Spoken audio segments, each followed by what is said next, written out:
2, 3.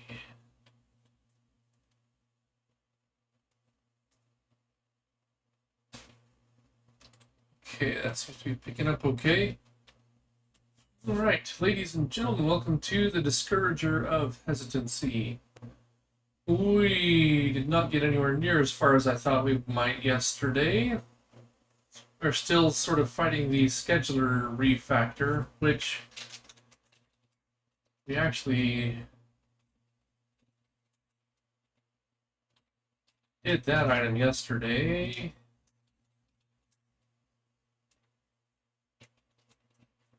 But yeah, we did not get anywhere near as far as I wanted. So we're picking up right where we left off.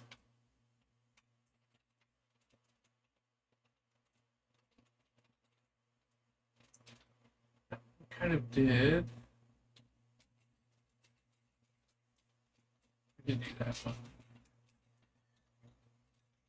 Refactored, so animations are no longer allocated, deleted, dynamically. Only source of animations right now is from the scheduler animation pool. So that one at least got done.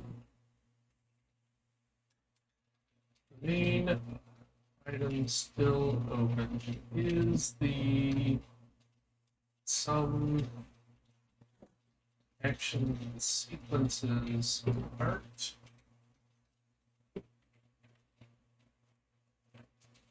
Oh, well, I guess that's basically it. So today,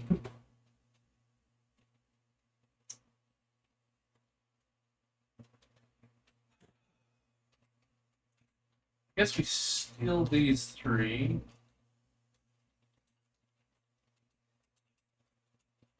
Scheduler, refactor, last bug. Action sequence not marked. Done. Okay, I think that's it.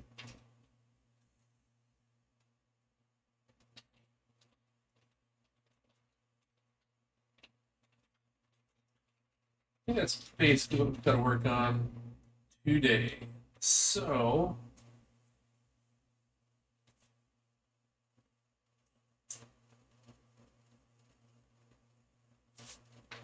the scheduler is sort of becoming the bane of my existence, but that's relates somewhat to my philosophy for software development. If you want to write something good, write it 3 times. So I've already written the scheduler once, and it had some downsides. I wrote it again, I refactored it, and it got better, and this is sort of the last refactor. And in the end, the scheduler is going to have a couple of very nice handy pools of resources ready to use that you can request anytime. The scheduler keeps track of life cycle. Action sequences let me set up long sequences of things to do. It's looking good. It's getting better. This is something I can use on my next project without having to modify it once we get this last issue done.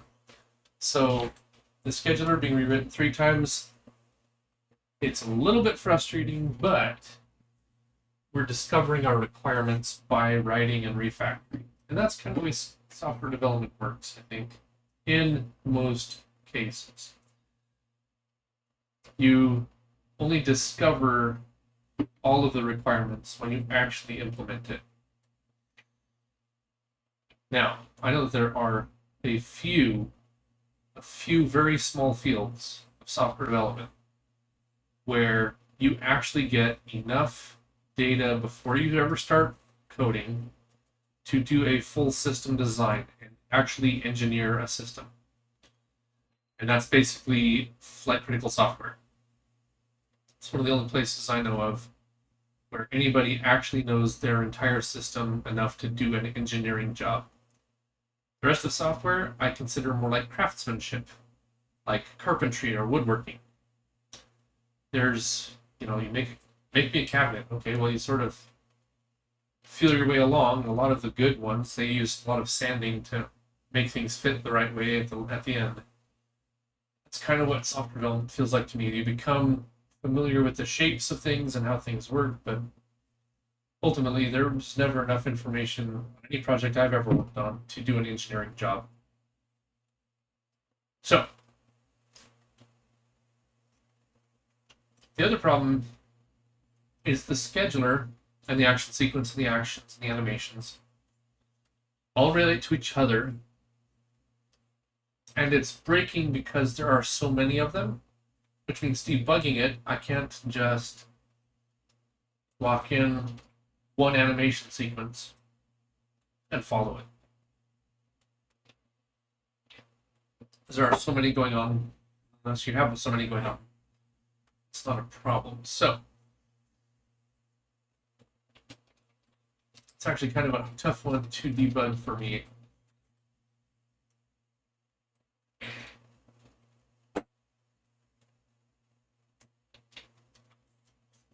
Trevest, good afternoon. How's life over there on the West Coast today? Life is good. Life is good. Had a meeting yesterday. I finished, it was an okay meeting. Went a little long, but that's sort of the nature of the meetings that I go to. I finished up some wood burning yesterday and started tracing my next set. So let's see here. This, I can't see what's in the camera end for a few seconds. So I'm making a chore chart for my kids. So their names are on one set of things, and then I'm tracing the chores on the other one. Then I'll wood burn those, set them up in a chore chart so I can move people around as needed, and they can see what their jobs are. Not very artistic, so tracing is about my level of art. How's life over there in Sweden?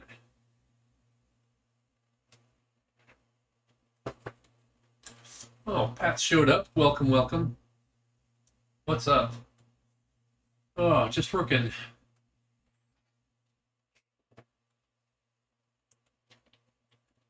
Working.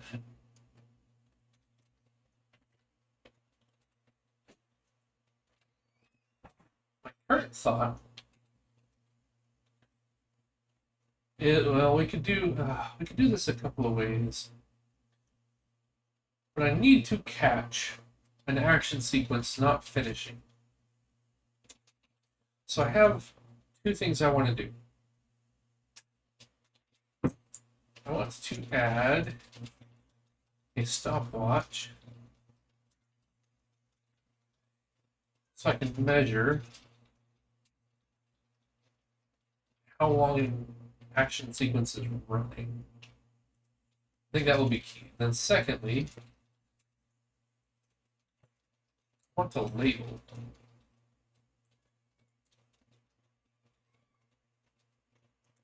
Basically for debugging. So let's see here. You know what? Let's just make these public. These are only for debugging. It'll all go away eventually, so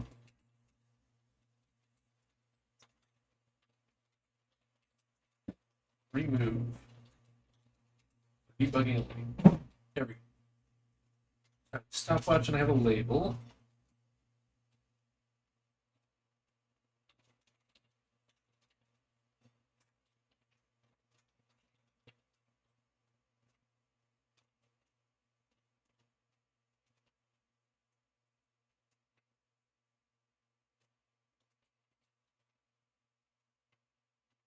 Okay, one thing we want to do is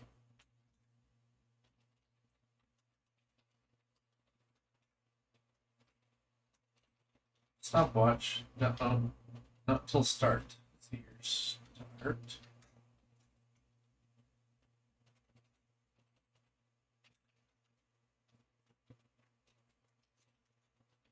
Let's start a stopwatch. End, update.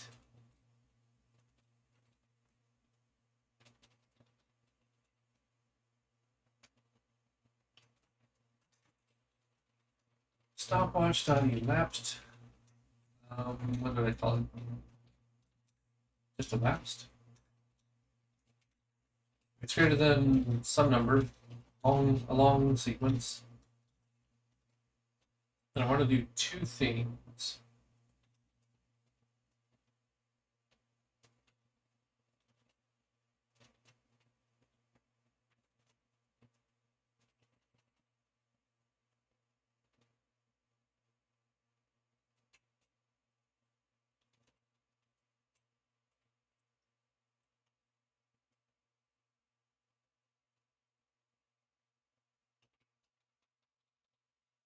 To stop it, to log it,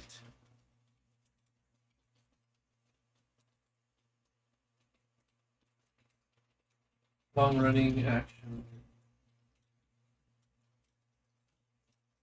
sequence, force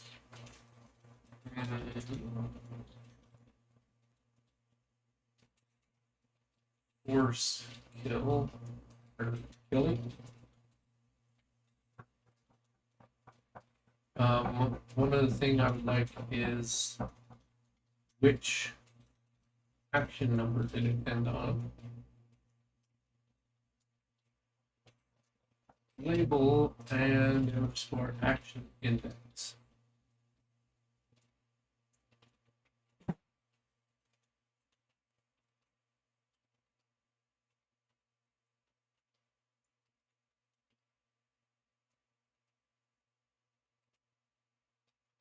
Why is that not indenting properly?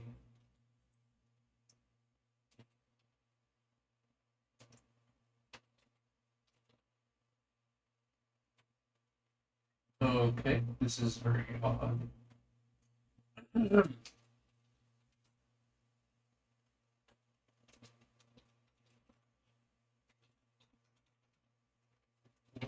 is going on? Okay, let's put it line 95.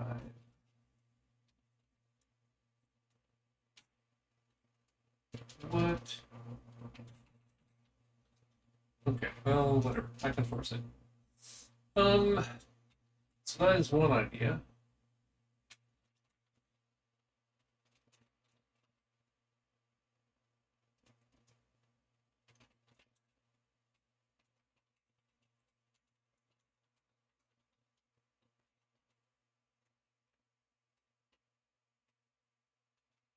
And actually,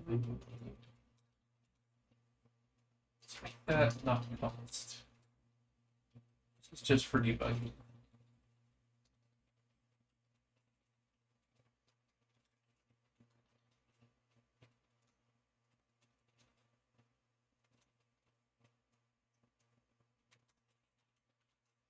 So basically, I want to catch it in the last time through the loop.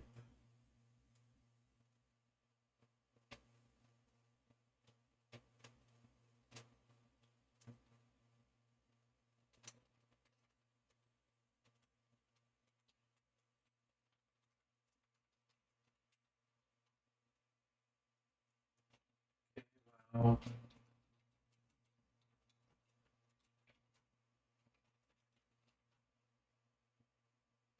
there's something strange going on here.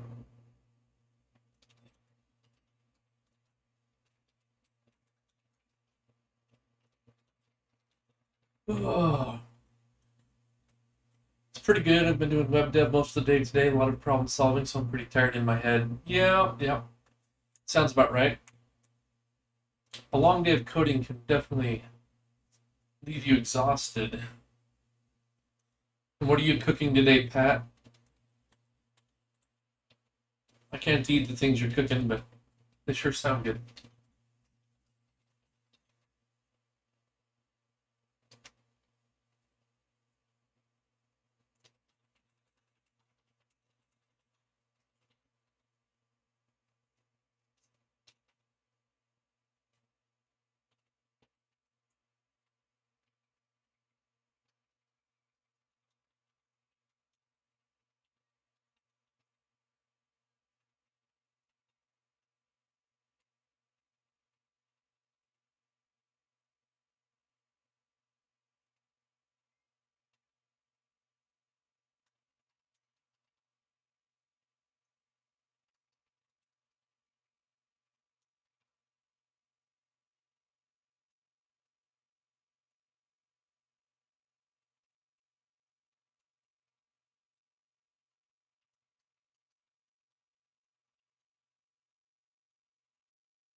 Oh, power is flickering.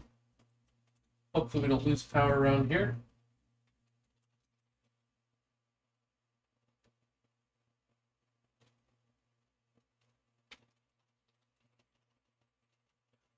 Actually, we have to do this after we log. Okay, let's just make sure this works. I already made the pizza. All right, onion and pepper. Good, good. You don't know what you're making for dinner. Okay. You do seem to make a pizza quite regularly. Oh, I see why it's not in there. Got it. Pizza's a classic. My wife has been making pizza for, let's see here, every Friday night for, gosh, 18 years. It is easy to make. It's easy to make a lot of it. Easy to make lots of different flavors. Good stuff.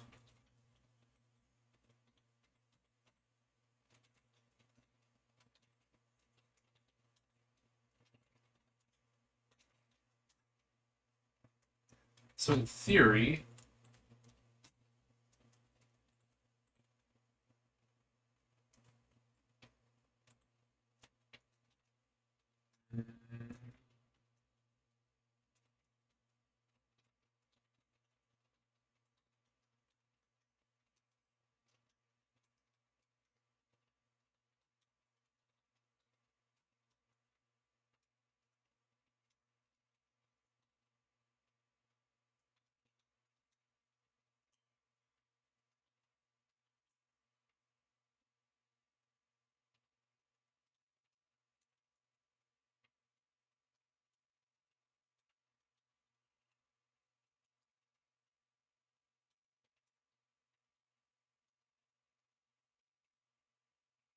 start, pause, stop.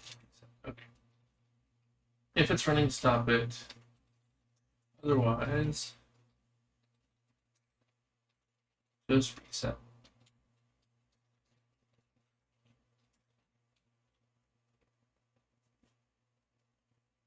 Okay.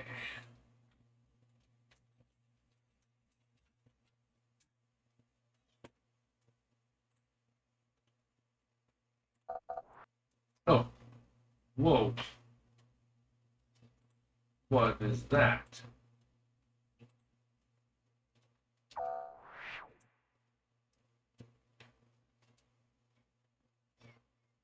I don't like that at all.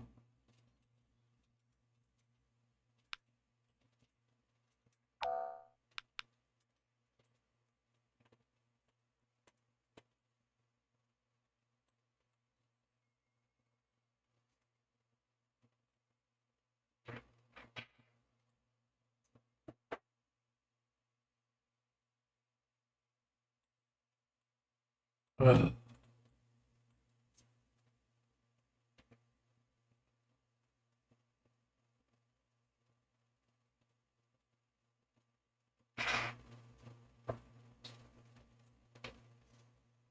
Huh.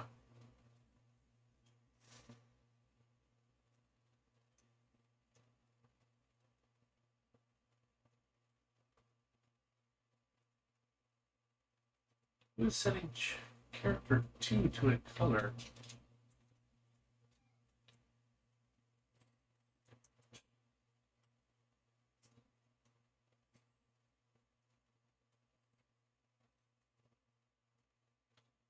I feel like there are multiple things here. Always makes debugging harder.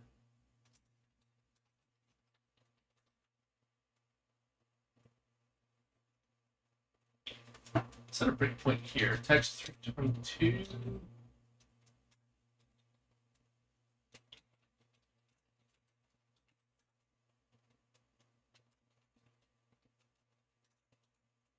322, yes.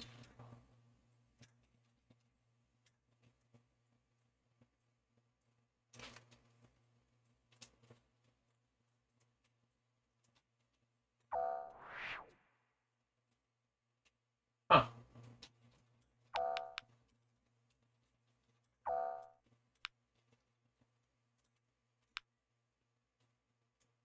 Okay.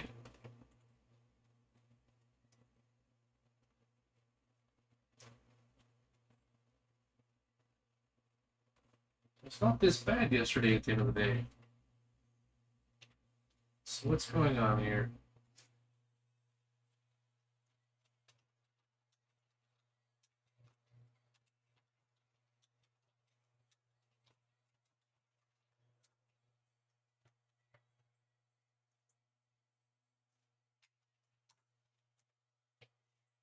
Scheduler update, action update,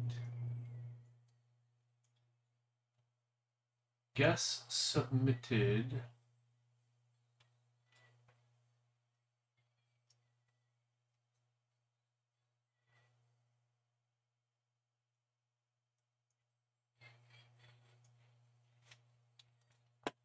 This text does not tell me what I think it's telling me.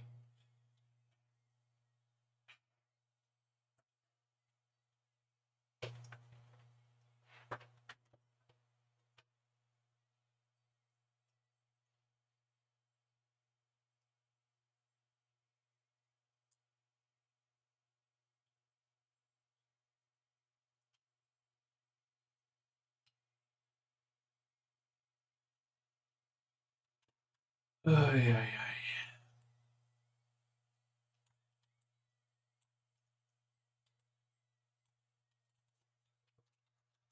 Team scene.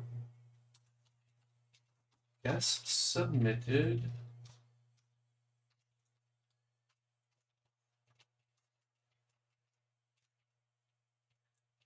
The main issue is set color at.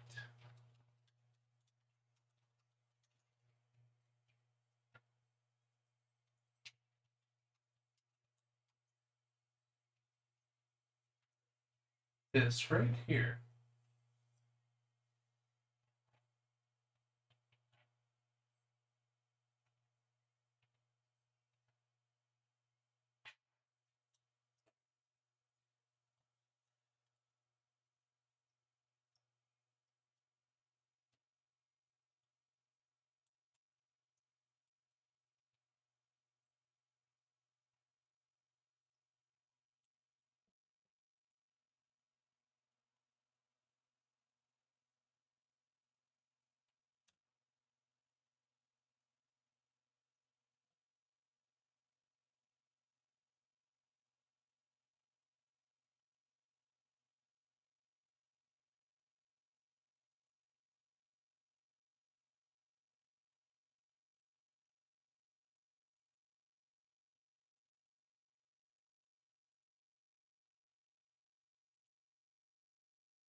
This is worse than it was yesterday. What if I... What is going on here?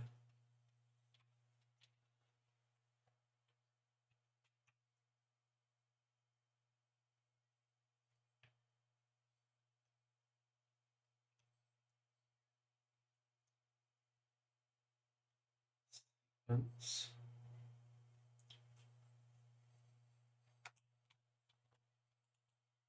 Submit guess animation 2.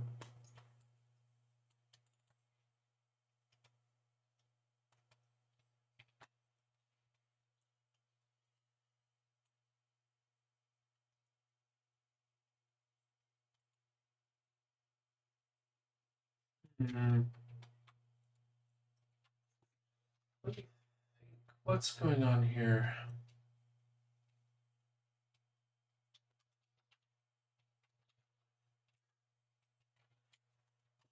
Scene update, scheduler update, action sequence update, action update.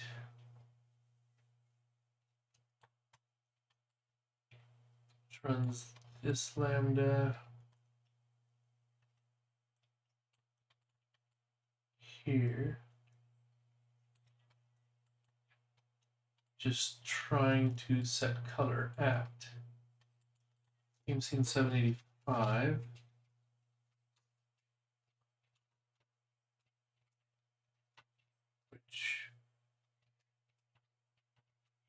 I agree.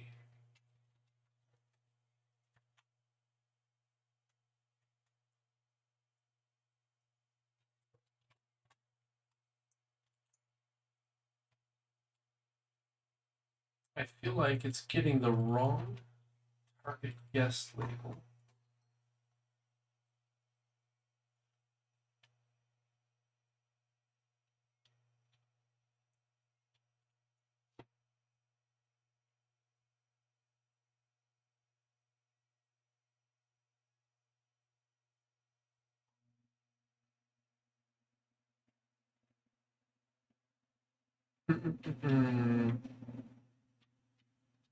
Huh.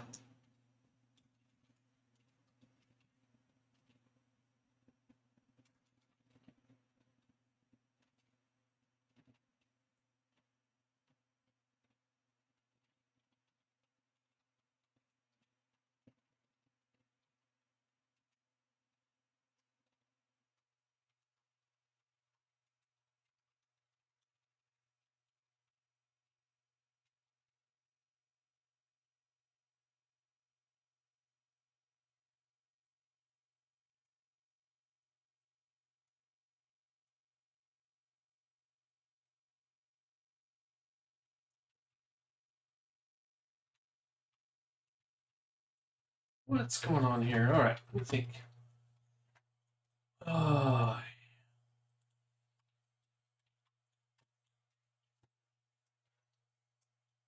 We'll look at our scheduler.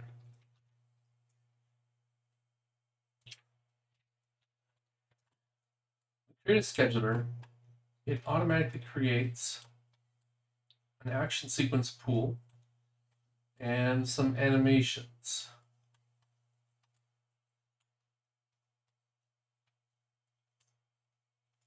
This is for printing out at the end.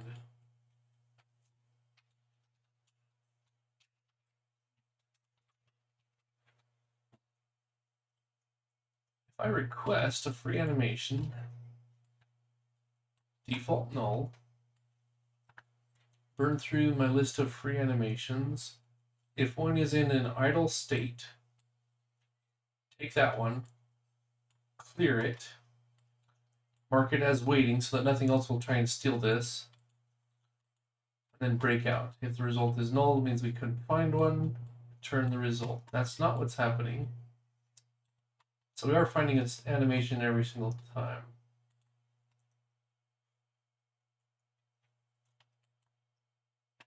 New action sequence. We burn through our list of sequences. If the sequence is in idle state, initialize or clear the sequence. Set the result, breakaway. It better have found something, otherwise it fails. That makes sense. Update. Burn through the list of all the sequence action sequences. If it's not a subsequence, and if it's in waiting, so if it is a subsequence and it's waiting, it's going to wait for the parent action sequence to start. Otherwise, this thing will do the starting.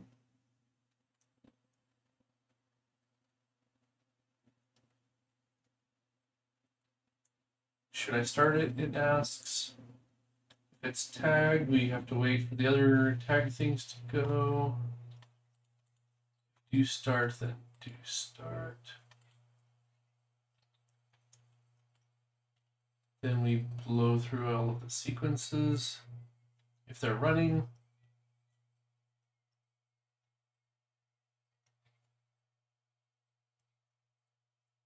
we update.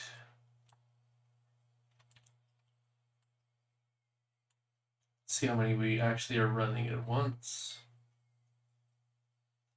Then update our free animations.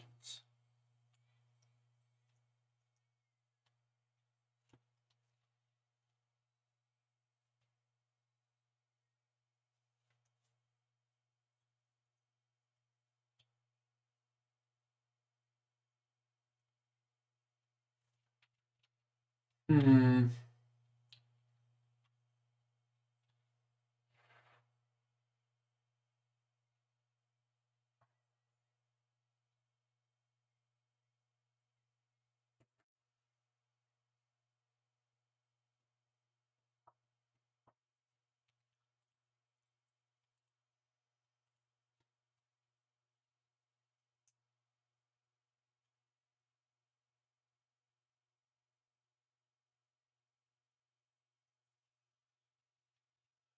In my mind, the flow looks good, which means there is something I am missing.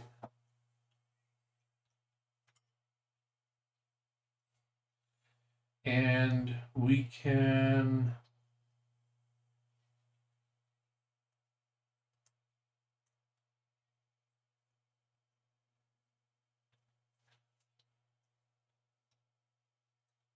must be a fundamental misunderstanding of what's happening here.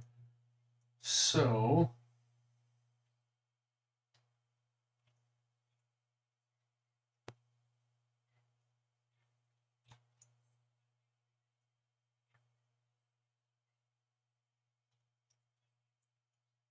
update.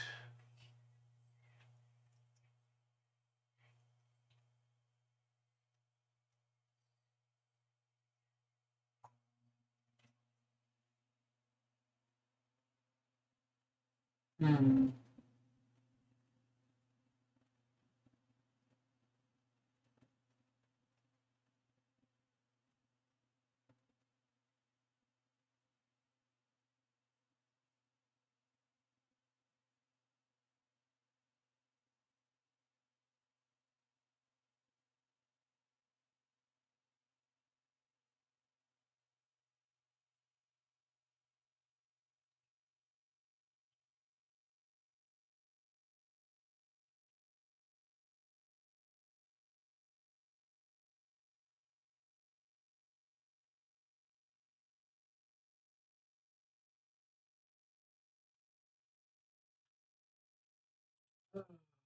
Set a breakpoint in scheduler line 26, I guess.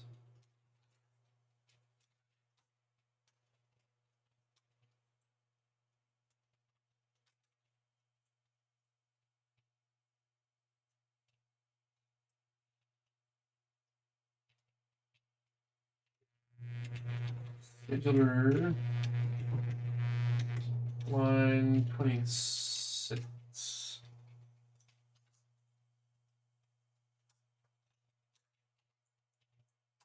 Run.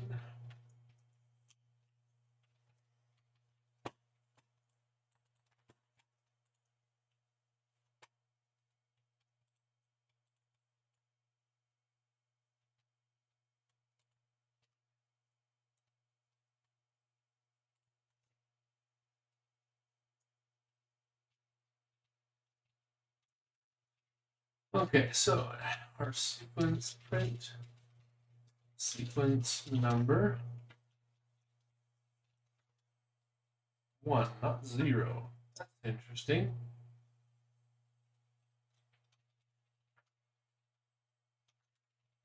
Sequence point 3 underscore start mode. Okay, fine, whatever. Next. Next. So let's jump straight down to here, which is fine. Print you start better be true.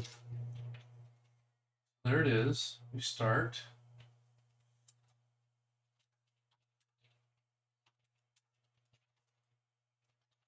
Now we're in here. And we want to know if it's running. Breakpoint on line 48.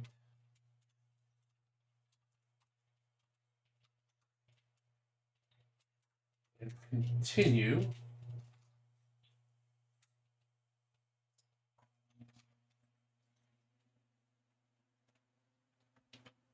Wait, what?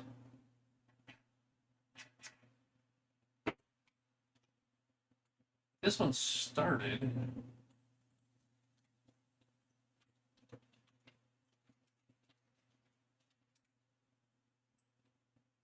Are we back at 26? So this is the we did a start, but then we don't have a sequence that's in a running state. I guess we need to step into next.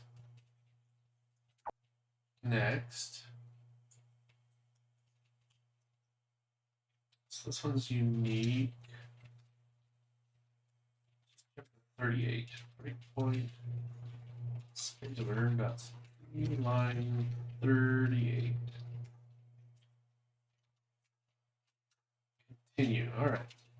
Do we do a start? Sure. Next. We're going to step into ActionSequence. Line 82.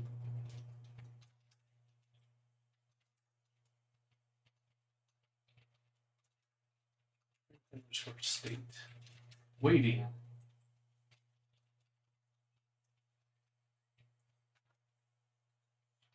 Here, it would be nice if we could assert. No, we should not do that right now.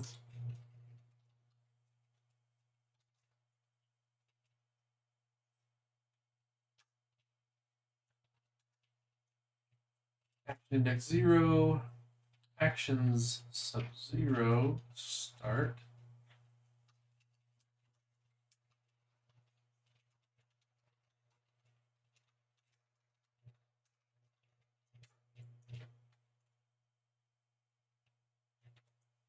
Which is this thing on start.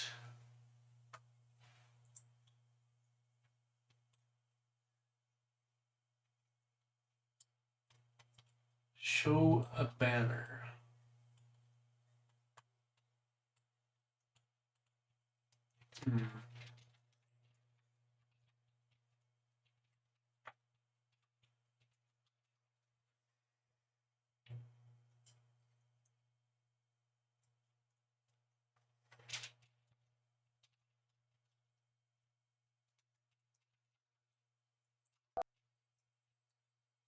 State running.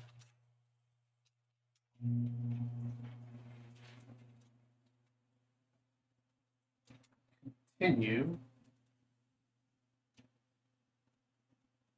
So now we're in. So we started two action sequences. Now we're in here. That's what I should have done, but that's okay.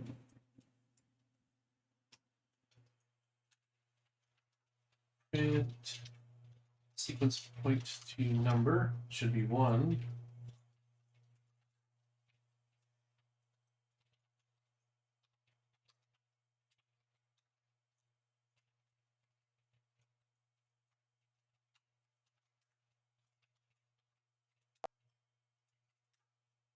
Okay, we're into sequence update.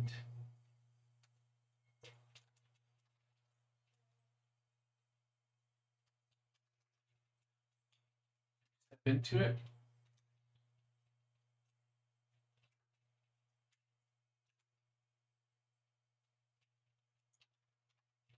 Action index. Oops.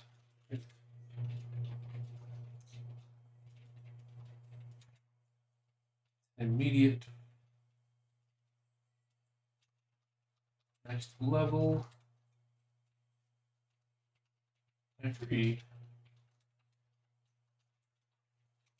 Continue. There should be one more. So print sequence point number. Number 2. What happened to 0? Why did 0?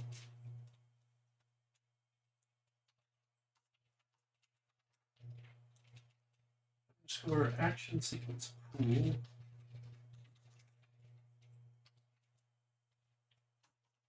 Zero.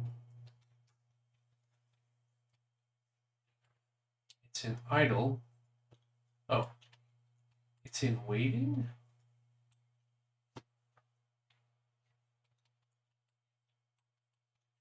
Actions 0, action count 0, capacity 0. So there is nothing. Action index is a weird number. Subsequence count.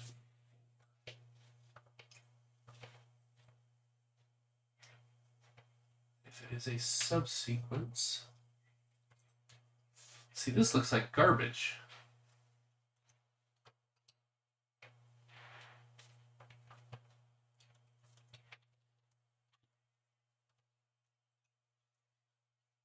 Is something writing into this memory space? All right.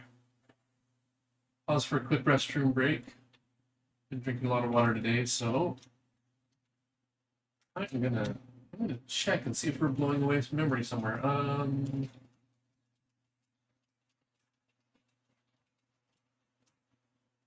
Yeah.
what this looks like to me is we went to our action sequence pool.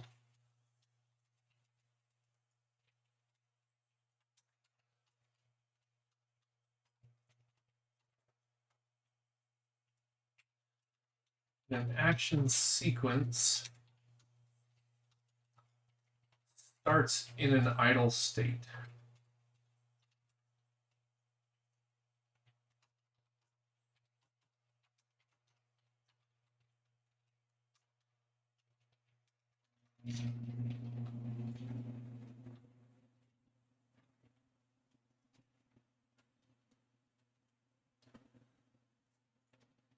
It does start in idle state. So when we went to here, and we said, hey, hand me a new action sequence, we did not get action sequence 0. So if I come down here,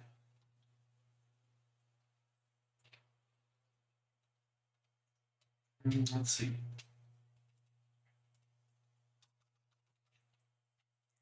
Let's put a breakpoint at 68.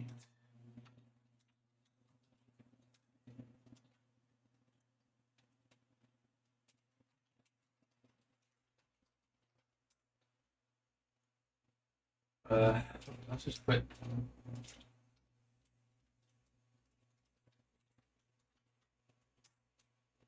breakpoint scheduler.cpp. Looking at line 68. Run it. Play. Okay, print. Sequence number is 0.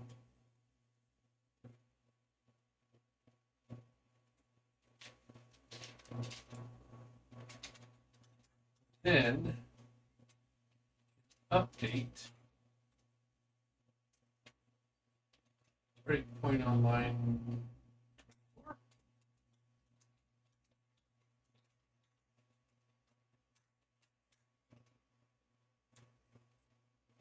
Okay, print sequence number, so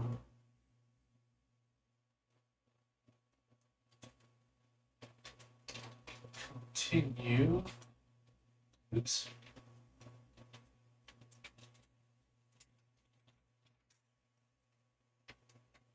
Okay.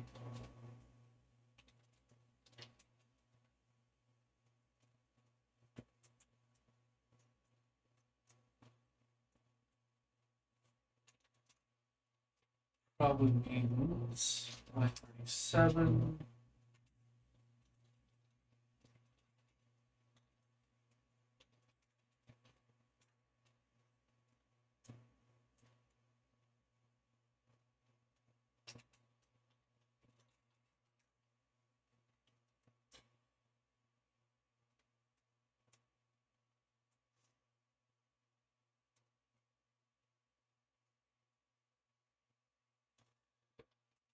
Oh yeah. Okay.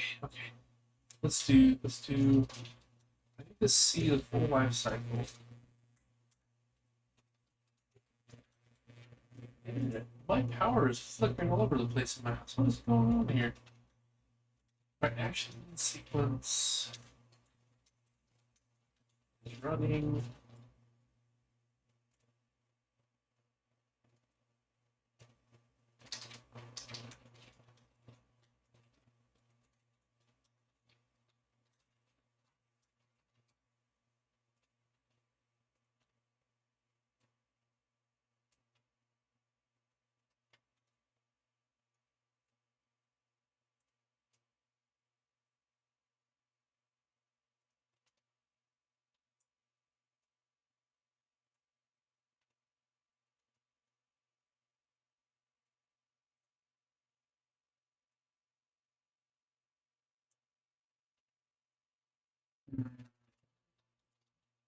Anyway.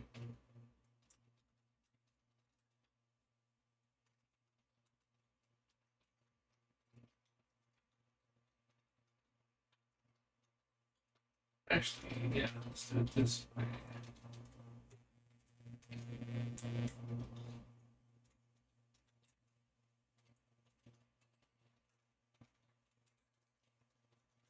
do logging equals false by default.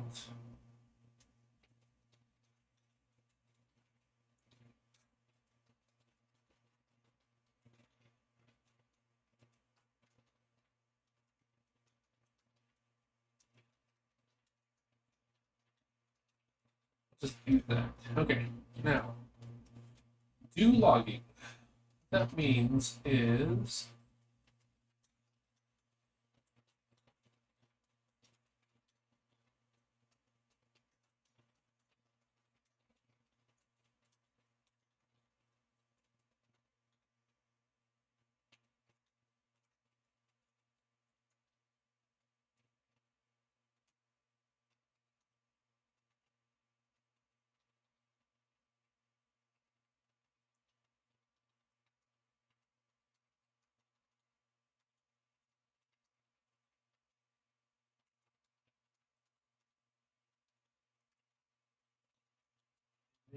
some amount action count.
Add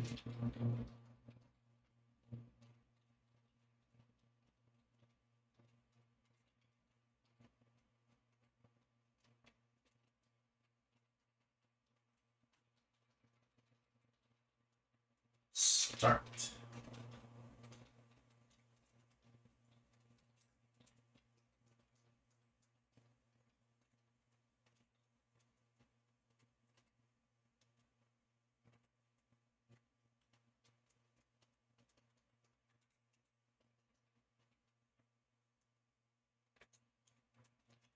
State is modulus B, which is your version of state. I might want to watch the entire life cycle of an action sequence.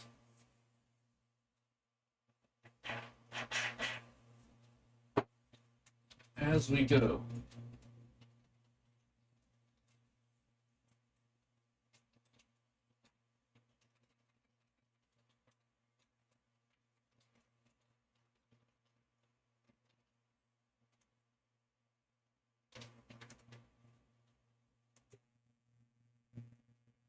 What's going on in my house with this power flickering? Crazy. Okay. Update is a little trickier. That's not that bad. Not update.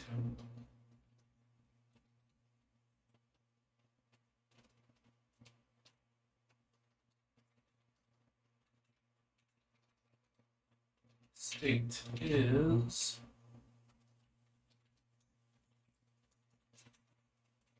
integer version of f underscore state.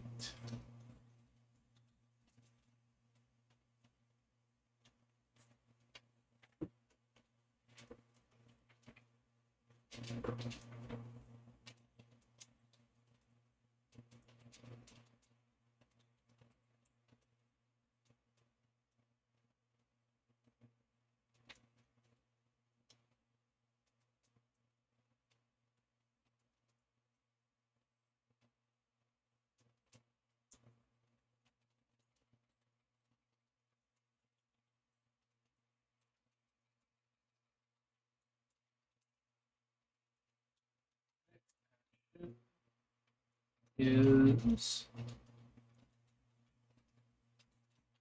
underscore action index.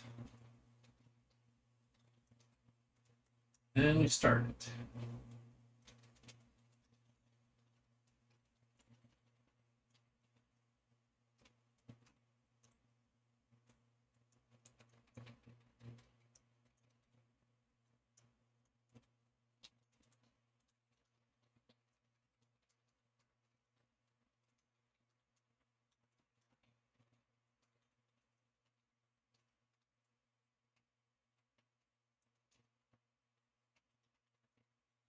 Set immediate.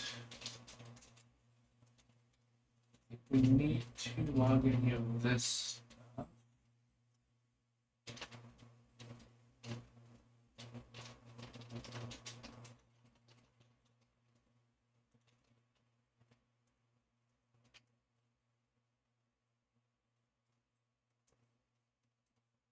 Maybe is running is the wrong question.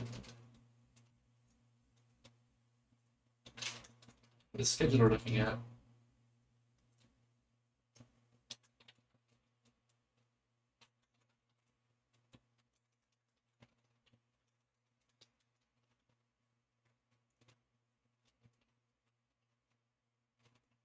Does this call update?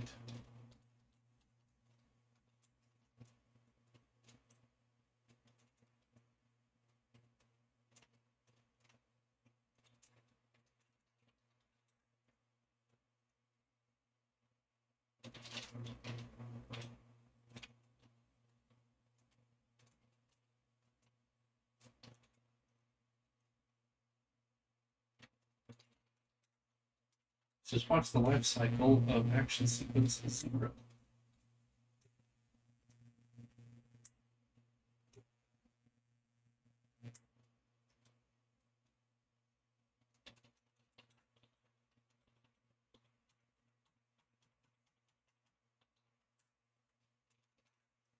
I think something is corrupting my heap. Boom, segfault. That's never good. See, every time we run, we get different results. That's why I'm thinking my heap is getting corrupted. Oh, no. In this case, though, I have to do it clean because we added a Boolean field.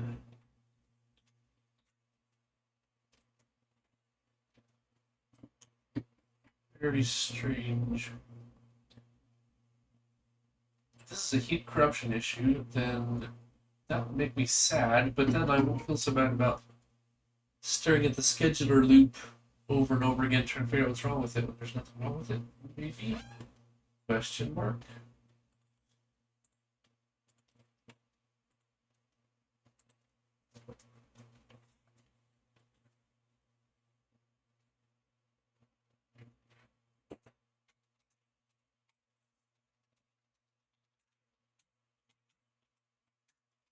Run it.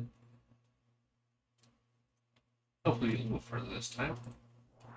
Oh!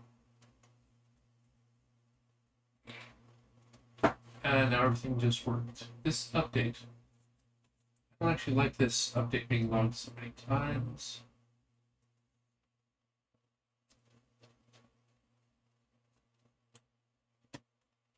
Okay.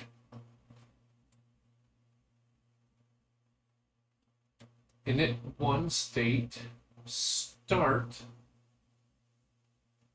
status 2, update,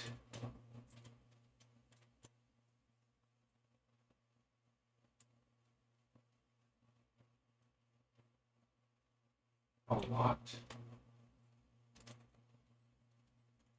Next action is 1. Therefore, our state goes to idle.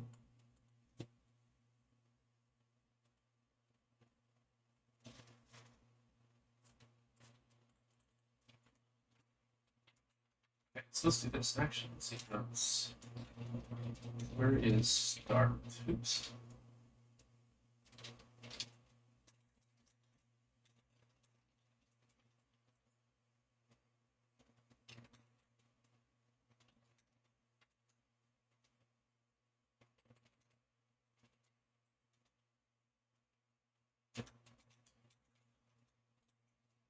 Search for next.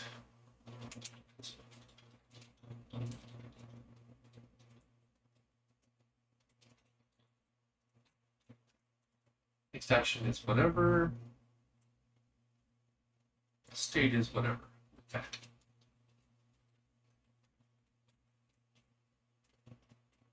Update. I kind of only want to log if it's doing something interesting.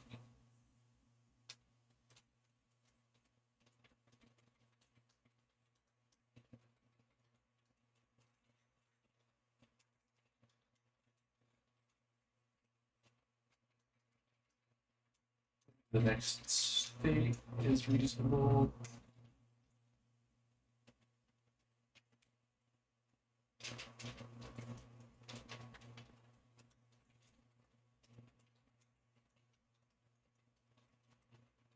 Finishing.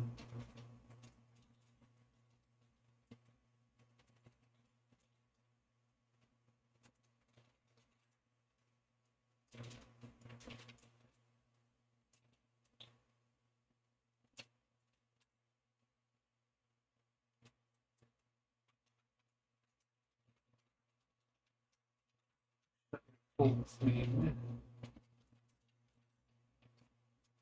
I deleted that.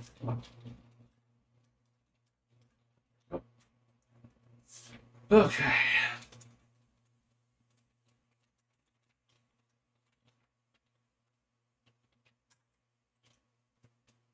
We are going to just keep adding log statements until we can see what's happening.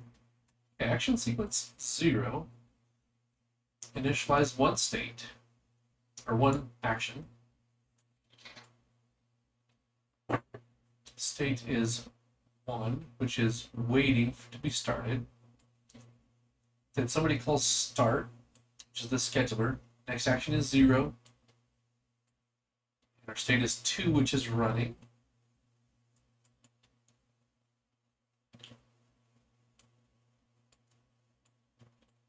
Next action would be 1, but we only have one thing, so that's actually off the end and we're done. State goes back to idle. So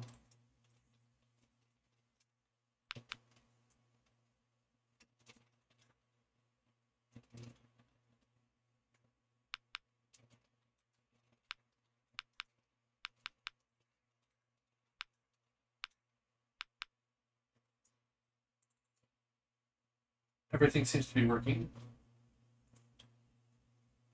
I'm not seeing action sequence 0 getting stuck anywhere.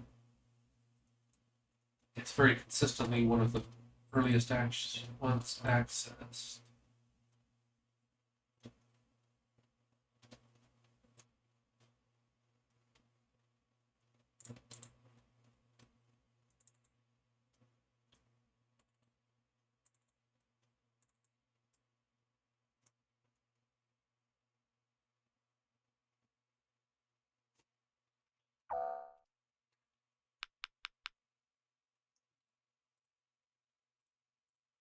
Right.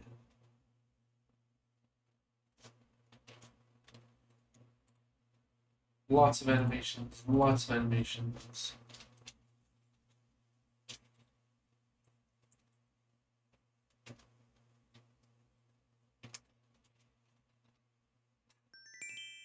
More animations.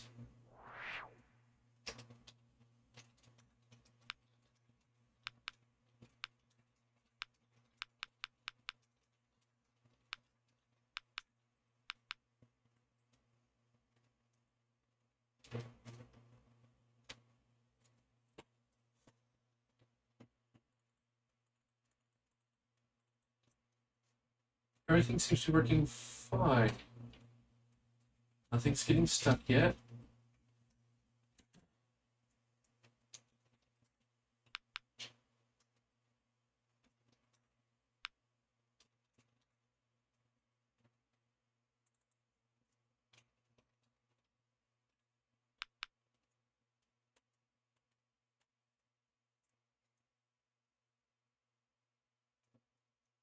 ED.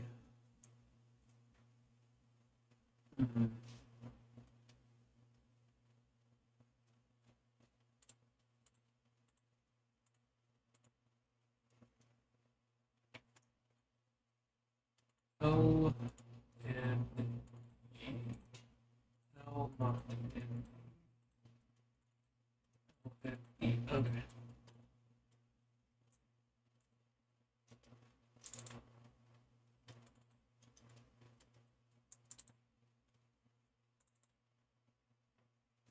So that is a contradiction. Oh, and now we break. Animation not equal to null pointer. Not enough animation slots. So all of a sudden, for reasons inexplicable, action sequences are now marking themselves as done just fine.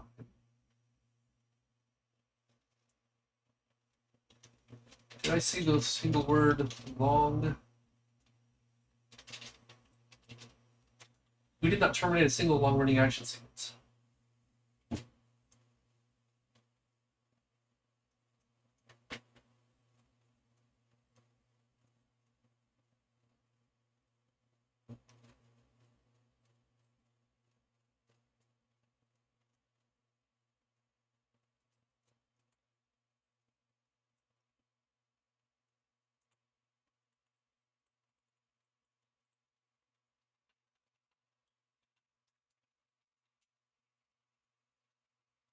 Well, that's not a scene, that's scheduler.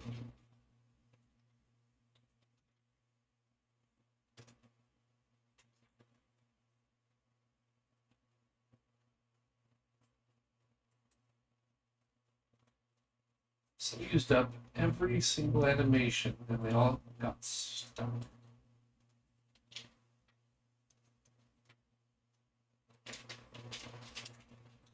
The difference if we go into scheduler and we undo this logging. Do we get the same behaviors? Or is the act of logging changing something?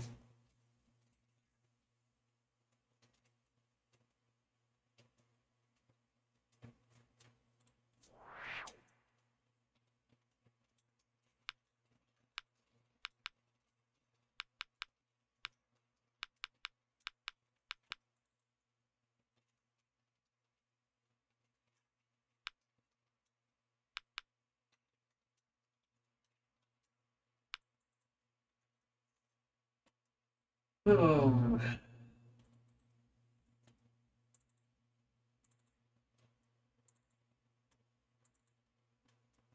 F or G?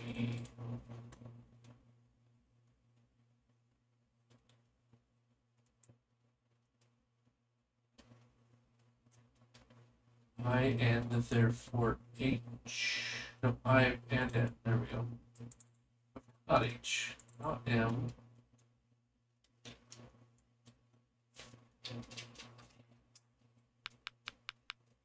Doing.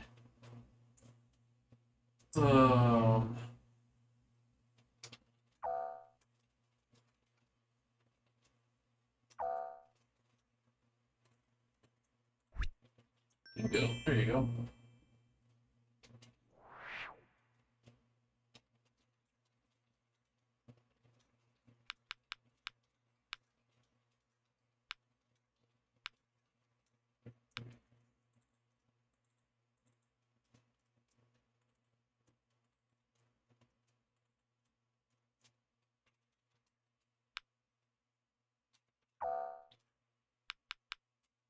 Okay. So it's B, Y, F, or G.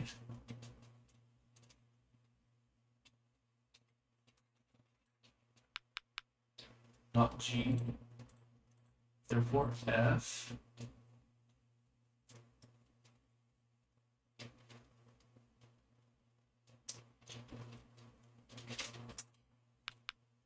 Is Y, not B.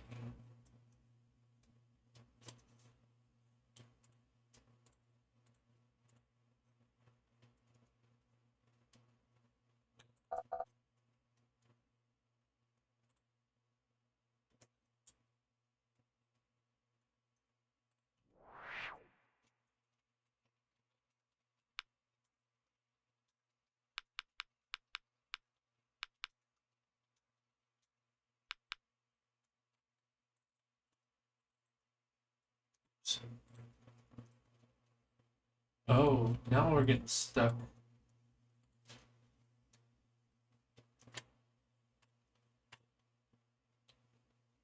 There it goes. Long running action sequence 31. Action index 0. We're not putting a label in, so we don't know which one got stuck. Okay.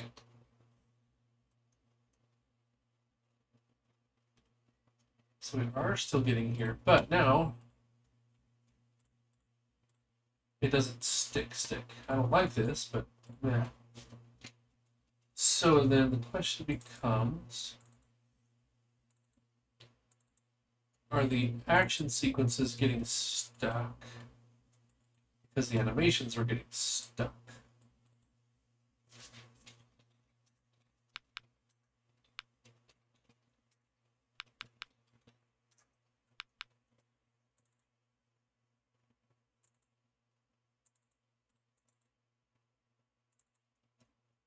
J or K?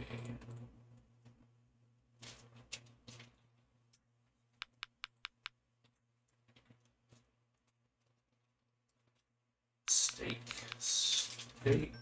Okay, we'll figure it out. Too many homonyms for that one. Dankly tuned. Greetings. How's the hacking going? Well, we're debugging why action sequences aren't being done. Dope fix on the text. Thanks. Unfortunately, that's what we're beating our head against right now. They're getting hung up sometimes. We're not detecting the end of the animation. So we've got to play until we exhaust our pool of animations.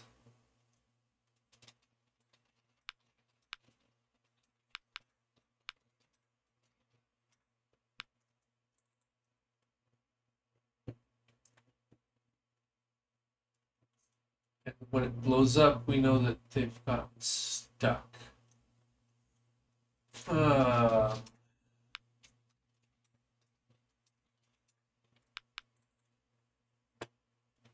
EA can contain at most one, therefore not B, not Y, and C must be it. TA.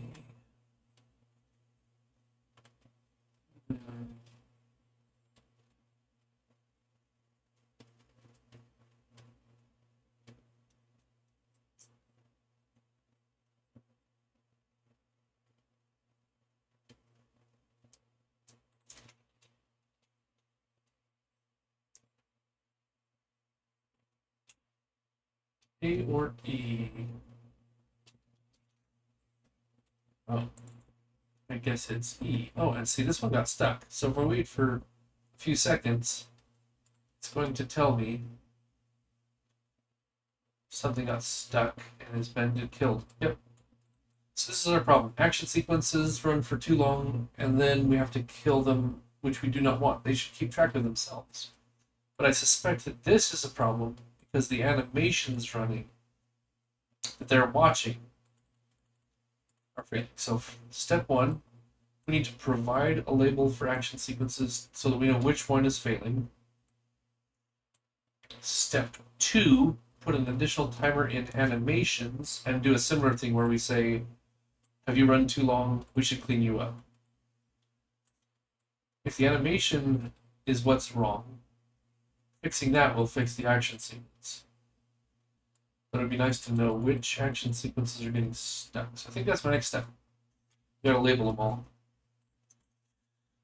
Oh, good heavens. Alright, so we're gonna quit this thing.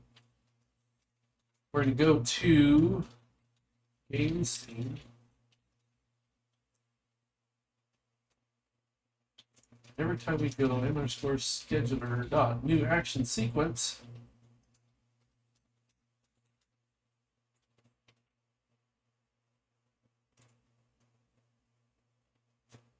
except for this one. Good heavens. Okay. Action sequence star sequence equals this.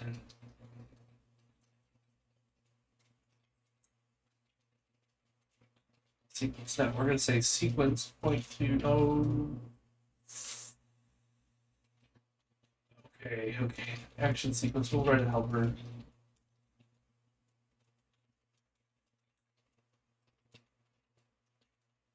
Void set label const star. Text.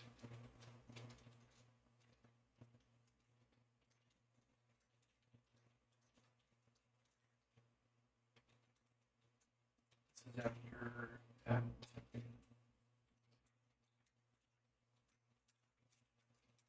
if label is equal, not equal to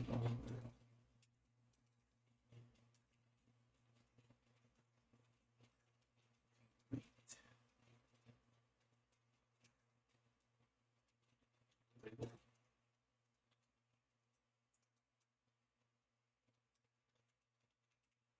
equals Sterling text label equals new char array of lin plus 1 stir copy into label the text.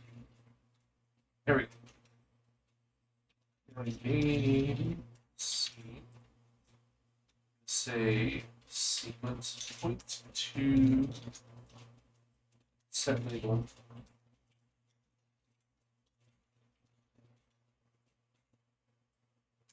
Next level.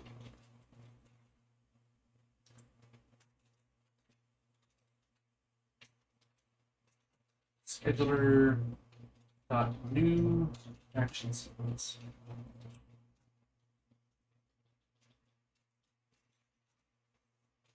Raise gas.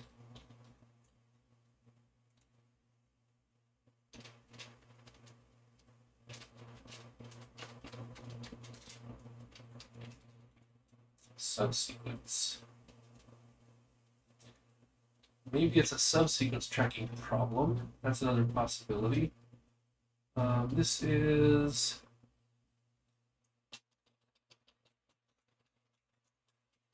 next level subsequence.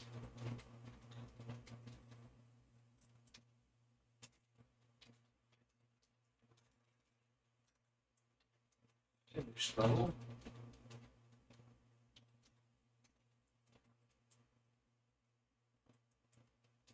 Ooh, let's see here. Who sets this?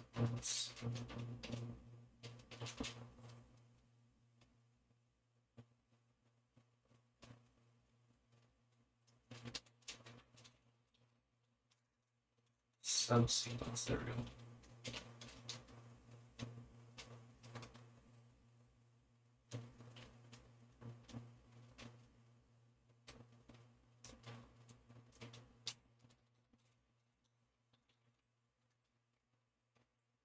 This is for the non-animated version, so it doesn't matter because we're not testing animations, any non-animated version. Yes.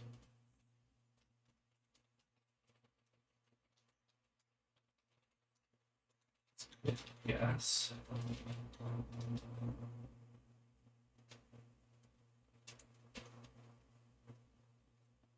Oh, no.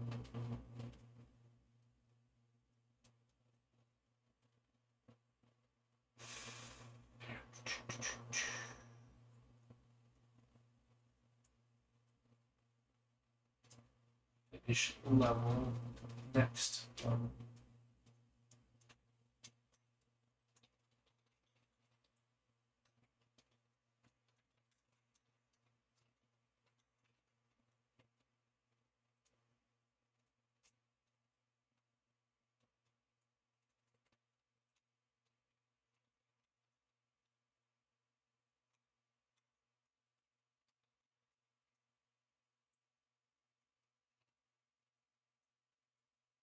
Okay.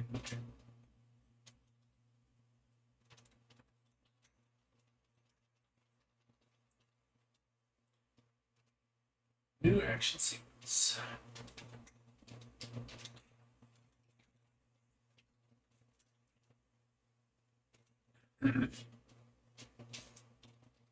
Yes, submitted.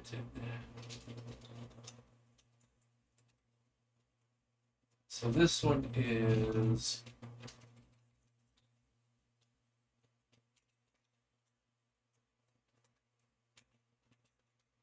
weight, then color.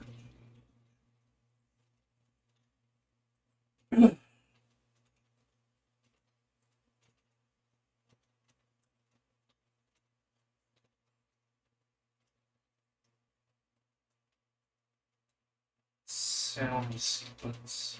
I guess submitted sounds.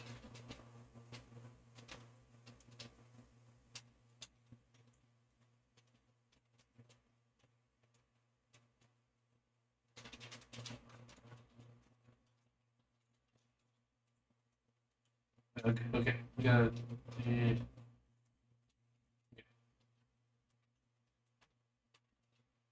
it's the animated version, the non-animated version. Simple fade.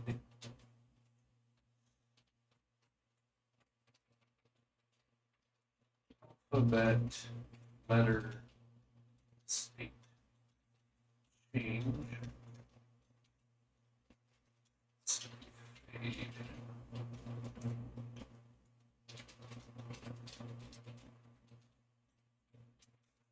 Fade it out.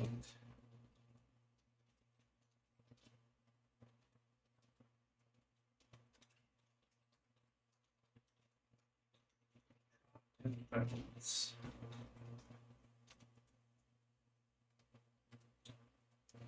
Oh yeah, this is the parallel one. Balance. Weight and change color. This is the spin animation.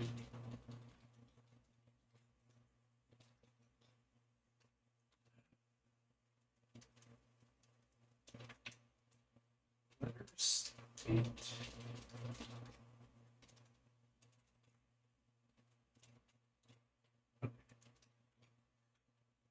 All these labels just so we can keep track of what we're doing.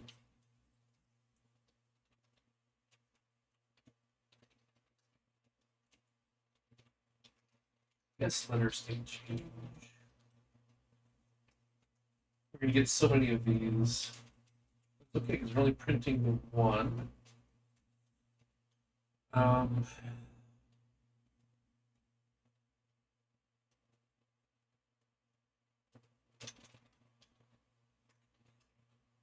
Guess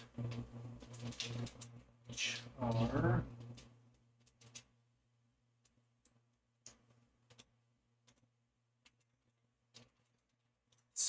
Fade.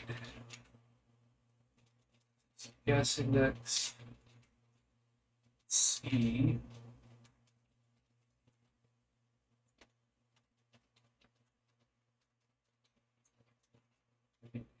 Out.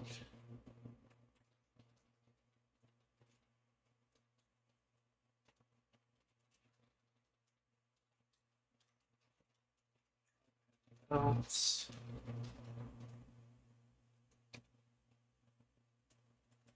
This is the weight and change color. Spin.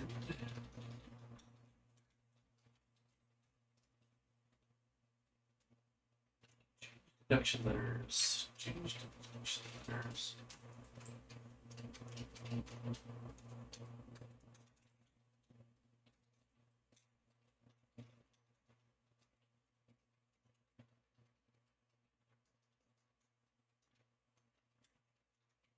Index and character.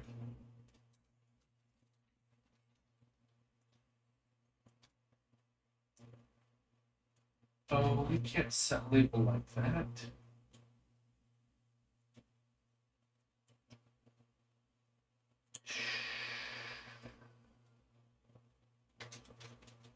Okay, we're gonna have to change that anyway. So,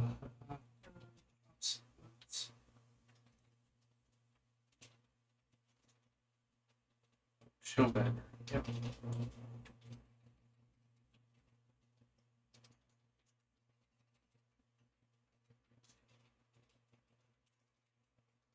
Go back.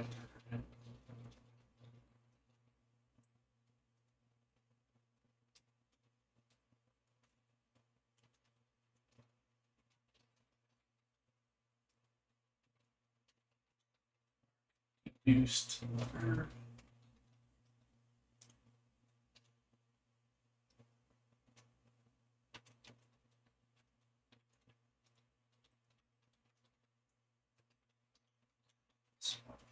Reduced.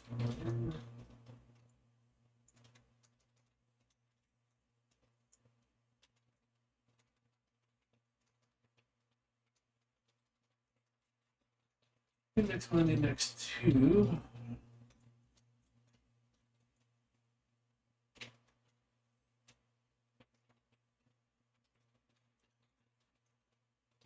Sequence point to set. Label read. Subsequence.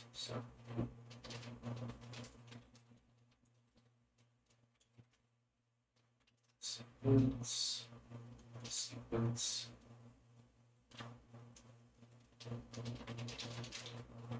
Color change on. Change color.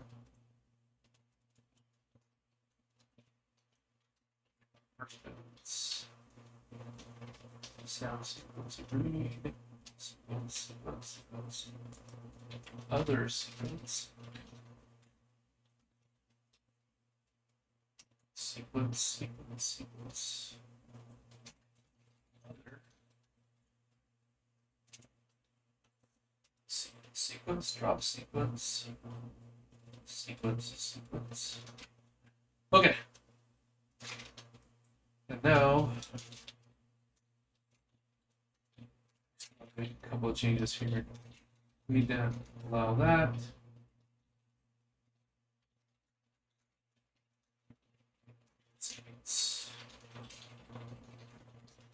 Allow periodic arguments. And then look up how I do that. Set text. Basically this.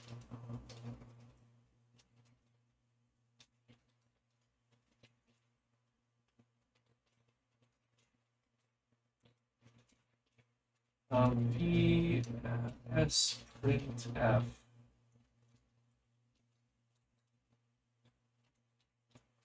So it should write into, oh,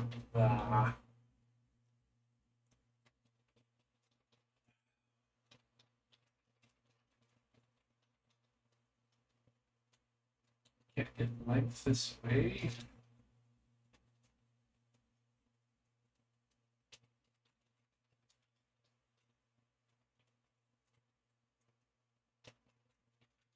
You have to use this.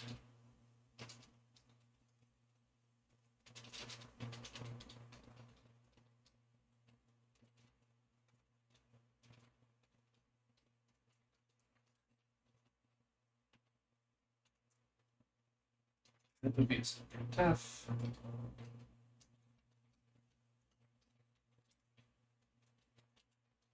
Text.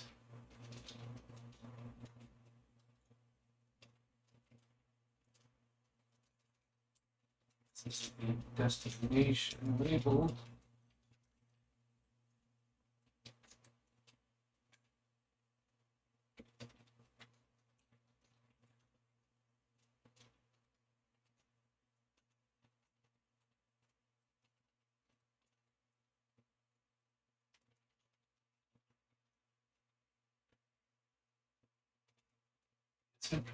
Get the length. Okay, memory gets input F.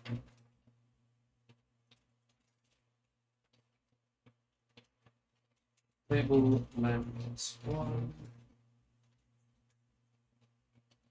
Text and args.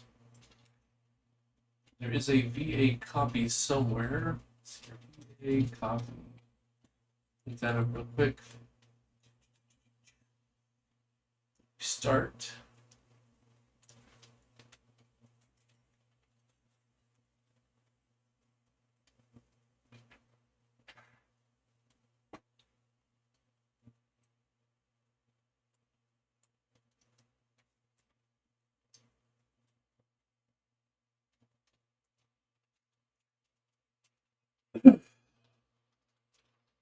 args1, args2, args1, VA, copy.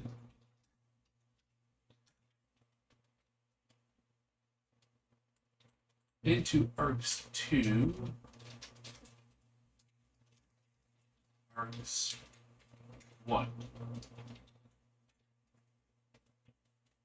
Then we can run through the args1. Then we can run through the args2.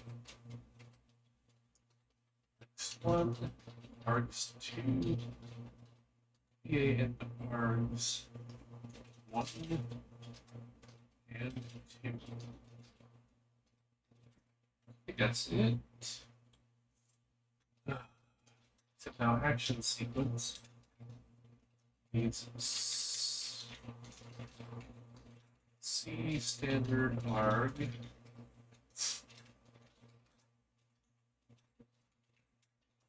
So in theory, game scene should now have every action sequence labeled, so we at least know which one is going on when it blows up. I bet it has to do with animations. I don't think the action sequences are the problem. I could be wrong.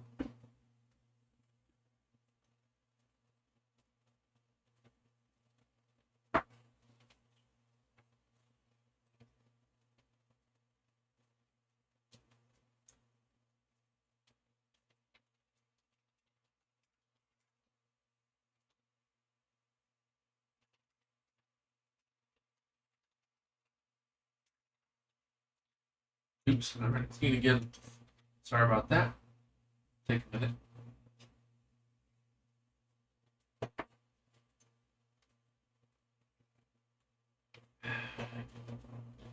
So if we can fix this last issue, scheduler should be rock solid.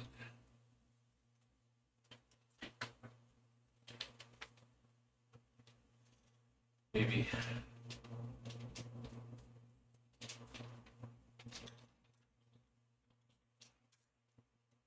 Just have to find it. So, we're trying to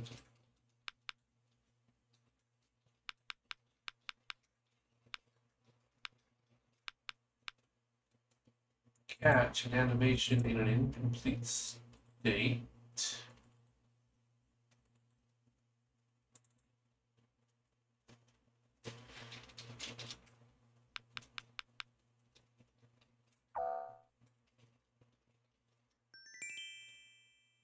By just queuing up a whole bunch of animations. So.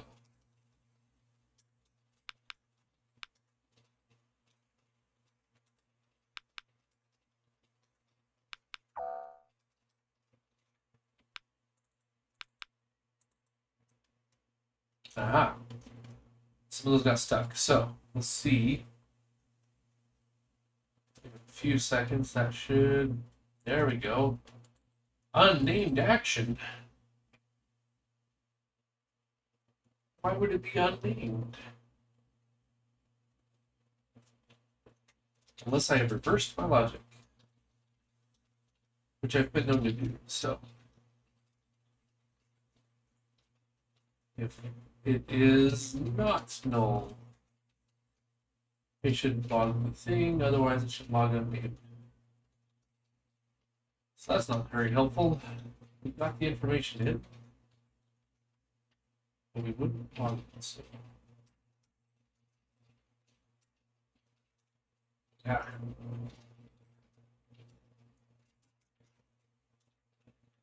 Okay. We are gonna get there. Run.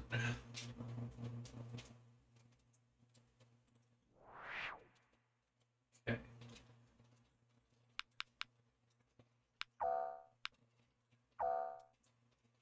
Oh, we boot up.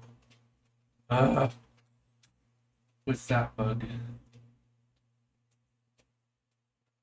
Sure what that's all about.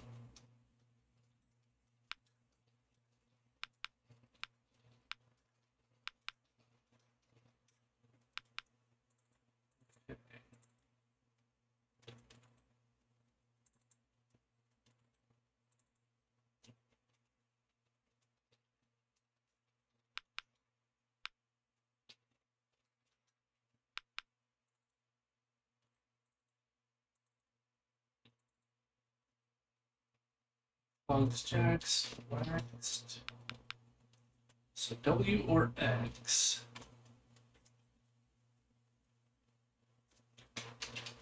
Waves. Okay, I guess that works. So this thing gonna get stuck.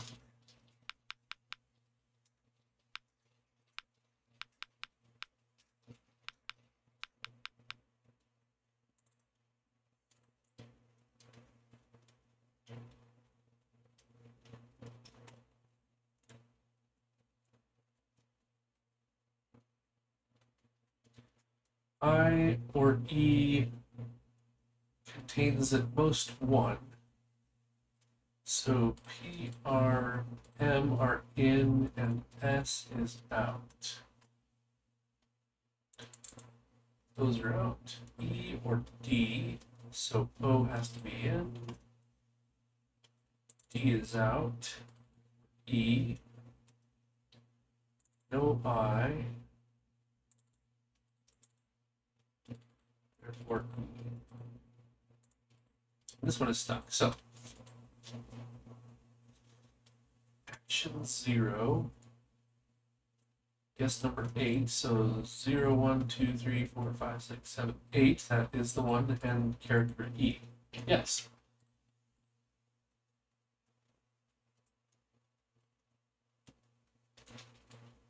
Oh, we didn't write down what letter this one is. Okay, so we can go look at those.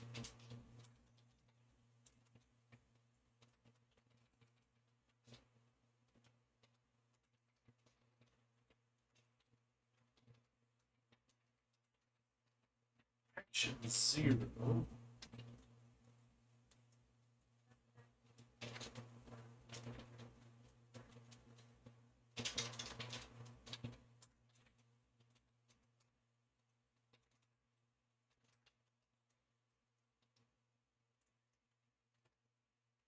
The other one, which is waiting.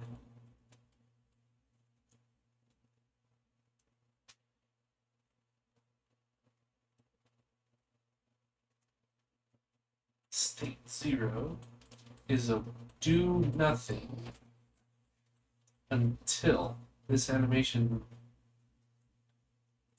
has done its thing.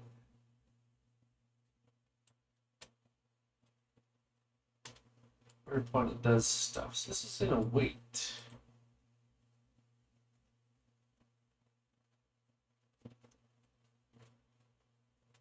Should probably put the letter in here.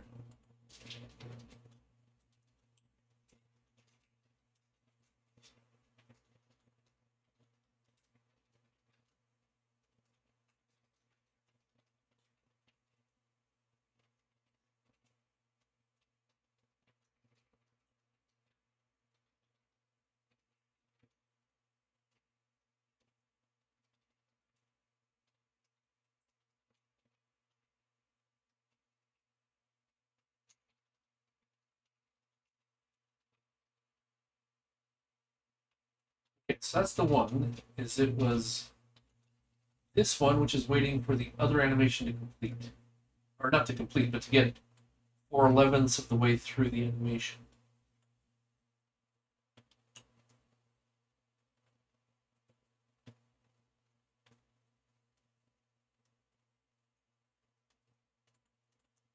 Okay.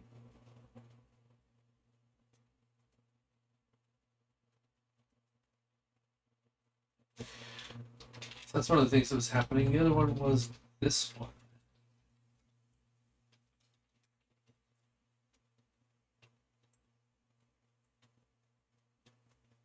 Which is this one.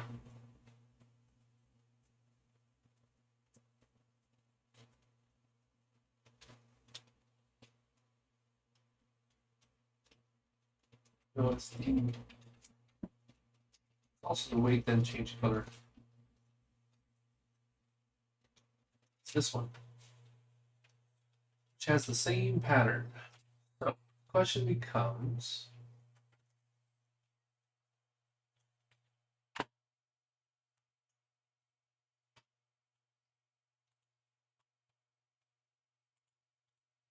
You're just gonna wait forever. Why this animation?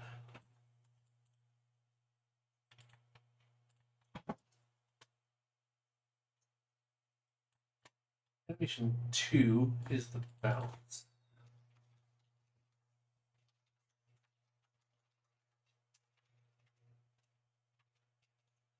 Is it only these two things that get stuck? That used to work.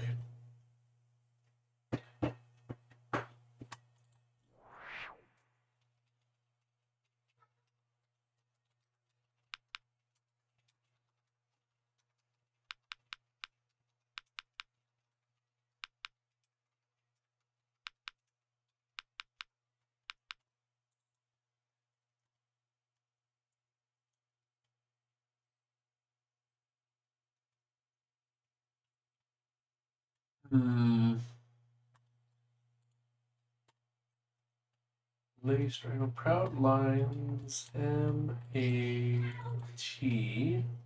goes out. E-D and R are in. P and I are out. O and S are in.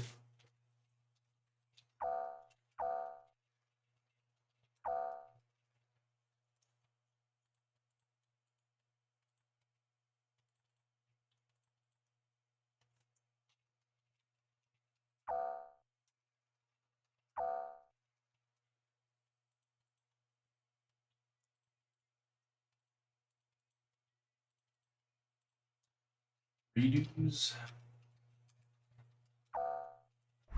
Okay, whatever, we cheat. Doers. Okay, that's fair. Just trying to get animations here.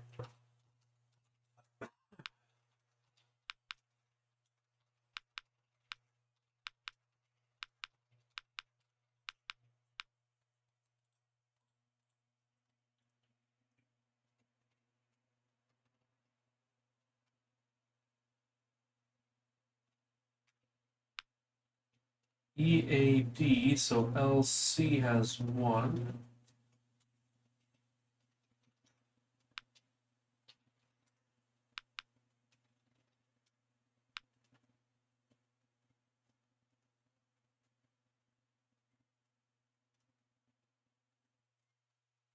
ACS.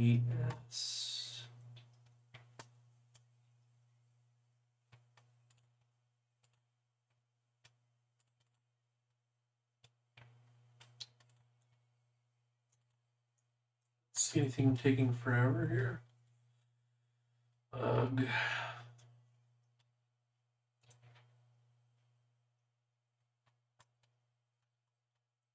L or C, therefore U and H. Let's cheat. Oh, keep on. Cool, cool.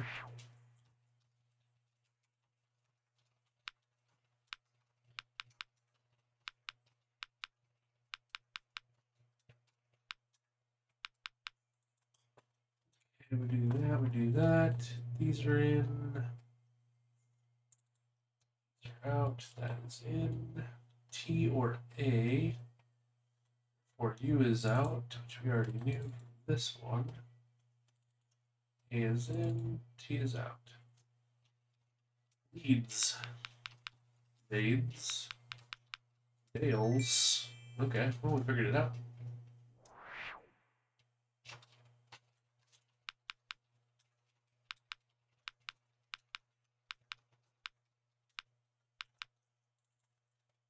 Okay, those are gone.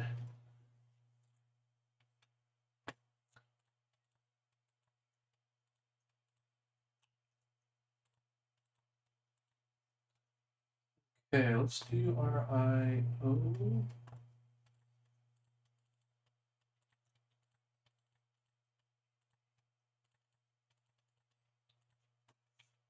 Okay. Oh, that already has a contradiction. Why am I doing RIO? That's bizarre. Copy, copy, copy. Okay. IES.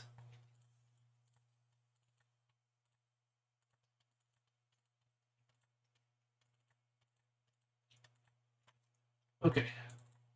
Rhino. Oops, incorrect. Oh, and then we blew up. Because we ran out of animations. So the action sequences are even marking themselves as done. These aren't long-running action sequences. The animations themselves blew out.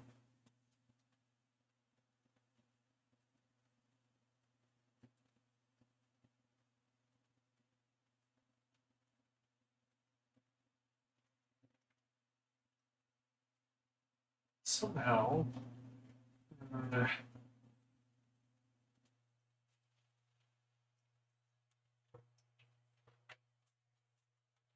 way I'm tracking animations is not working. I don't want to.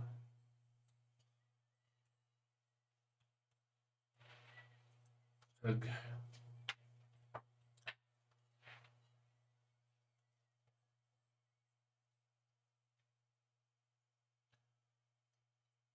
Animations not being marked as done. Update. Action sequences starting. Update the action sequences.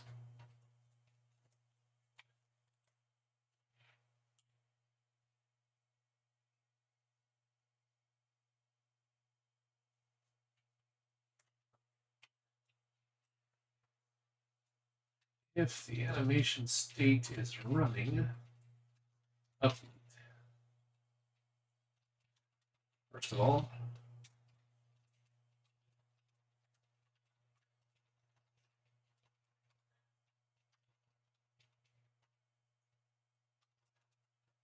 oh,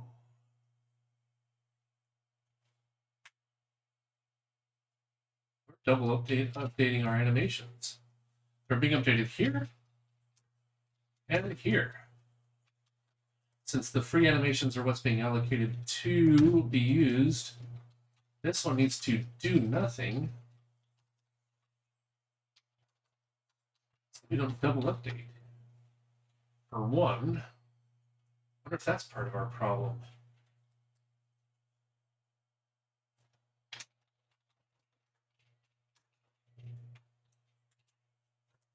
The scheduler runs the update for the free animations.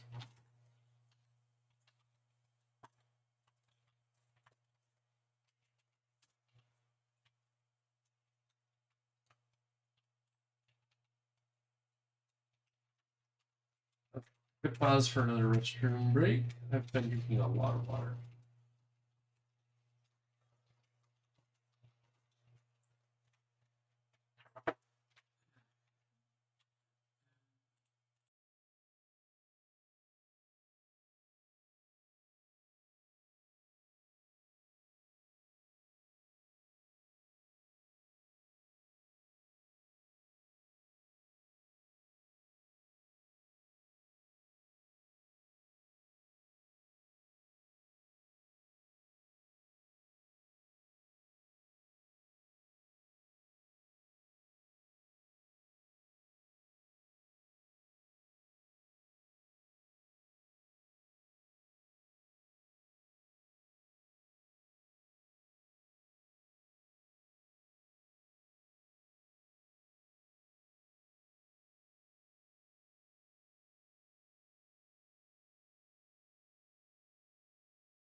Okay.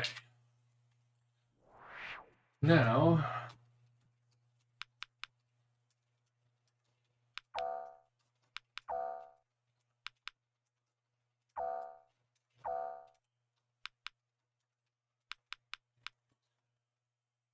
Okay, we have one broken. There it is. Weight, then color change.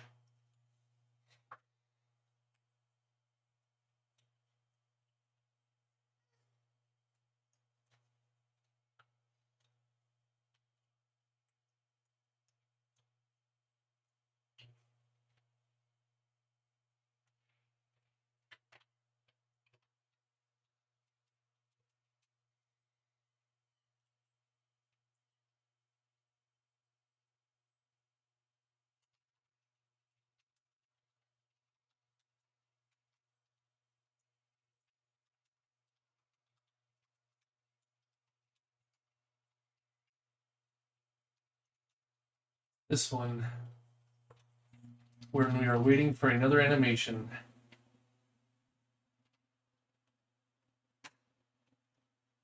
This seems to be a pattern.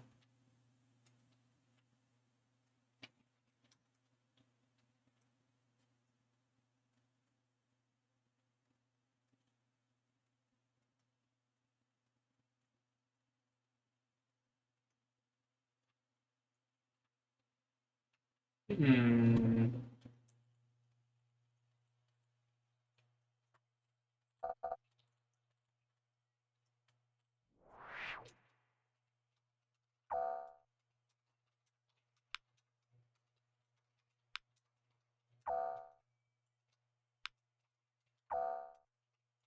Whoa, whoa, whoa, bad things happen.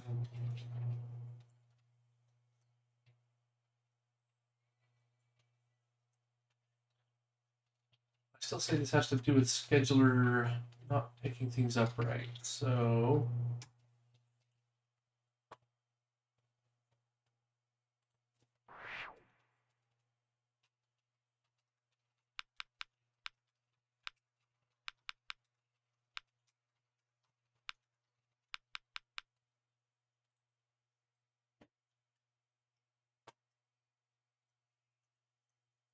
hmm.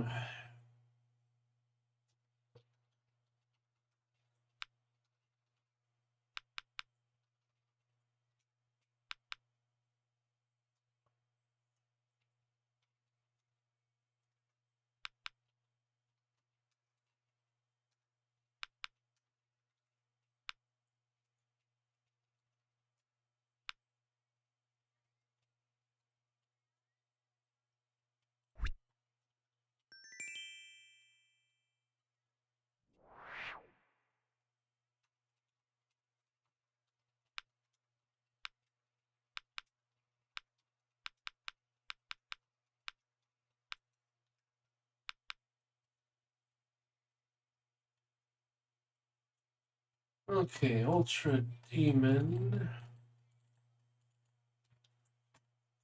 Laced Rhino. Which means those three are in. A is out, R is out, L is out. B or Y.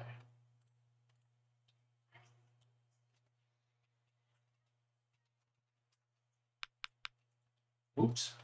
We have an error somewhere. 210, I see.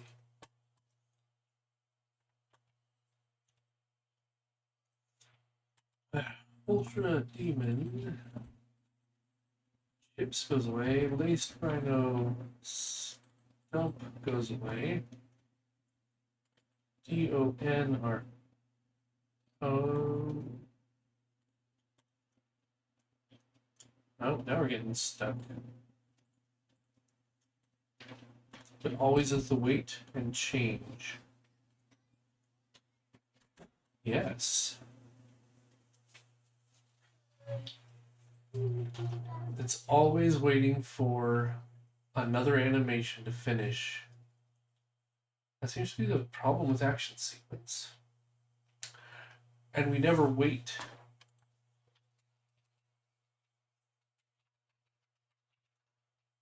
for anything other than another animation to complete.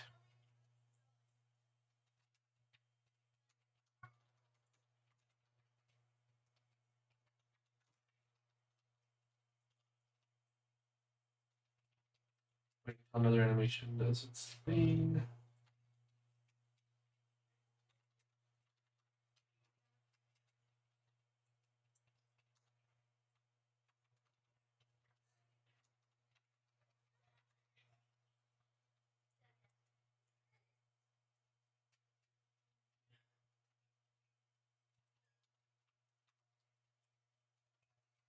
Wait, and change color. Okay.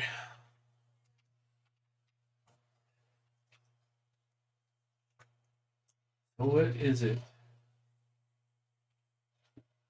Because these animations are finishing, these bounces are completing. So why am I not getting the T value?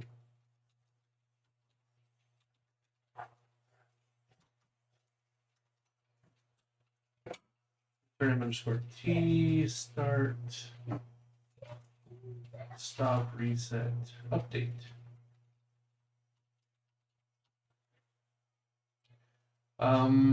These are egg timers. It is clamped. Then we ease. Interpolate.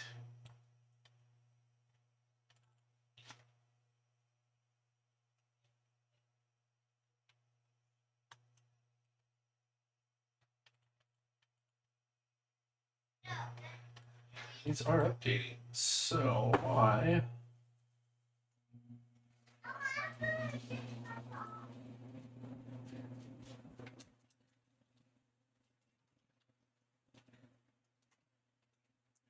is 0. So when you return, this is your scheduler. Get a free animation. We do clear it. So T is 0. So as soon as I say I'm watching an animation, its time is 0. It's not like I'm getting a junk value. But the wait, then color change methods.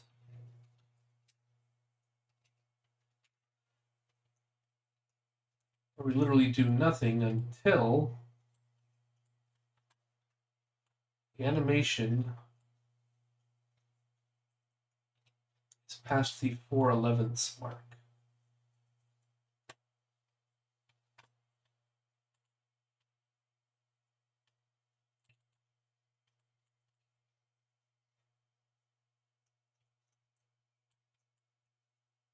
Do until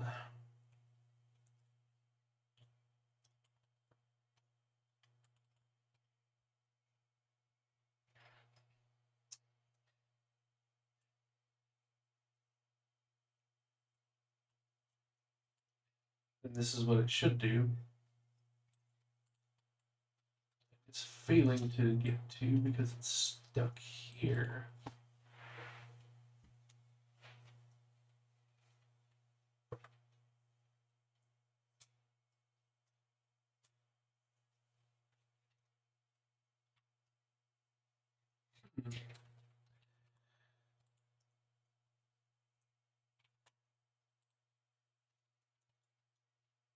Most puzzling. Is that literally the only thing that's happening here? Let's go to animation.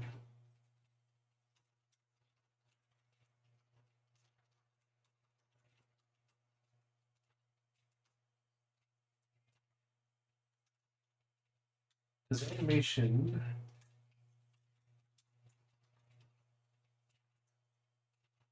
update itself? Check for end. If the egg timer is a valid timer, and if it has deemed, it's over.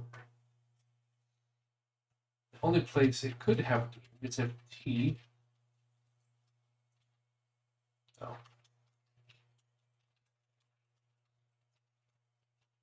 The elapsed time is greater than how much we set for a duration. Then we stop.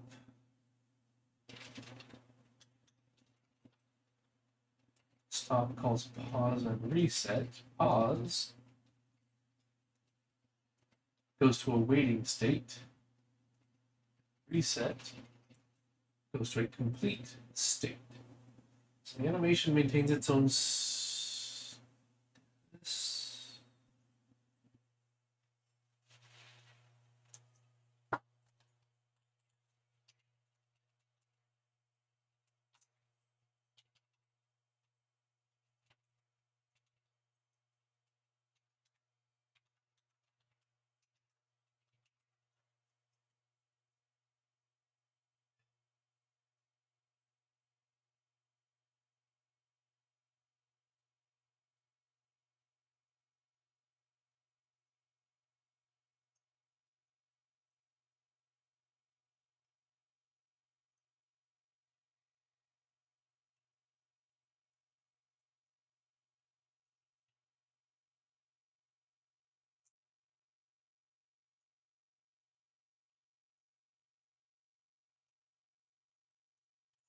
it's animation 2.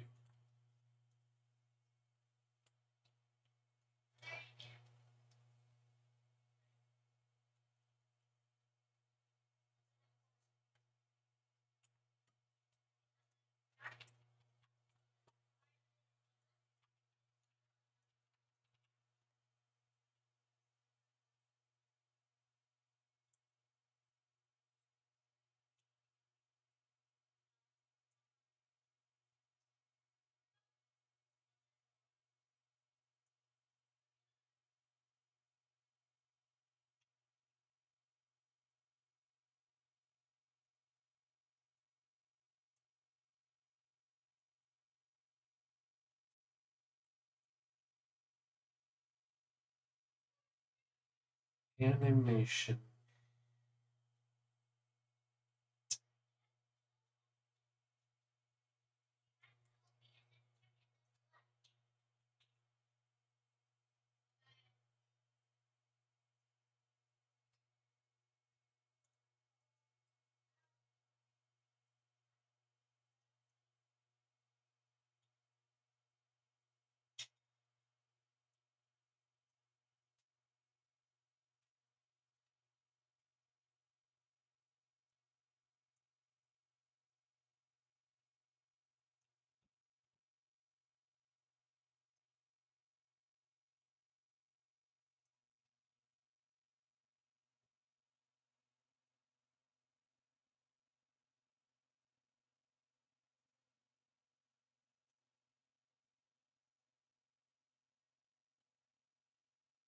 Do until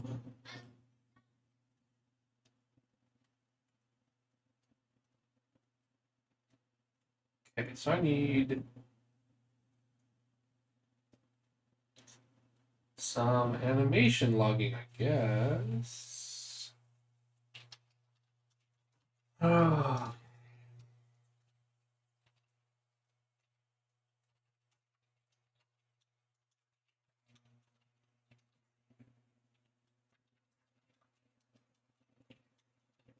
So let's take this comment here. Let's take the animation has a num because we need a stopwatch, a label, do logging, and set label.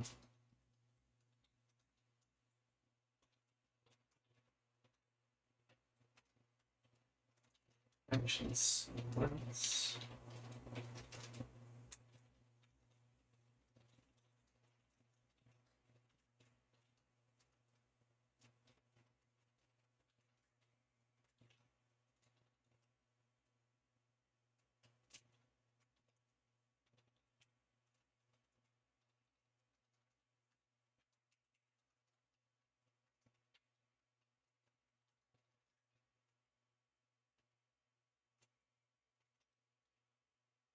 Okay.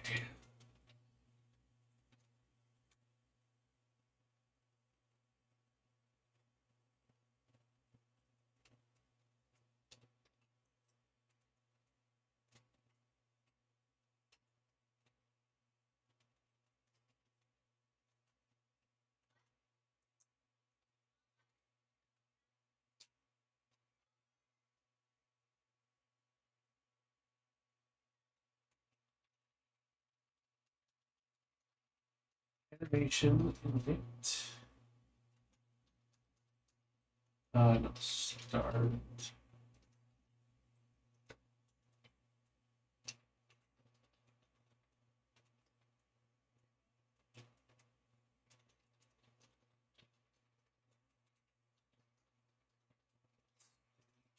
Is something.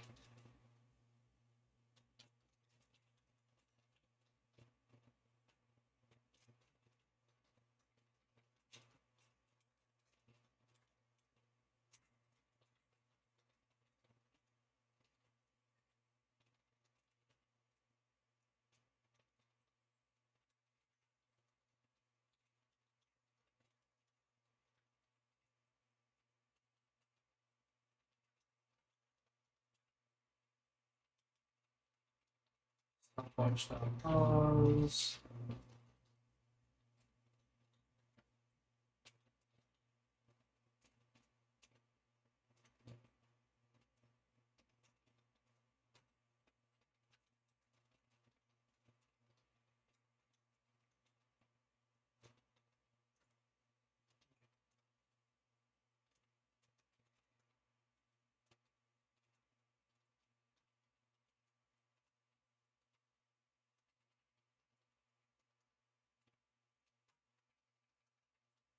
Setting it to idle. We're setting it to waiting. Update. Update is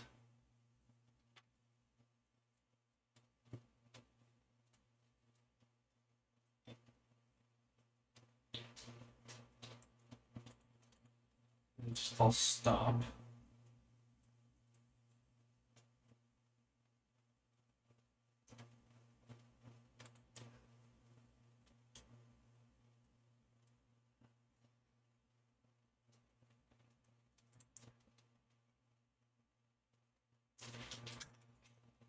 If stopwatch dot elapsed greater than something,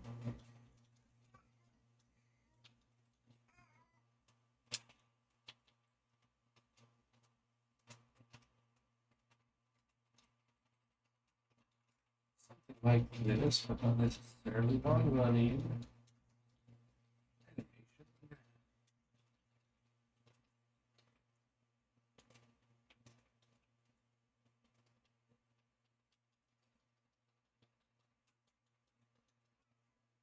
I'm doing that label in there.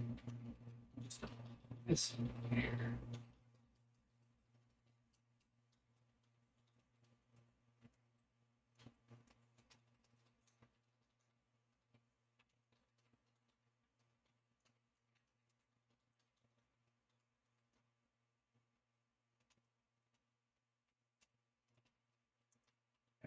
This isn't happening.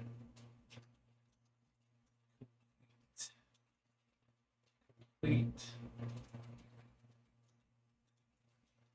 Animation. Update state.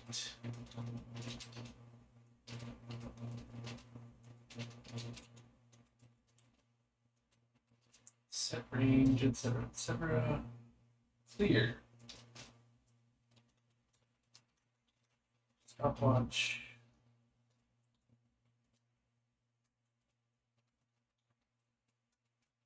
Running. Stopwatch dot stop.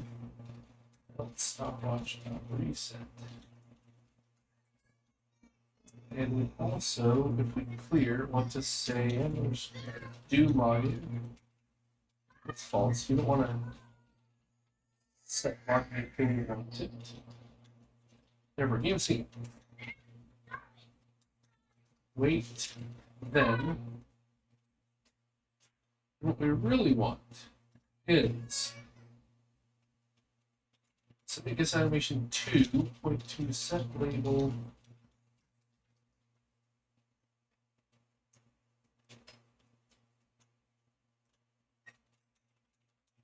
Yes. Submitted. Drop. This is raise and drop, right? Animation 1 raises. This is the drop. Drop. Animation. And let's make this animation 2, do logging.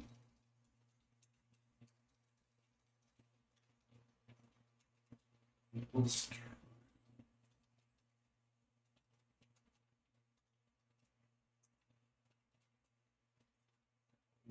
Here is anim 2.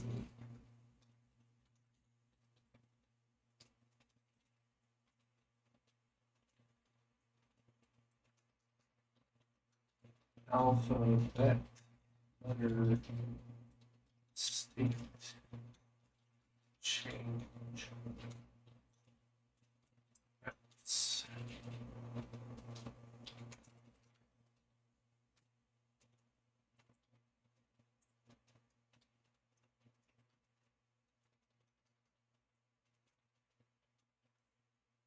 yes, letter state change.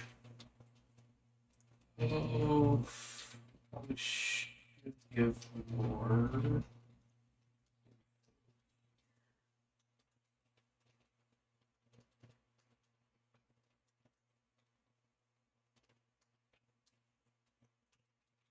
Yes, index. C.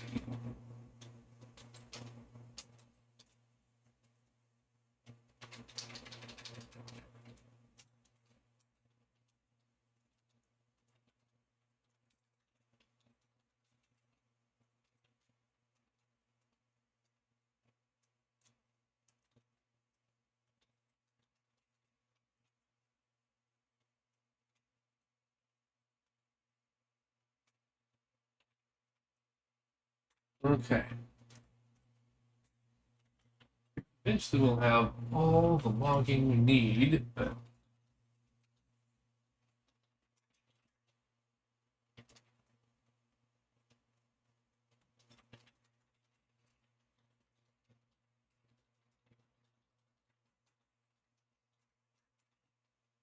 we'll copy paste. Always fun. Animation. So ActionSequence. C.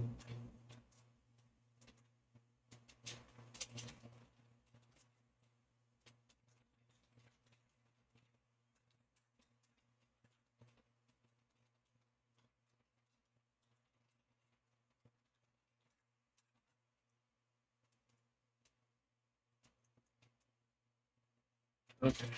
File. Clean and use a little full of thing build. Oh, and hope this gives us the secret hidden piece of information we need to solve this.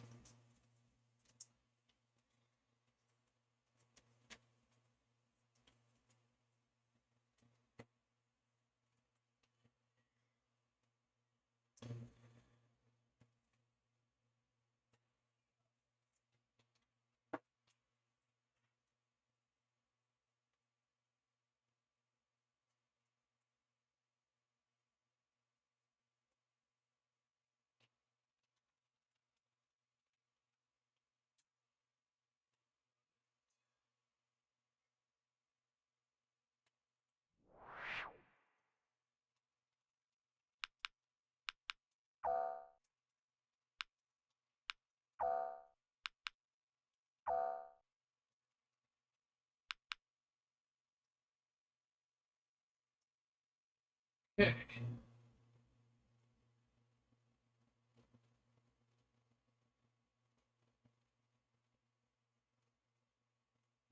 Long-running action sequence. I'm not getting anything about animations not going.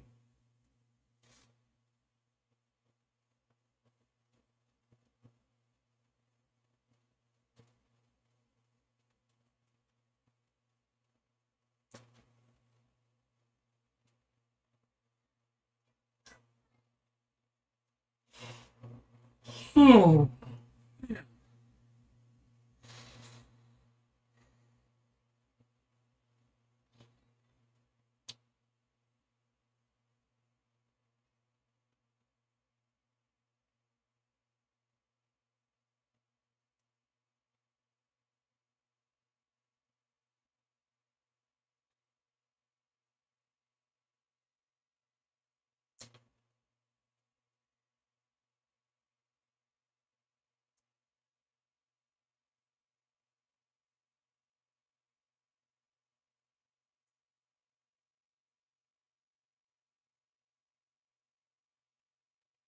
It's getting stuck every time. It's getting stuck once in a while.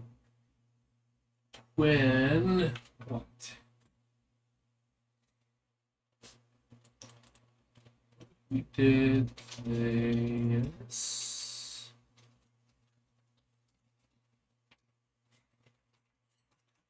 If you logging.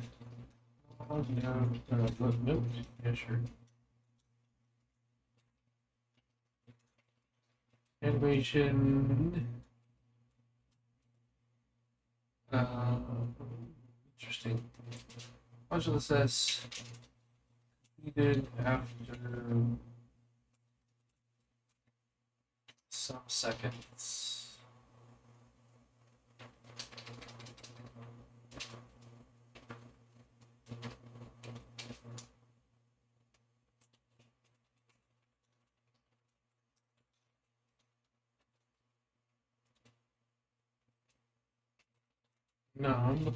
Label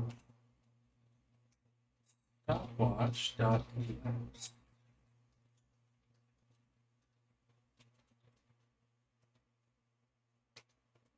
No. Actually,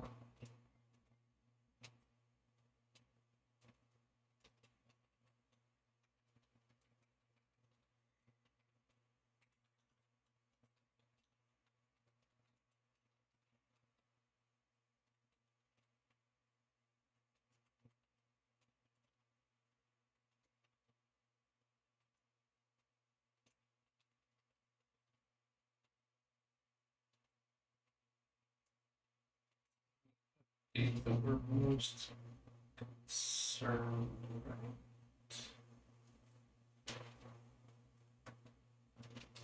Reset.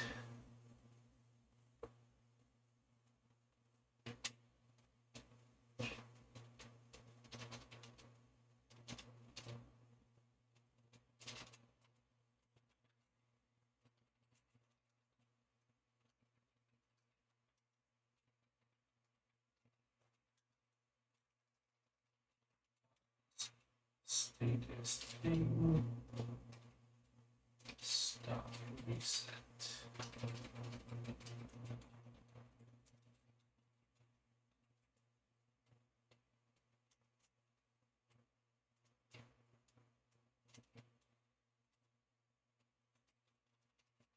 Stop.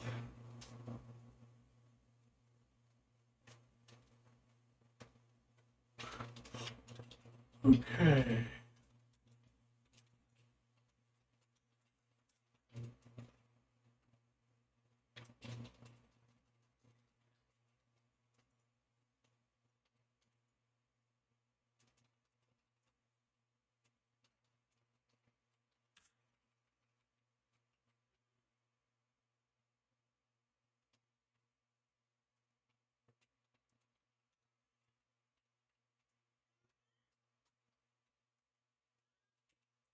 Is done.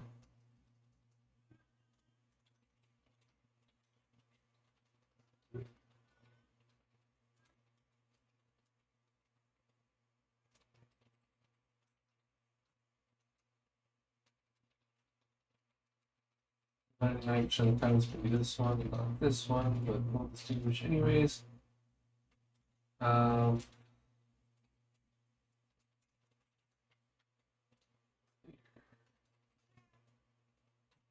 Underscore label. No.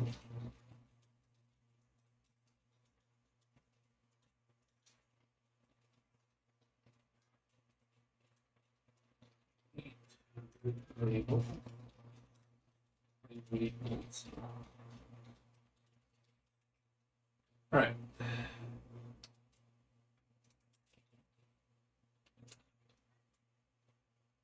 Oh, Pat, how is it coming? I'm lurking, listening, but I'm like doing so many different things. Also making a beef roast. Ooh, yeah, there you go. Beef roast sounds great. Well, slow and painful. I'm not sure what it is about waiting for an animation that's breaking things that didn't used to break things.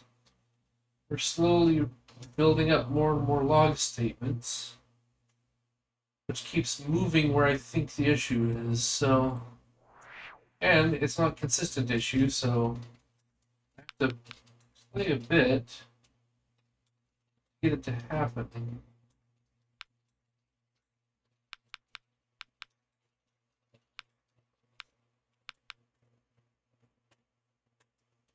Animation update, guess submitted drop is done.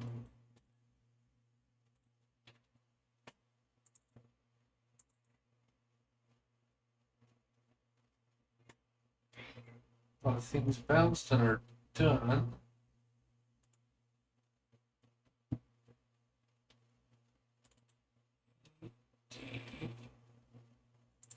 OS M I.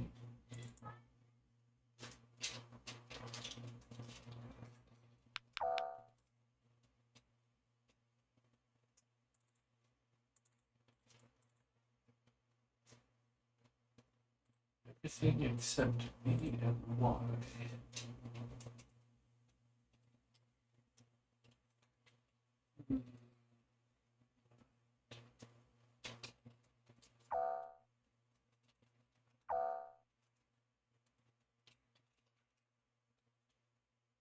Okay, something's going on here.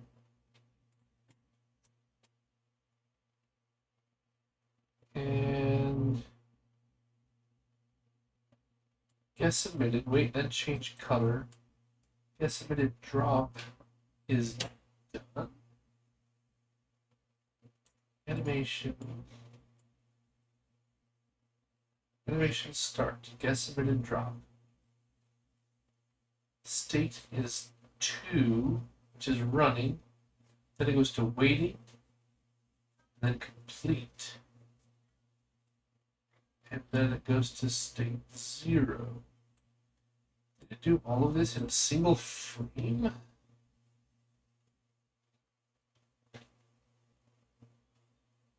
Start.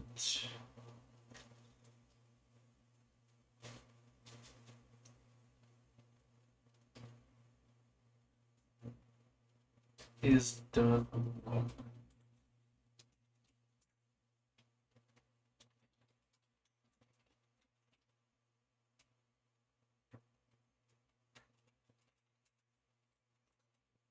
3 seconds, which is stopwatch.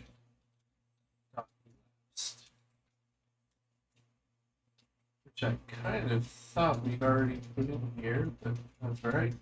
That's 0.3 seconds. Stopwatch done elapsed. Time.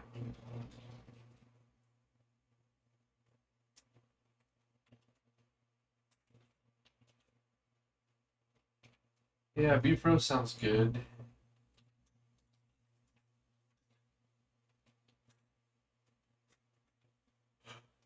I think the best part of the beef roast is the potatoes when they soak up all of that beef juices while it's roasting.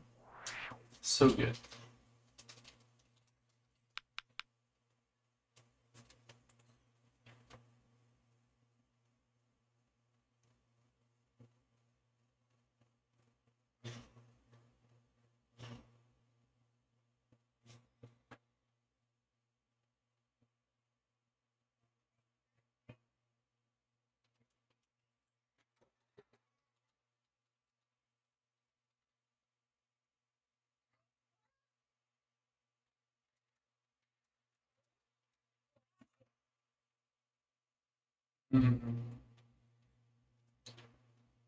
What is this?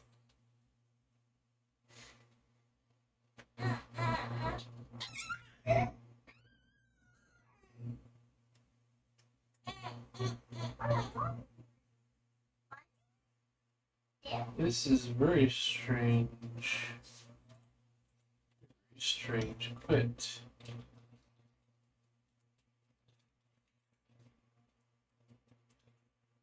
That kind of leads back towards the heap getting corrupted.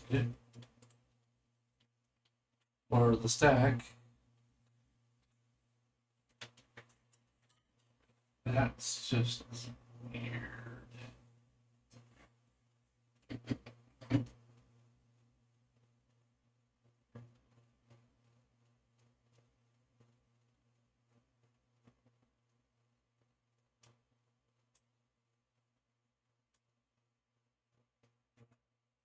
It might be almost snack time. This is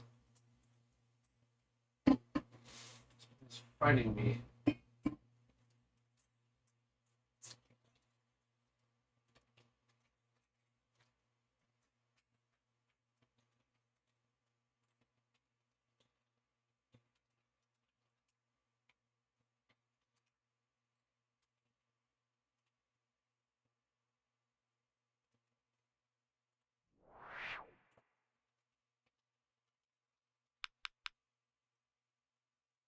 Huh.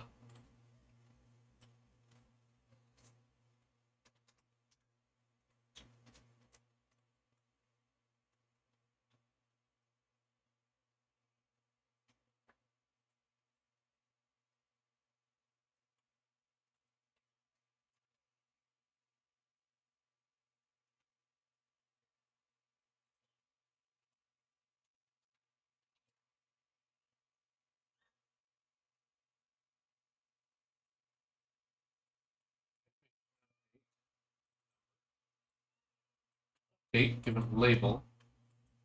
It's done after some amount of time.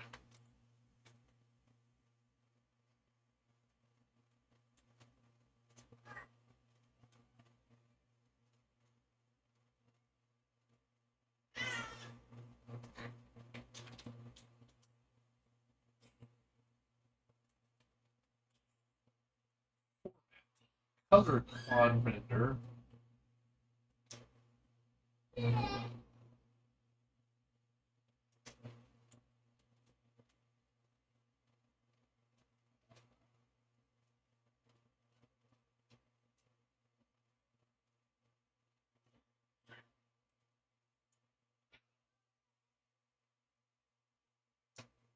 My animation's getting overwritten.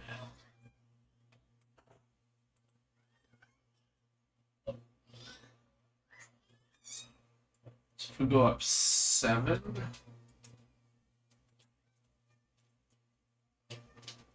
up 6, no.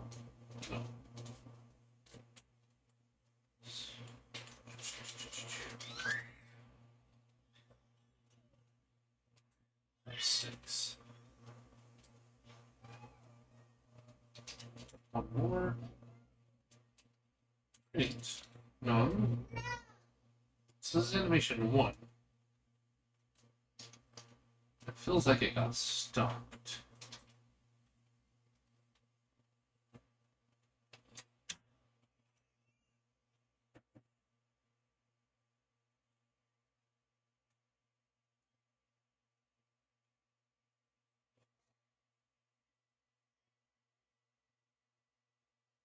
Something color quad related? I think there are only 2 color quads.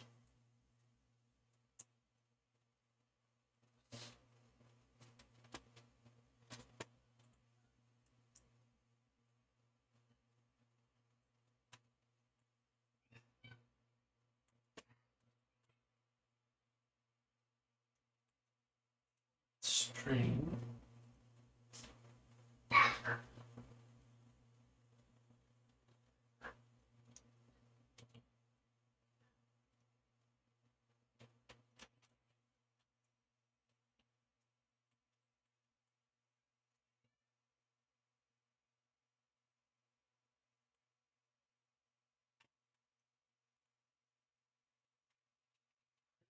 Label.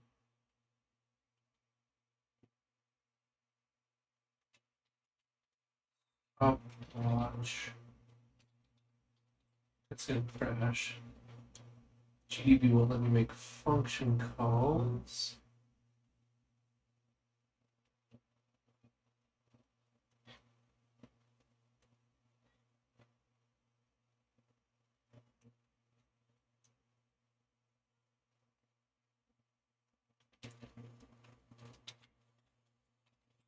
It's dumping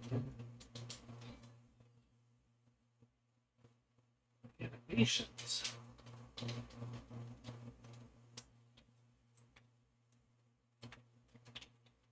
I think it's a corrupted stack or heap or something.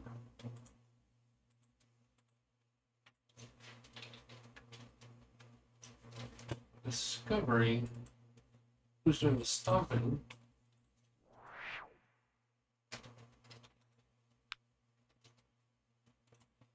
Go segfault, backtrace.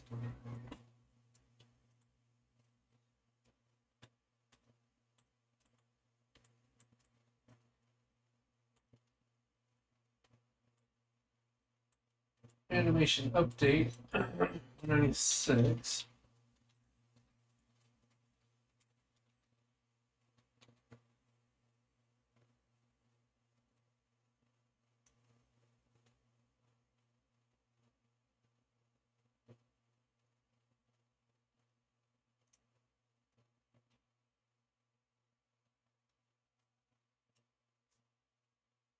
Oh, oh, oh, well, partly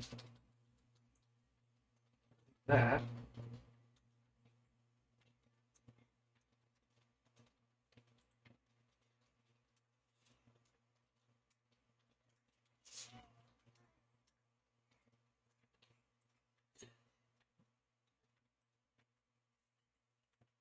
Very strange behaviors. You can do weird things like that.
Done after new. That's not very helpful. Oh, S. Yeah.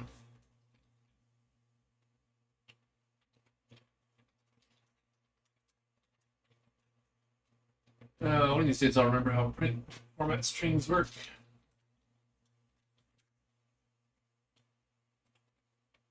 So it separates the experts from the beginners, right?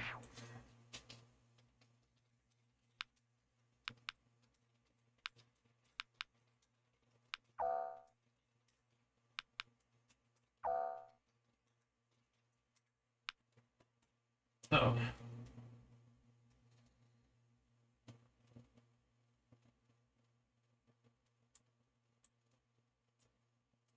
All done after 0 seconds.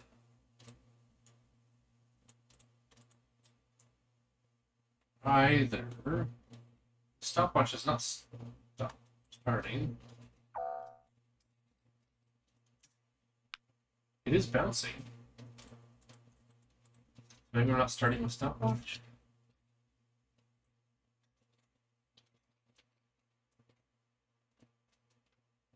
Start. Stopwatch dot start.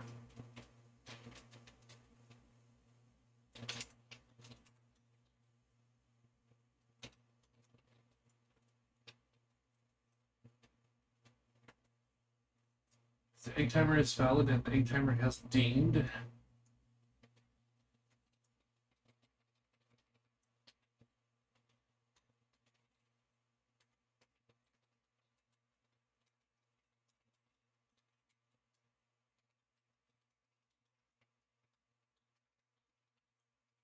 I think it lapsed.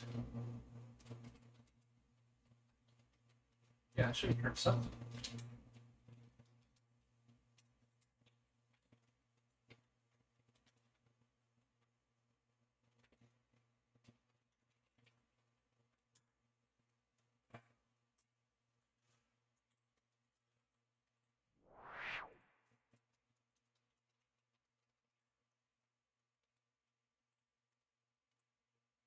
Zero out of 0.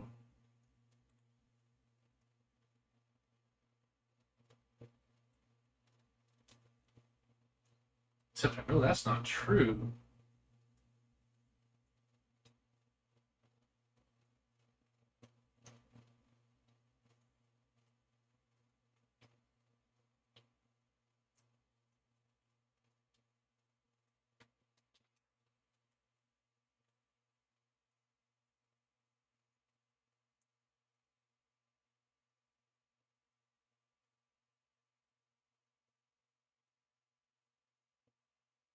Oh, we have to log all that before we stop. Stop. Resets a bunch of information.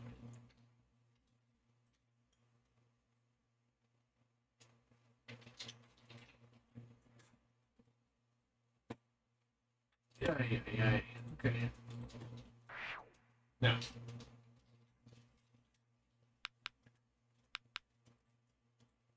After 1 second, after 1 second, okay. Carlos toast. Ultra the chips placed right now.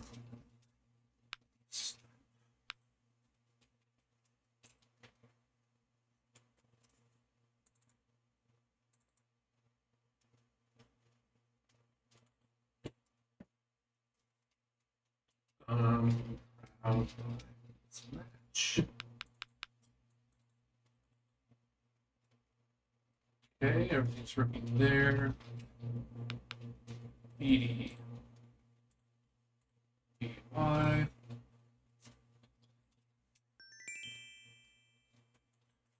All we need is for one of these to fail here.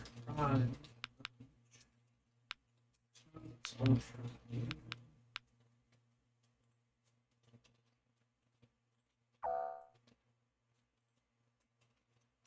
Chips. Placed right. Stump. Round lines. Match. Okay.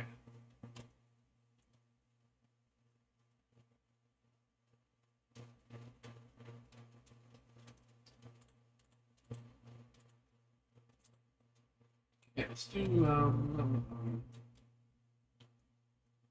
STM.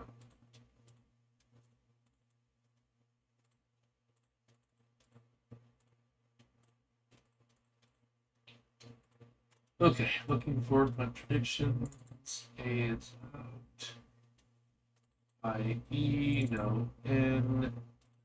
L, no C, no H.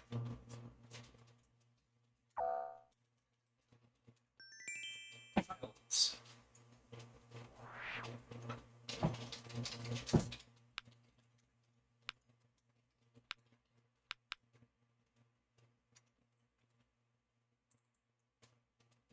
Oh, there we go. Something got stuck. It's the E.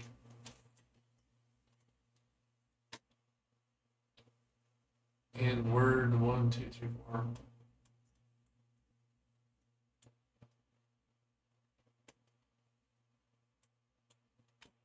Yes, 0, 1, 2, 3, 4.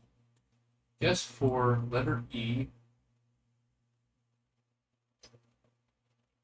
which is animation 46.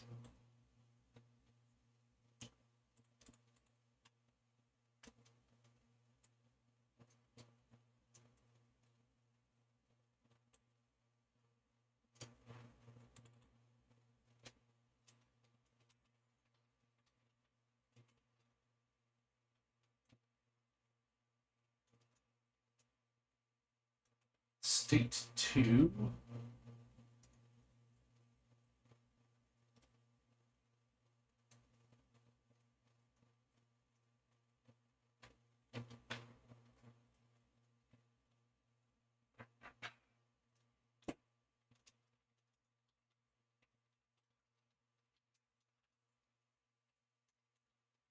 Is running. So animation 46 went to running.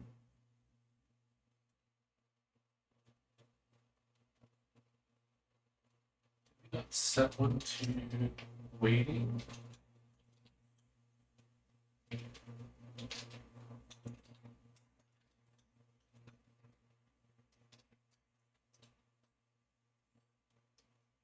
Pause. Mark as waiting.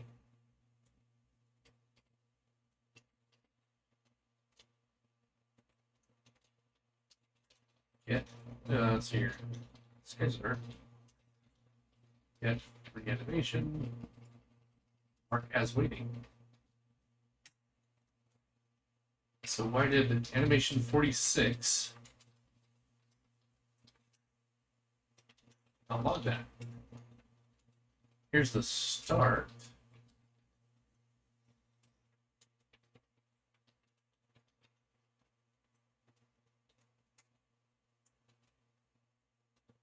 It goes straight to running. Updates goes from pause to complete to done. Or to idle.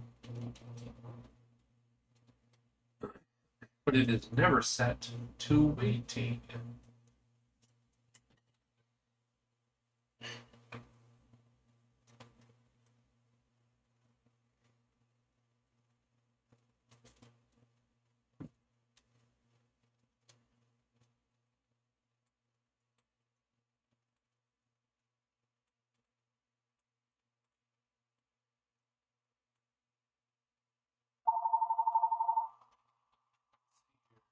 State is one. Animations are never set to waiting.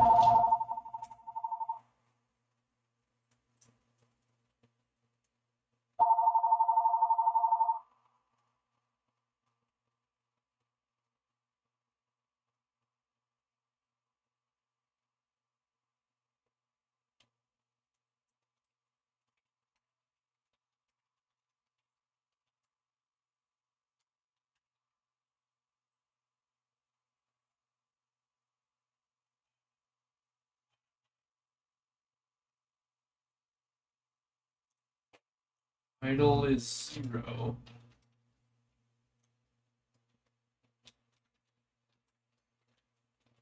Animations go to 0.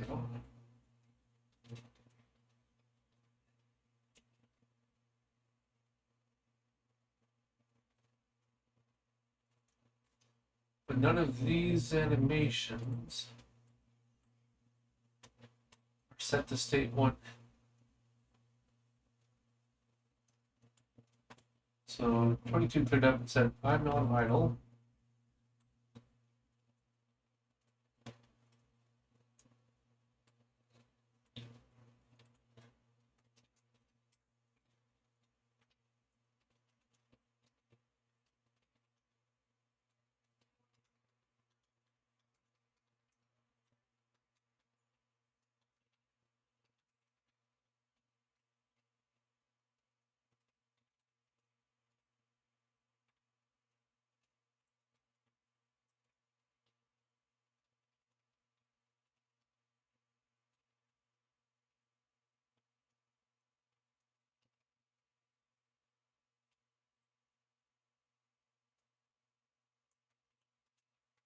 Getting told that it's not in a waiting state, so it must be in a waiting state.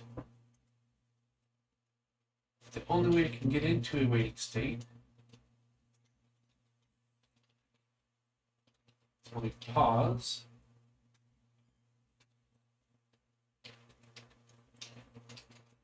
Or mark as waiting.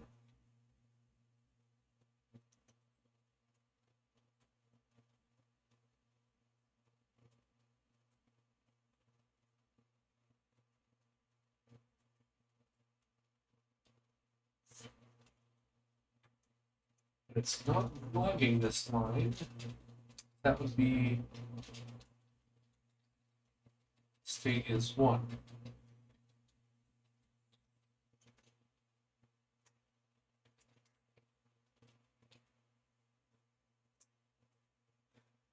No.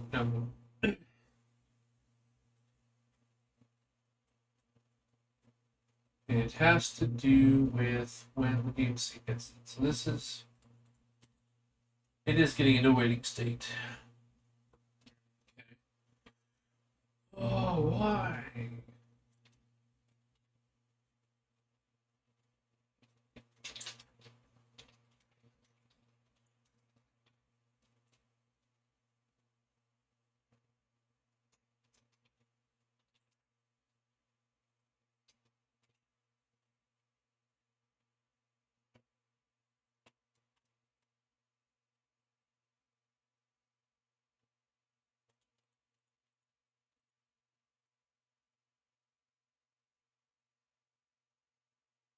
set do until.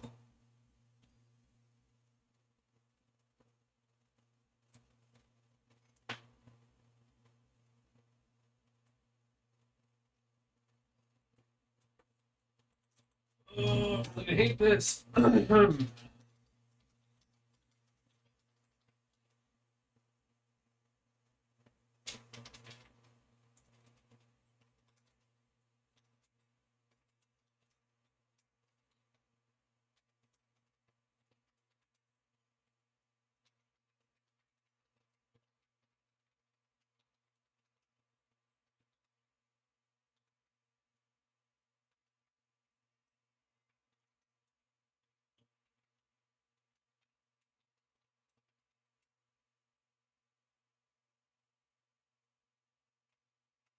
Theory, that should spin forever.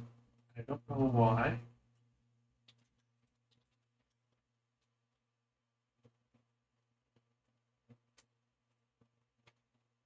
So here's what we're going to do. We're going to run.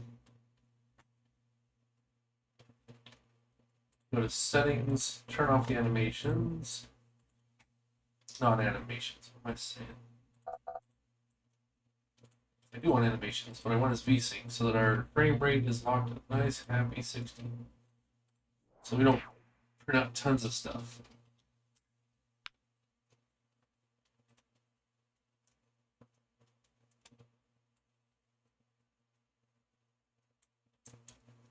Let's see, at 11th is 0.99. It's 0.111th is 0.0. No.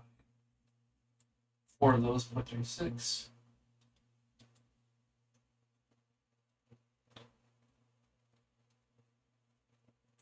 Just waiting for it to even start. Then the animation starts. Then we count up. And we're good.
The brain.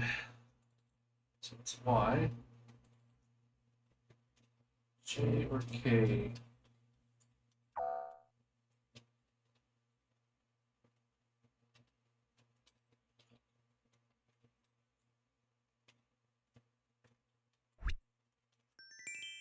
Okay.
Just need to get into a state where it has failed. So that's all invalid.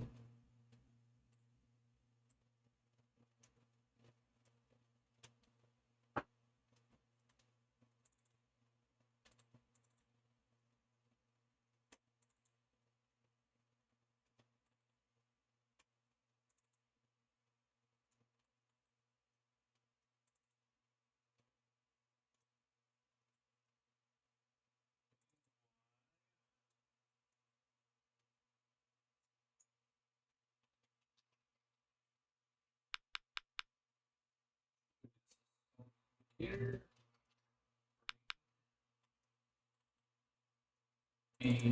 Y.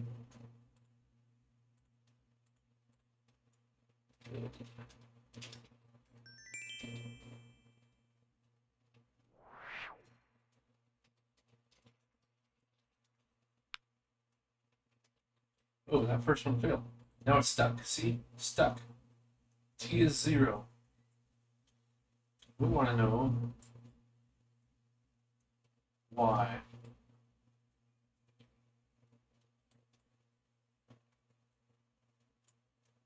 Something reset it before we could detect that it was.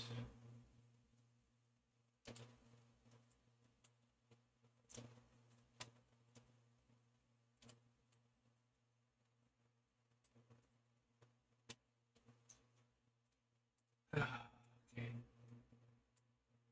28.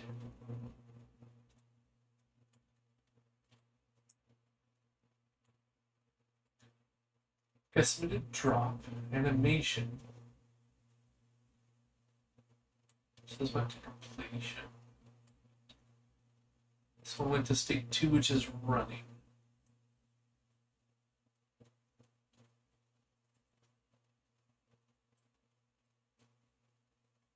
Where did animation 28 come from?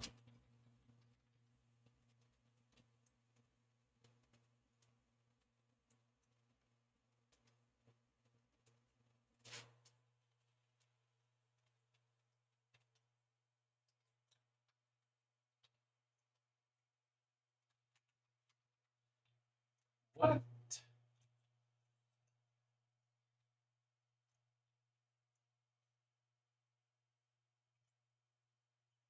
State is 2.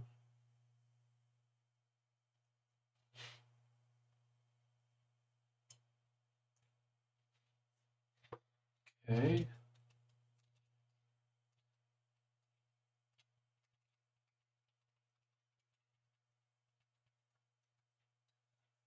These are 2 interleaved for the same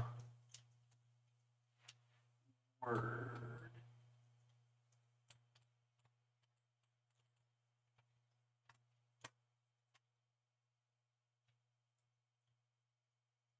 One of them finished, the other one did not.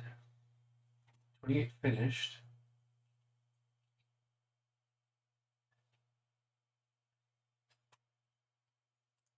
Then the action sequence kills, but not the animation.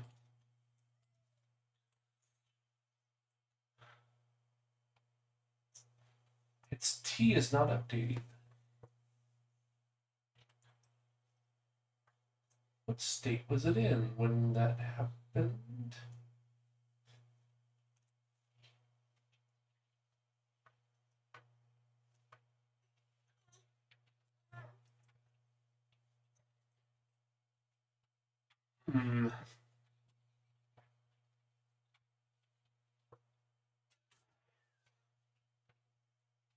So, as I suspected, the action sequence isn't the problem, the animation is, but this animation, whichever one it happens to be, don't have quite enough information here. This is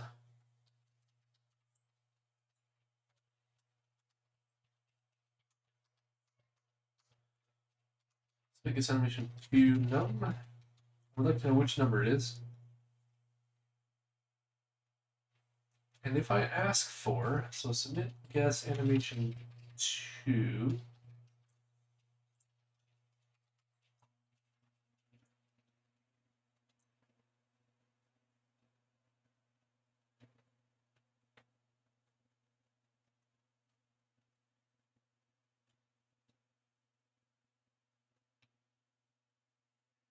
Set play animation.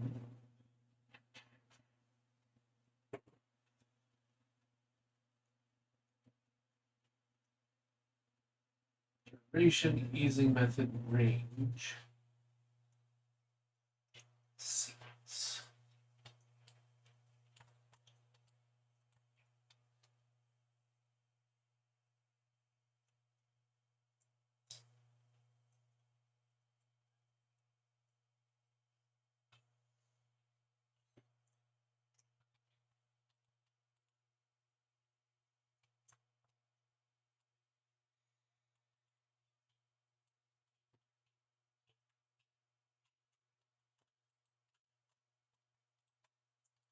Okay.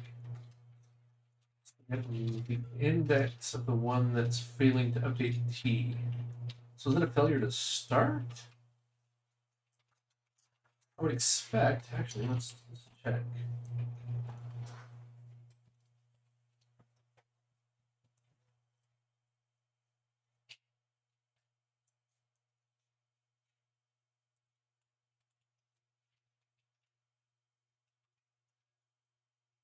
It's never started. That should be impossible, I think.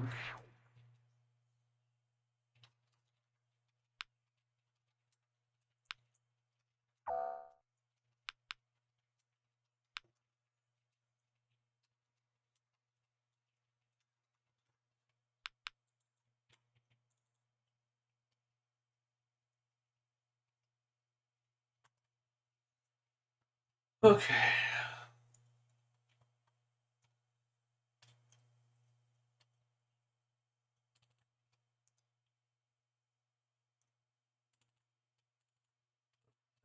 All right, HIP and S are all in. T is in. Oh, no, that's not right. Clear.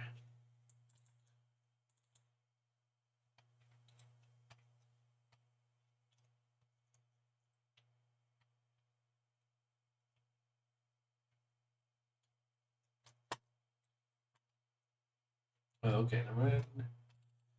T and S are in. URA is out. H is in. Oops. Oh, something stuck.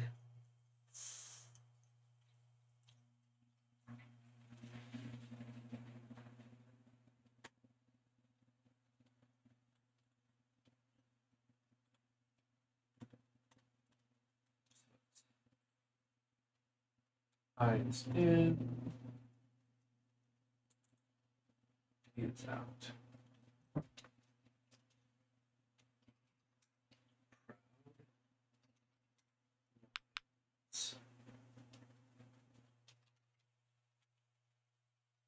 BD. Logs.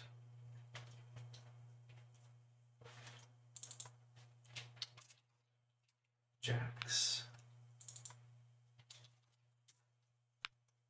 W or X.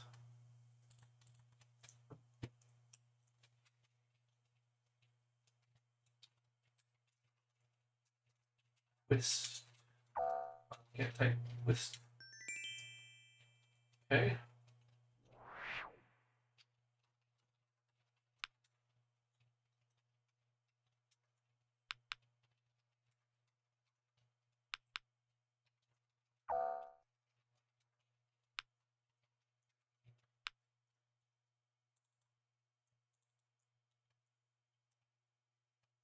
I O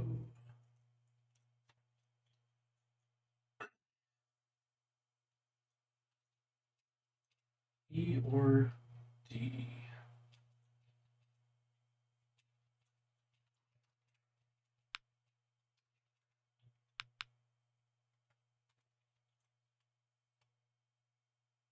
Hmm.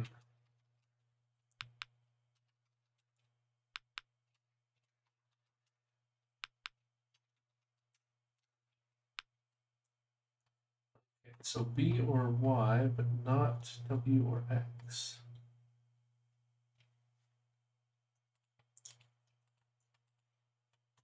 ED has one, agreed.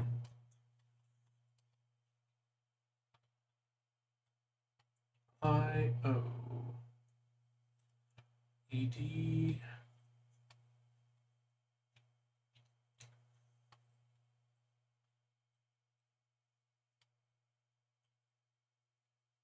MO, let's see here. Let's do B, oh no, not that one.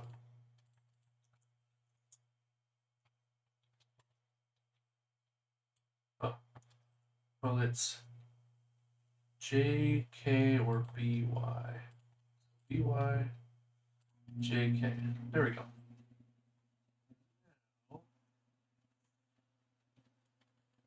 O and S have to be in, PD out, E in,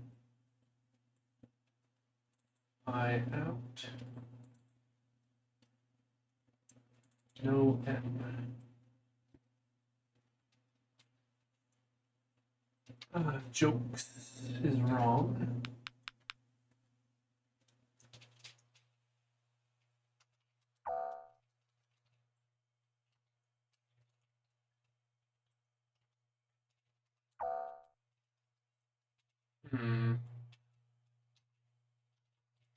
Jokey. So Y is in, B is not.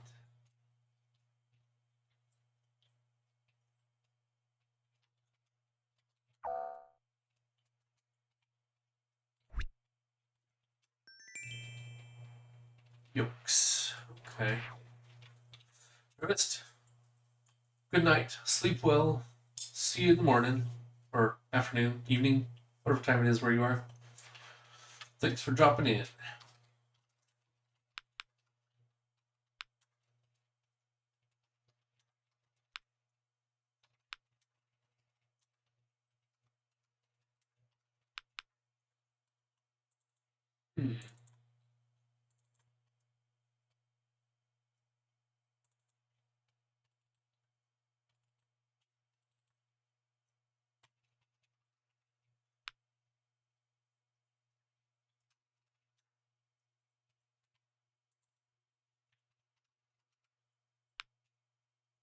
Okay.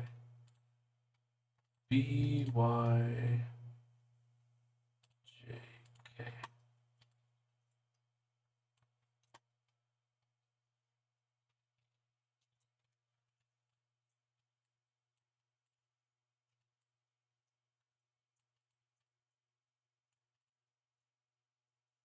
So basically only added this printout here.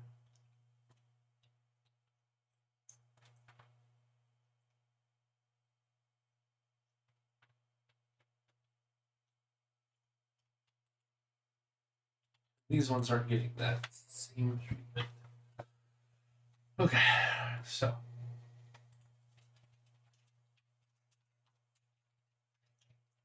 we want to do a couple different things here.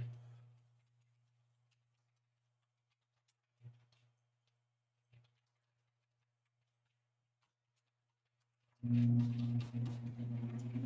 we go. Antium2, I believe, is the one that we have to wait for later here. Do until. Antium2. Actually, there's one other thing we want to capture. That is, I guess, no, Antium2 points to state as an integer. I want to know which thing and what our state is.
Okay, now.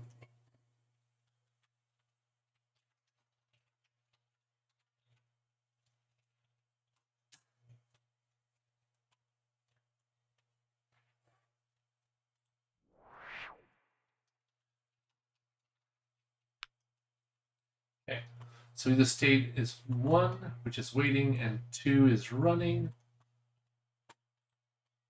Okay.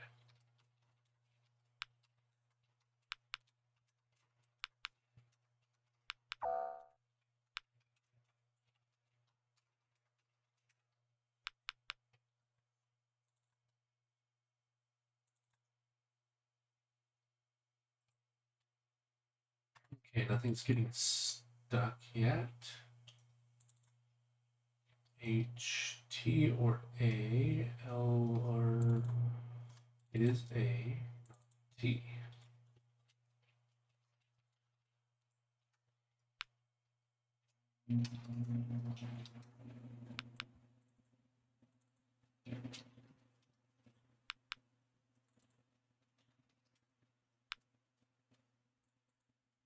Curious.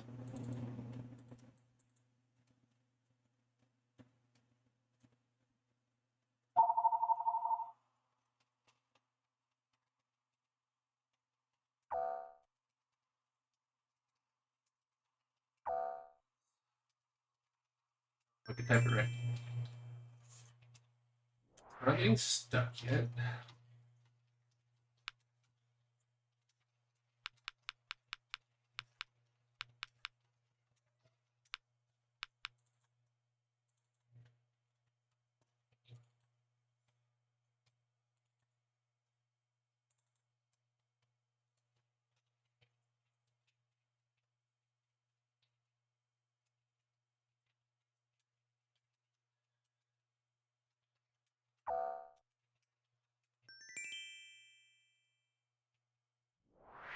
Still not getting stuck yet.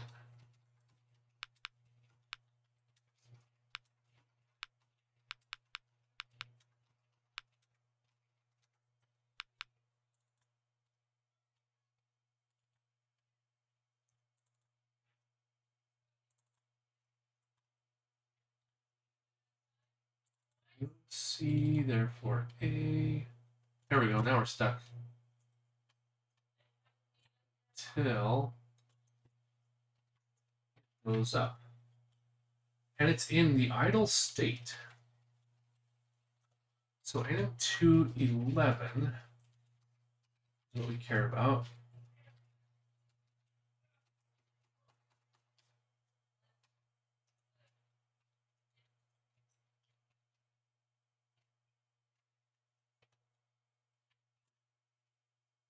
Eleven.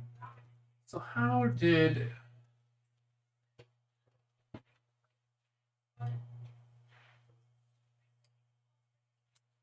animation state 11 was set to idle,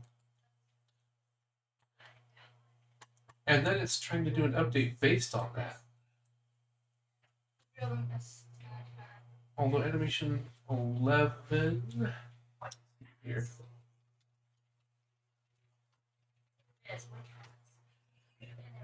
State is 2, which is running. Then it gets an update where it was done after half a second. Set to waiting, complete, and done.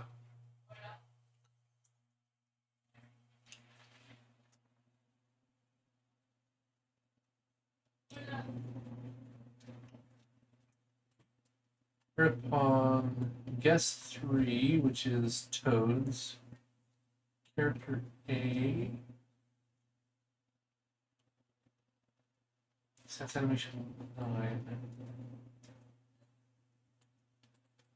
How is animation 11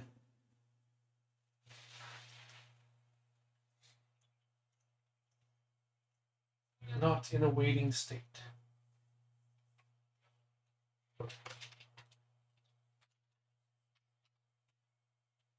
Oh, guess 5. 0, 1, 2, 3, 4, 5. A for laced. Animation 11 just never got started.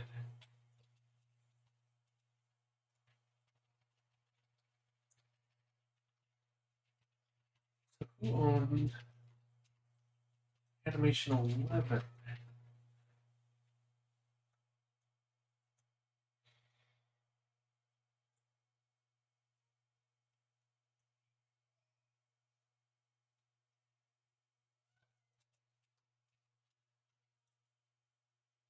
Animation 11 is done.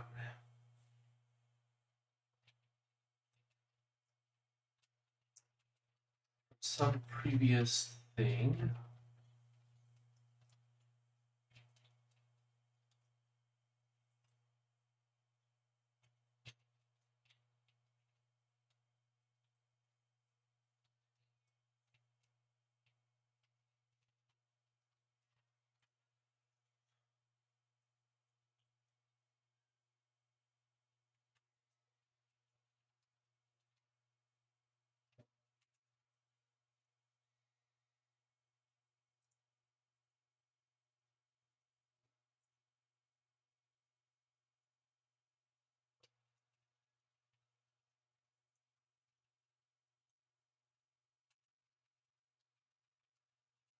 Animation 11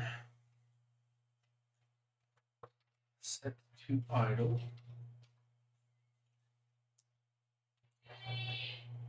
It is set to start.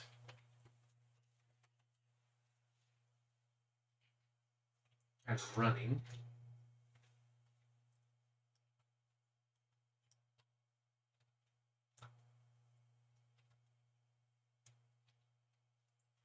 Animation 11 finishes. So the action state where we wait is starting after the animation is already complete.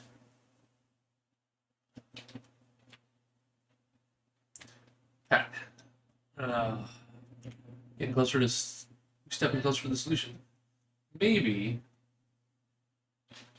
I told AI to add bug statements on literally everything in the interpreter it's writing, so I have to debug on. There's like 150,000 extra tokens.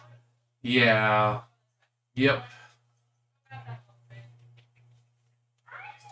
The short answer is something is not starting when I expect it to start. The life cycle for animation 11 looks valid, but I think that the action sequence, this one, action sequence 7,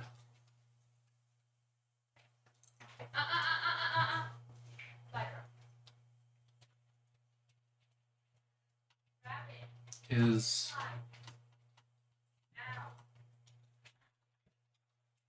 wait a second, let me see action sequence do logging. So let me go to action sequence.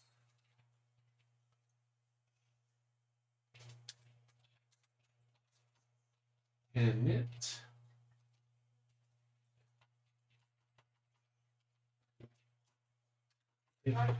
Label not equal to null. Delete label. Label equals null. I want to do that. We also want to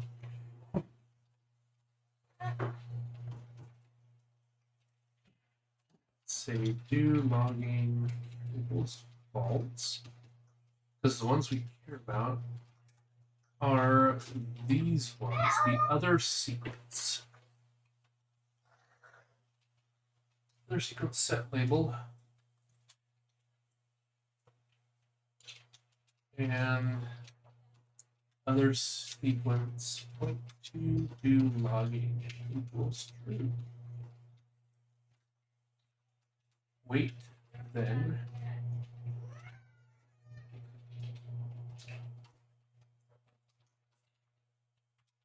change color on first bounce.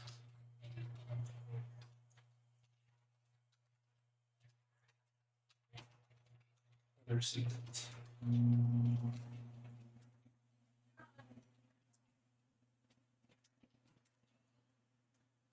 Yep, that is incorrect.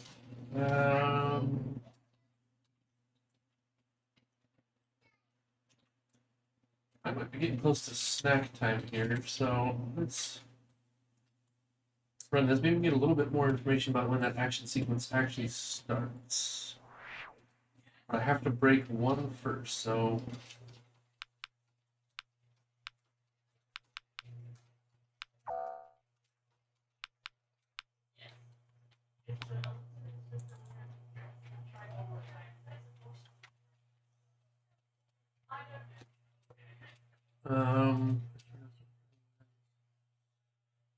okay.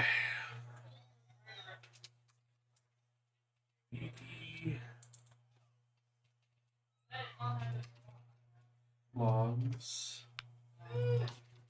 jacks,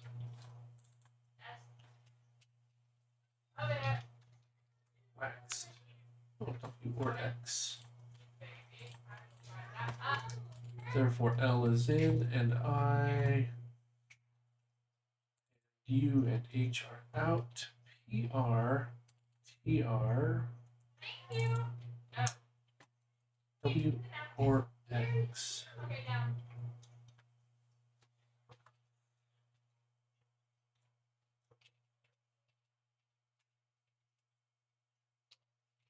Orbital. W is in. Cheat. Okay. Just trying to get a bunch of animations as fast as we can. Which window management system is the game using again, SDL? No, we're using GL FW, the GL function wrangler, which pulls in GLEW, OpenGL extension wrangler, and it handles my inputs and windowing.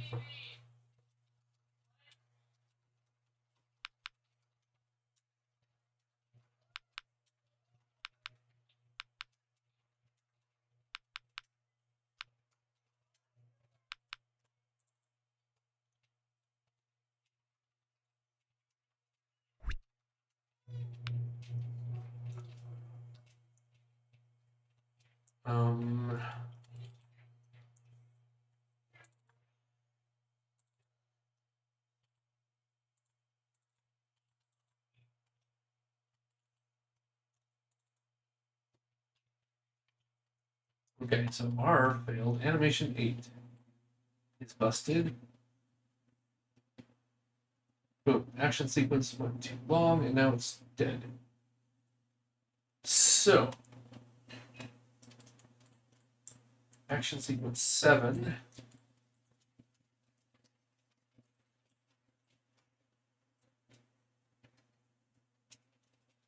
And it is relying on animation state 8.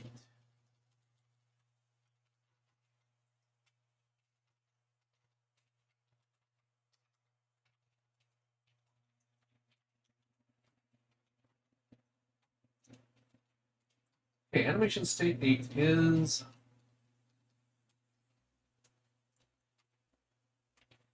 what was it? Yes. 6 character R. So 0, 1, 2, 0, 1, 2, 3, 4, 5, 6 character R did fail.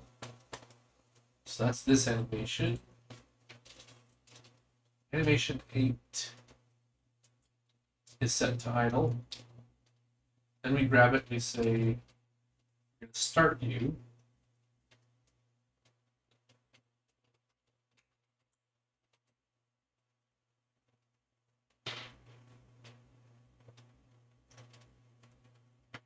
It goes into update, it finishes after some time, and gets cleared. Then, action sequence 7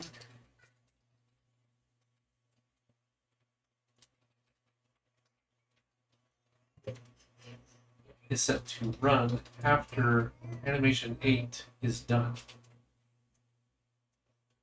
So this action sequence, which relies on animation 8, doesn't start until animation 8 is complete.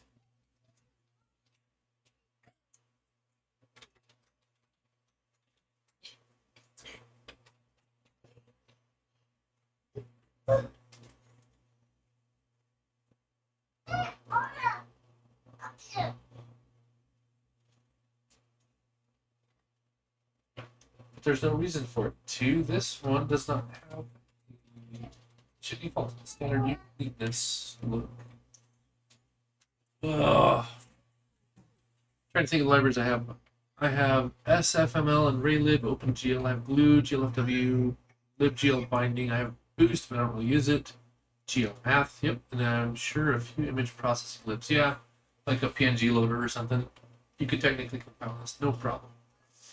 Wasn't it sequence 7 last time too? Is that a clue? No, it's not always sequence 7. It's... I don't want to say random, but... Why is it not being started? The action sequence should go into a waiting state immediately.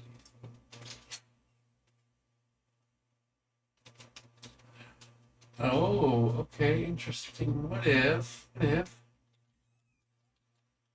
action sequence tag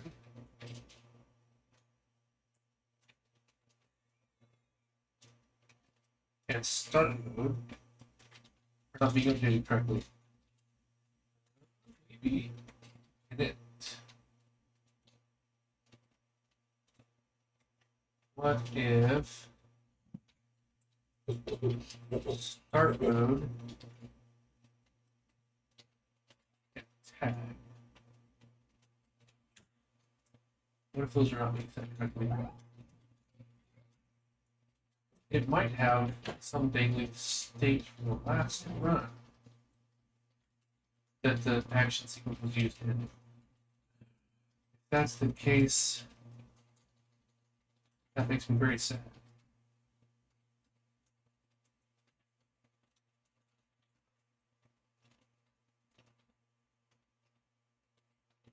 Let's see here.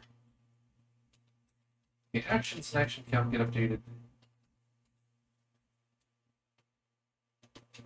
Action index. Yeah, so that all gets updated. Fine. Is subsequence gets updated.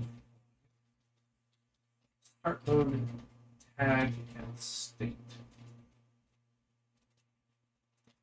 Start mode, tag, and state. Okay. I'll bet that's it right there.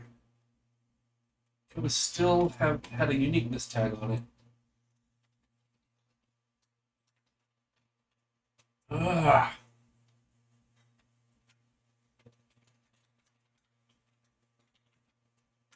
It's not that it's hard to fix, it's hard to find because the behavior is so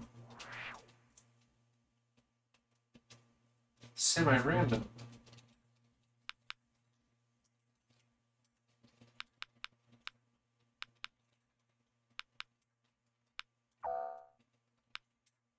But now, everything should be fine, question mark? IES, RO,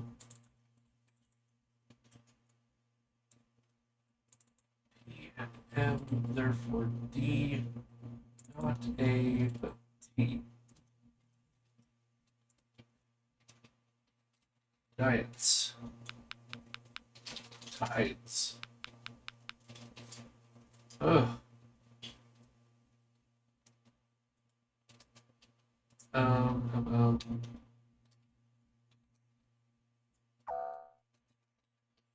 Whatever, we cheat. Deist. Okay, that makes sense. Okay. We're just gonna play out a few words and see if that fixes it. Codes. Ultra deist. Rhino. Brown lines. ultra daemon, therefore H, I, P, and S are out. UTR, U, or N rather, M is gone, O is gone. ED, logs. Okay. It's F or G. I think we may have it. I think that was the last piece.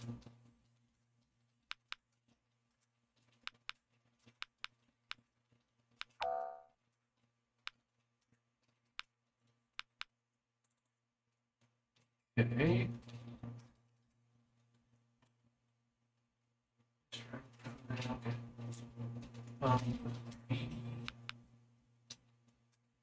AED has it, so not B or Y. Hard to say. Jax. Next.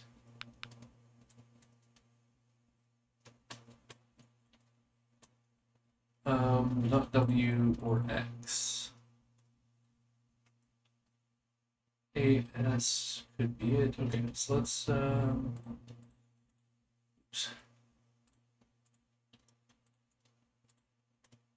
I E S I not E S not I E S. Okay. A or D. Well, let's see. Looking for contradictions. T A 2 F and G. That's a problem. Yeah, so this one's no good. Next. AD, RO, M. This one has 3, so that's already out. And we died. Not enough reanimation slots.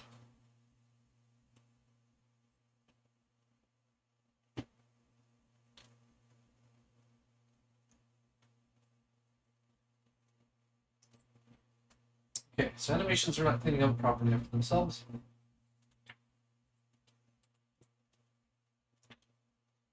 But that is much closer.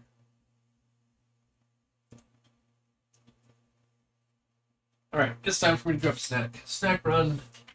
Snack run.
Okay. All right. Okay. So we've solved the problems with the action sequences. We have not solved the problems with the animations not completing.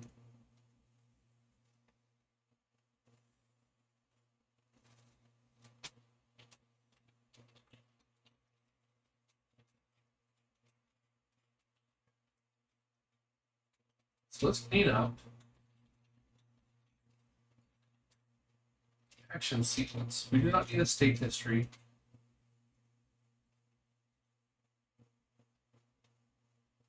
We no longer need any table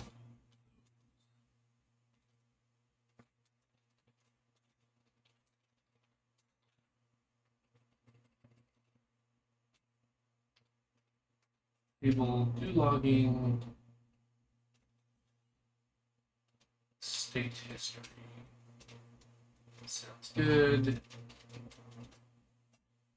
Okay, so do logging goes away. State history goes away. Stopwatch goes away. Label goes away. Do logging. Logging. Do logging. State history. Stopwatch.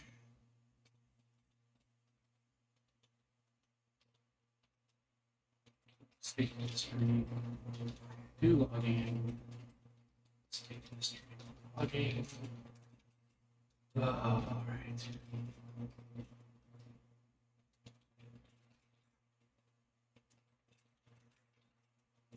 Let's see how many we missed. Okay.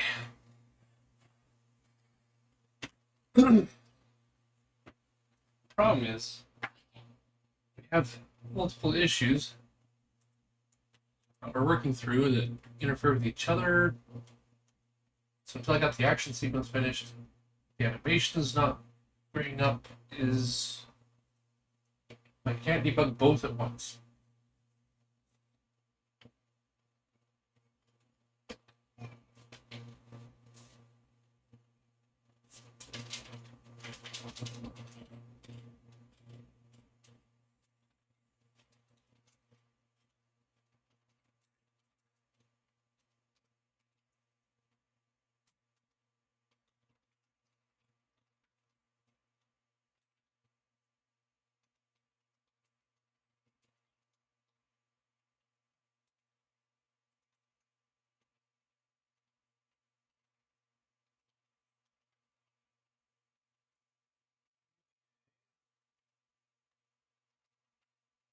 Let's game scene.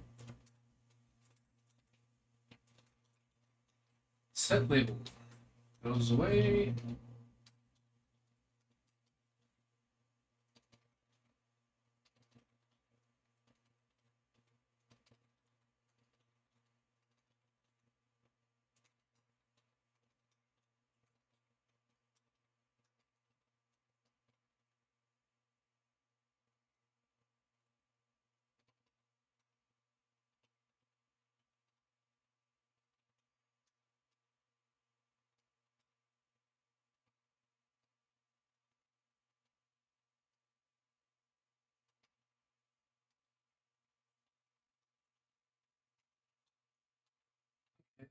And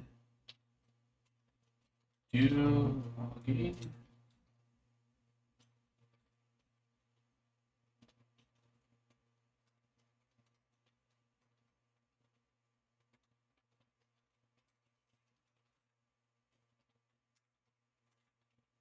Okay. Hmm.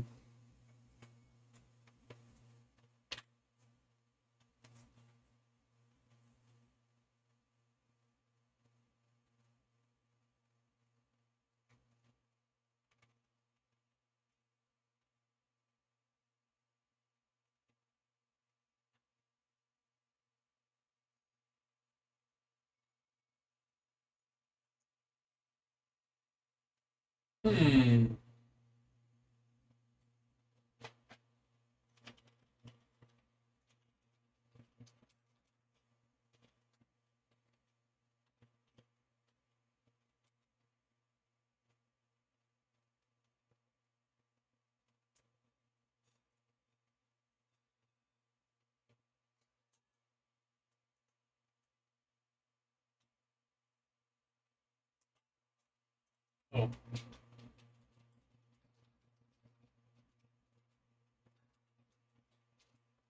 This was that debugging.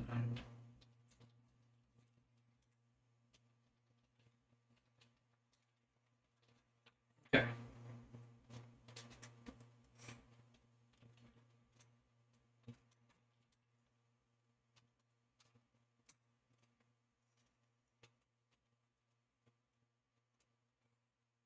Go to settings.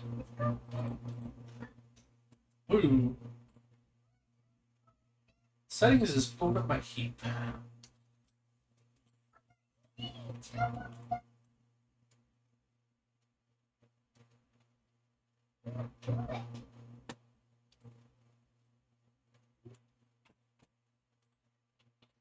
Hmm.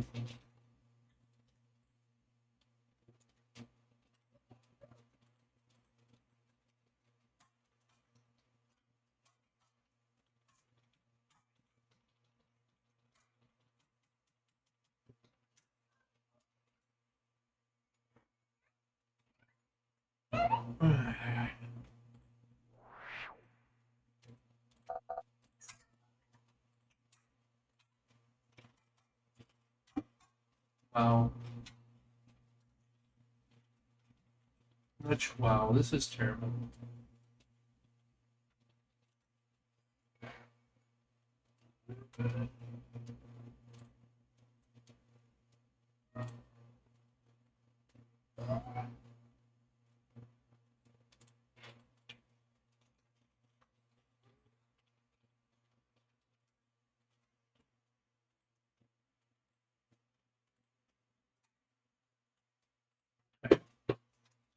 That works for you.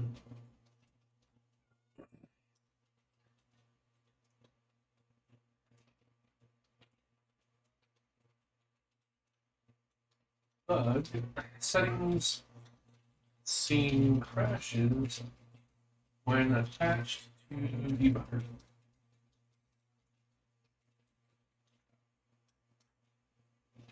Okay. So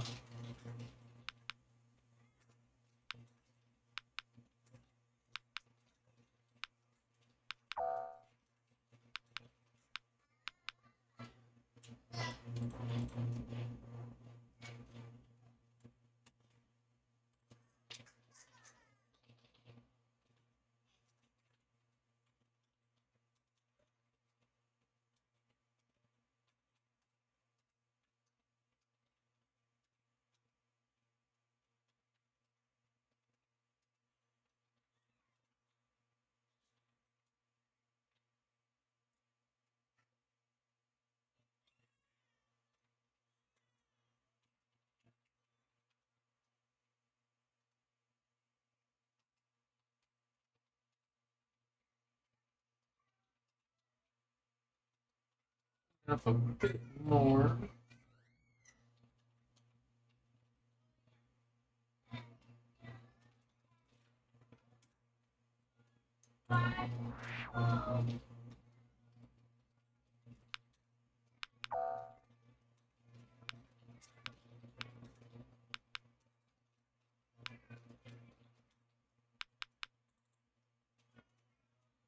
Okay.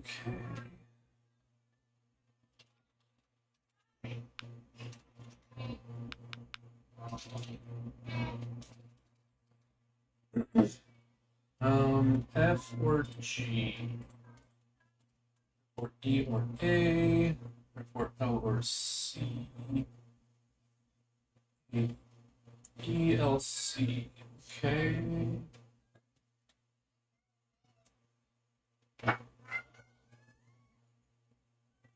Demon.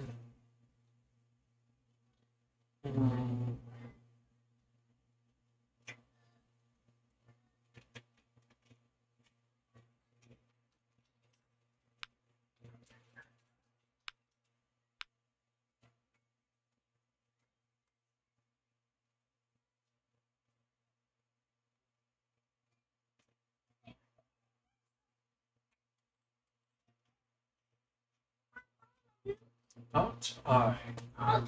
M-E, therefore not N, therefore H. Not that. Therefore this. Therefore these. Drop that. Let's see. F or G.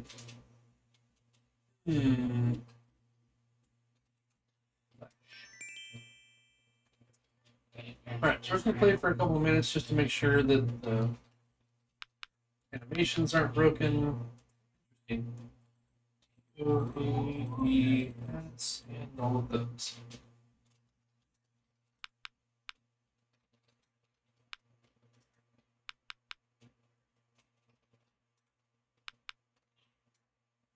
Okay.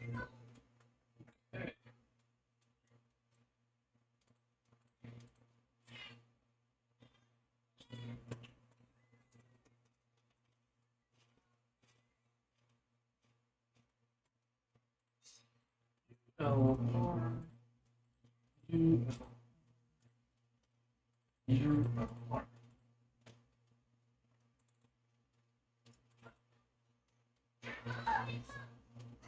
I, N, has one. So this is automatically a contradiction.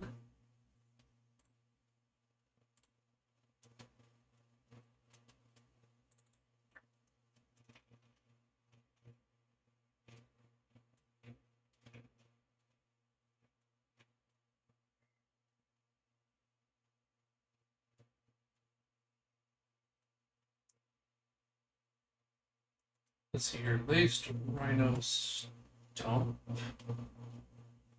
has one, so there's no M. Right, or E, therefore N must be in. Demons I.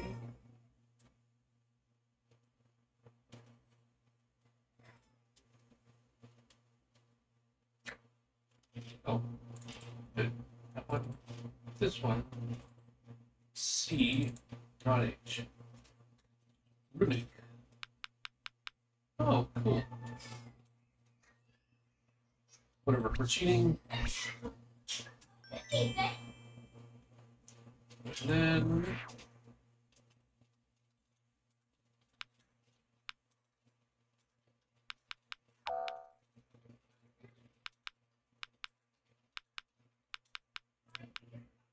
I don't see us running out of animations yet. Gone a couple words in.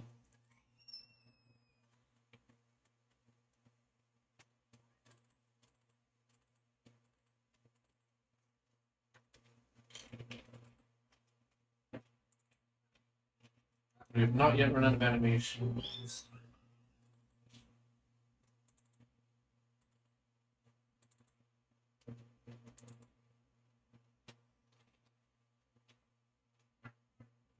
Oh.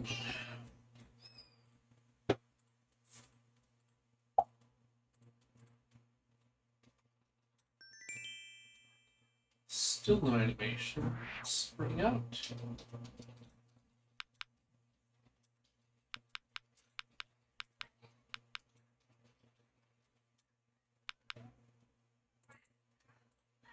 Okay.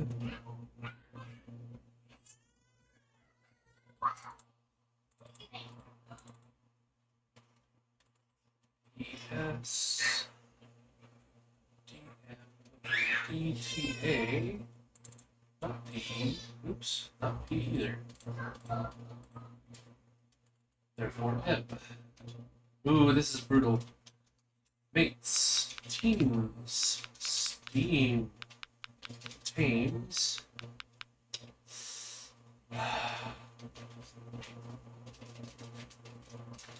Meats. Oh, we got it. Phew, lucky last guess. Just trying to blow up my animations here and it's not happening.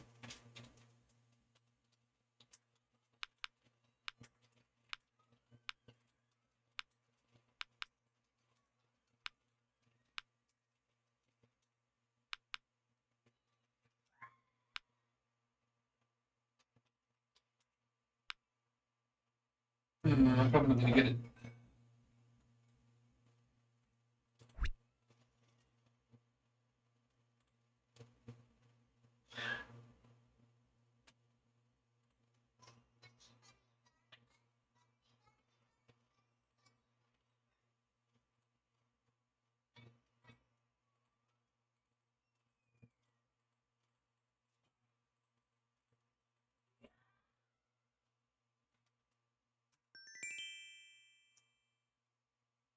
Okay. Two things we can do.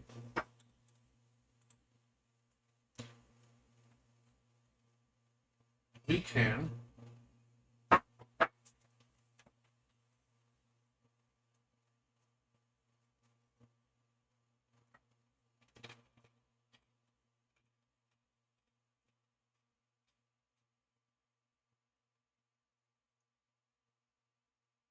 at a time in the game where we know there's no animations running, we could log how many animations are stuck.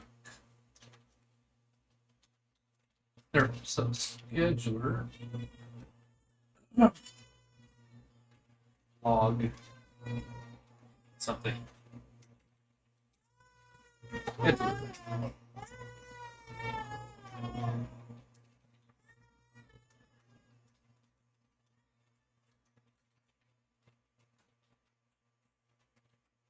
Okay, what we're gonna do. So we're gonna run through action sequences. State.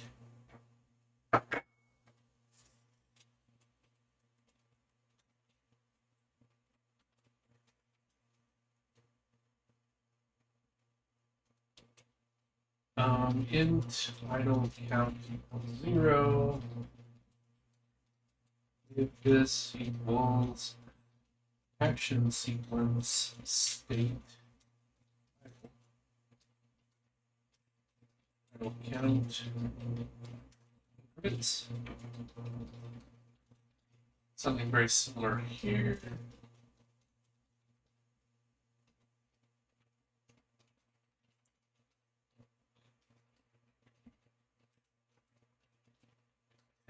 Actions, it's the it's animation state item.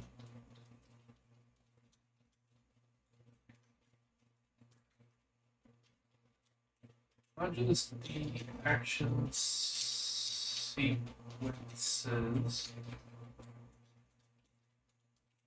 are like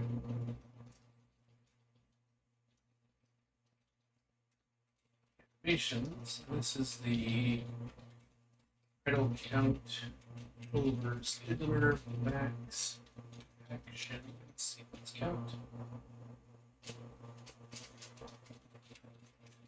Idle count scheduler max animations. Then in the game scene on update. If input is pressed of input key space scheduler dot log.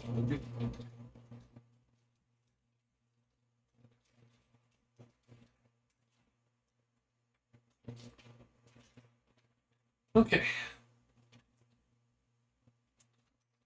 What this means is times when I'm pretty sure I don't have anything going, it should read 256 out of 256 every time.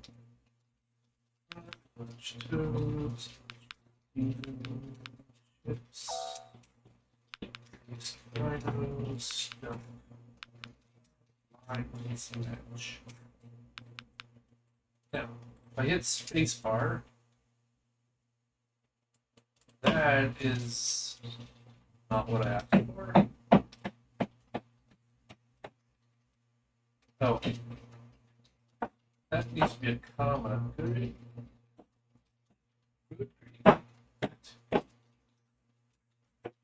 So close.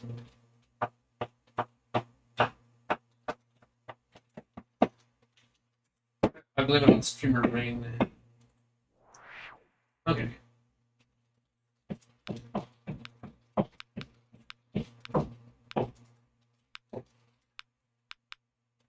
And spacebar. 256 out of 256. Okay. Good. So that's all as expected so far. Logs, jacks, waxed. Jacks is promising. Human guard opals.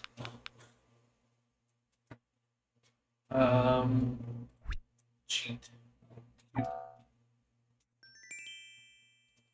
Okay, a bunch of animation stuff happens. Spacebar.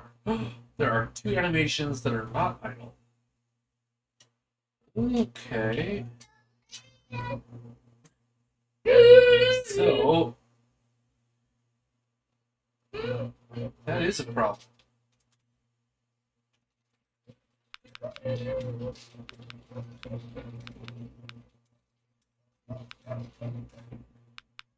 Couple of animations not finishing is bad news for us. Means we'll eventually run out of animations if we play long enough. T or A, not A, therefore T. Times. Lights. Stein.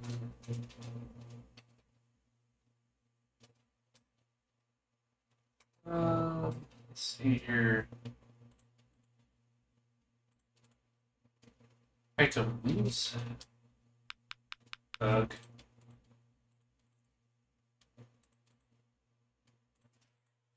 Emits. Wow, this word is brutal. Smite. There we go. Woo.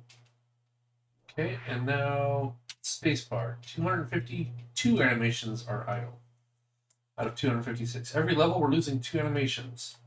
So there are 2 animations that are not cleaning up after themselves. We need to figure out which ones those are. But and action sequences. Probably waiting on the animations from the time before. Maybe. Alright, scheduler. If title count is not equal to this,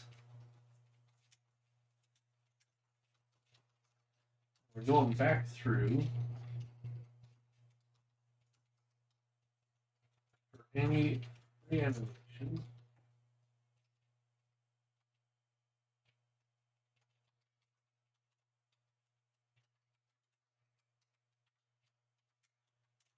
Animation equals this thing plus index.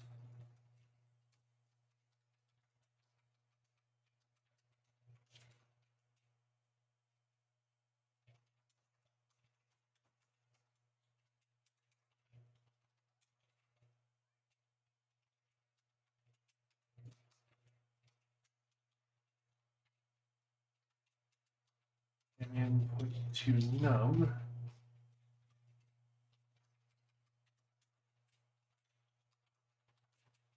And point to state.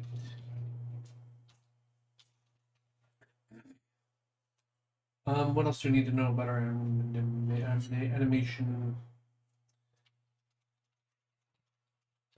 We have like a log, print, duration.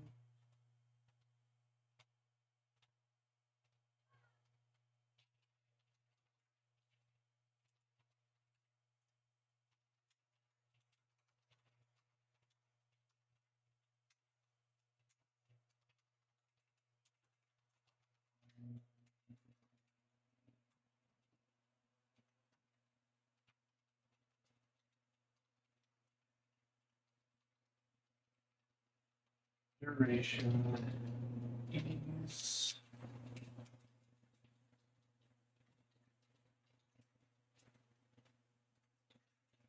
using method use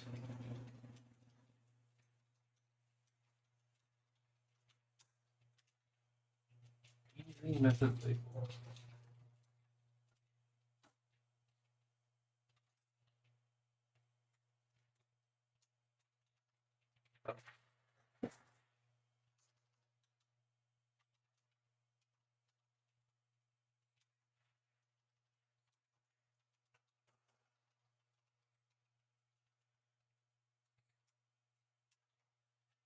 And I think that should give us a little information here. Play. Hit spacebar, nothing happens. Have to get through level.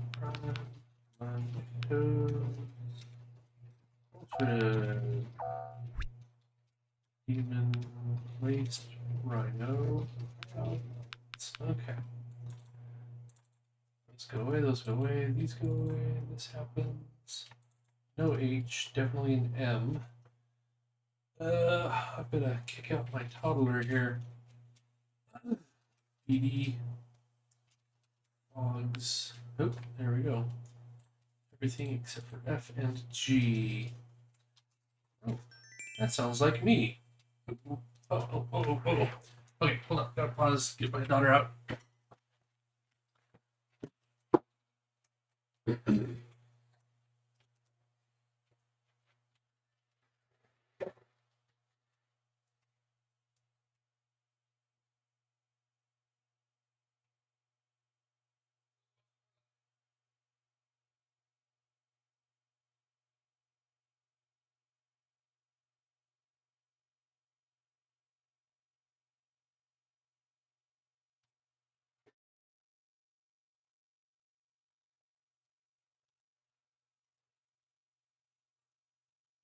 Okay, daughter evacuated.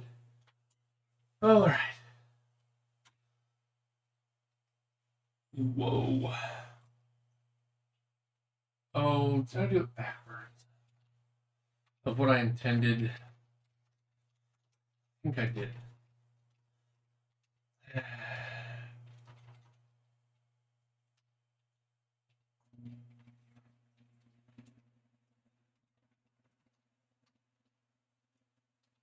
If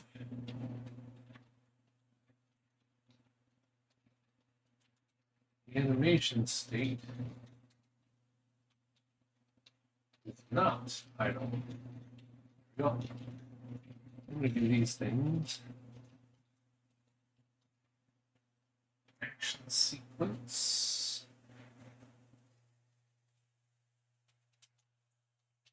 We probably should basically duplicate this functionality here.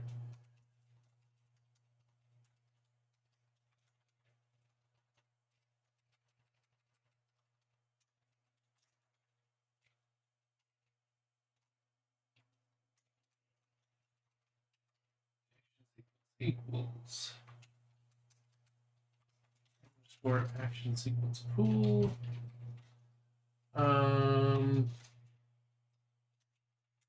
To do that. Name free animations to animation pool in scheduler. All these are small, easy things, so not worried about those. Anim with sequence. State. Number and state. Duration and easy method don't really help at all here. Action sequence.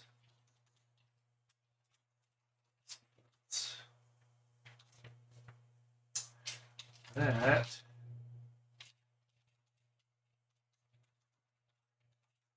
gets us rolling, I think. Okay.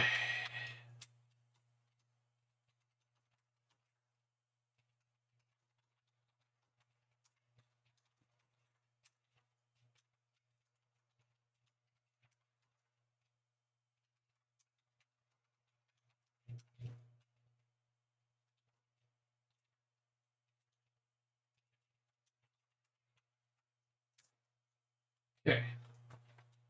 Lay. Now, spacebar, everything is idle.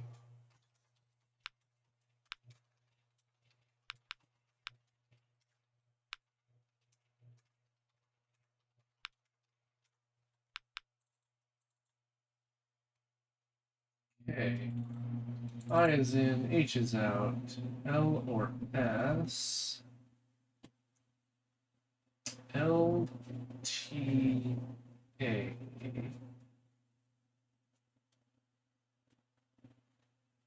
T, A, S. So, S has to be in, L has to be out, A, C, C is in, A is out, therefore T is in, B, logs, jacks. Okay. Stick. Ticks. There we go. Everything is idle.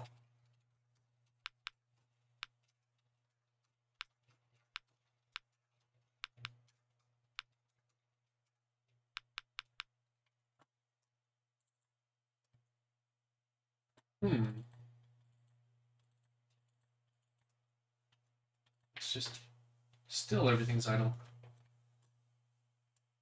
S is in, L is in, E is in, N is out, I is in, logs, jacks, waxed, W or X.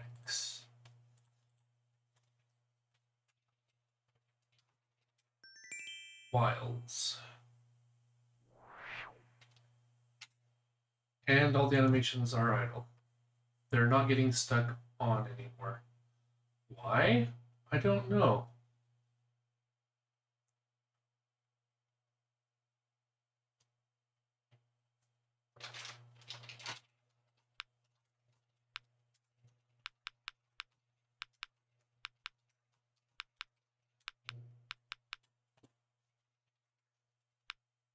Oh, oops. EAD, therefore LC has one, therefore UNH out. LC there. LC.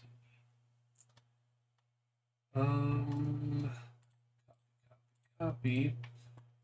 R I not O R not I O R I O. Looking for contradictions. The TA. We can't. This is not correct. 3 LES. That's got a contradiction already. This one is, of course, the one with the least amount of information.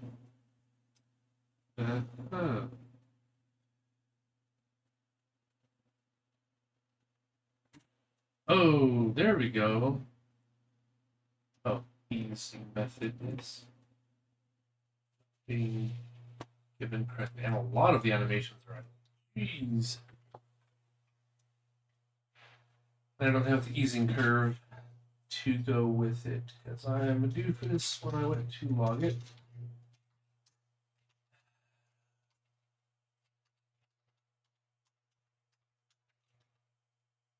That's what we want. So it'd be nice if I could know which animations these are that are getting stuck. If they're always the same or not. That's what we're shooting for. Play. Spacebar. There are 2 idle action sequences that are not idle. Okay, then finished yet. Okay.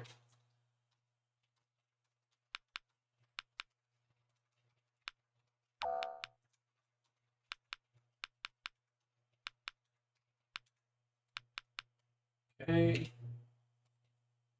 Okay, we have an animation which is not complete. 0.75 back out, I think, is banner raise drop time. Okay.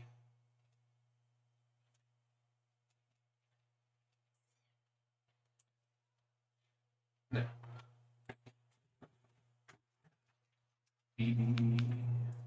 AD has 2, so LC has 1. That's not nearly as helpful as it could be. 5. Ultra Demon CHIPS. Laced Rhinos. Dump. LRA. E has to be in, N has to be in.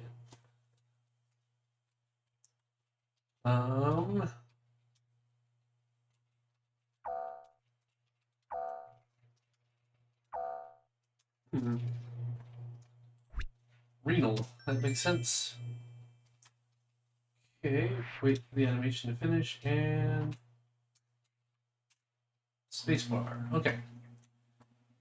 All the action sequences are idle. Now we have multiple backouts. So I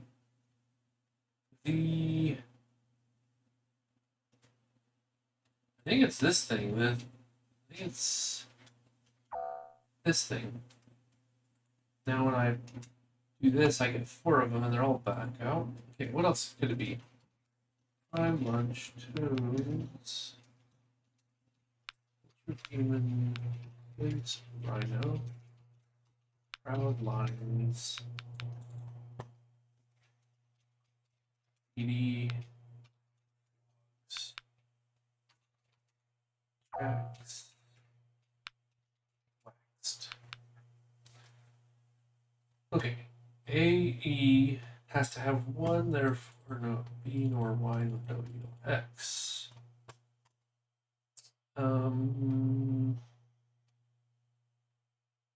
Oh. No, that is incorrect. Still on the 4 with back out. Okay. They're all in state 3. State 3. Animation.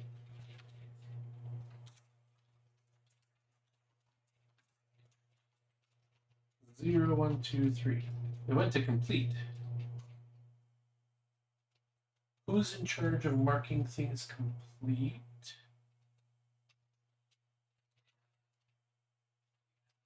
Mark as idle. Is that done by the scheduler?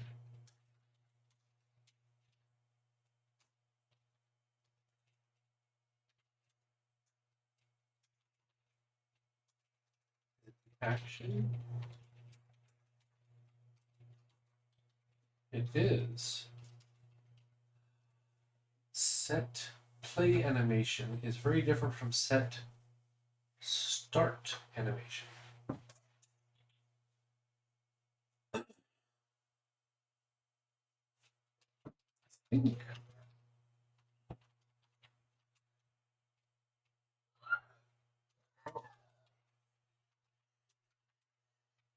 Actually, no, I didn't point to it.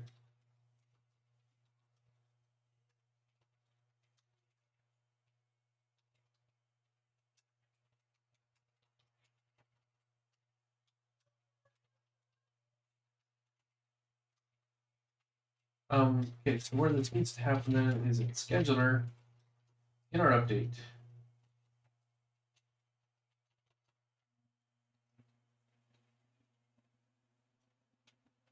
Update our pre-animations when they're marked as complete. We want to do this here, I think.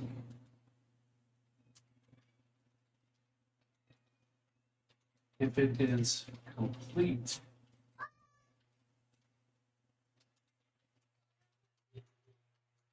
mark as idle.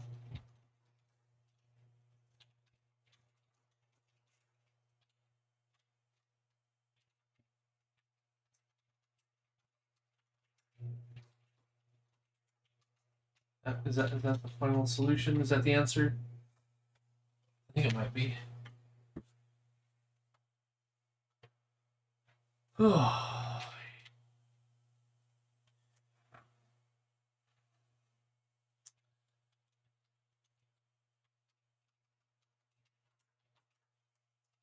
fat finger something. Not really, just maybe that.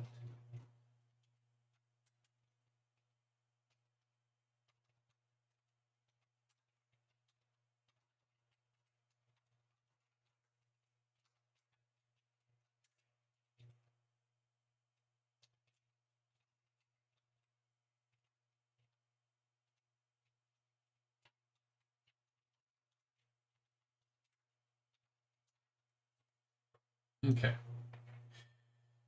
Here we go.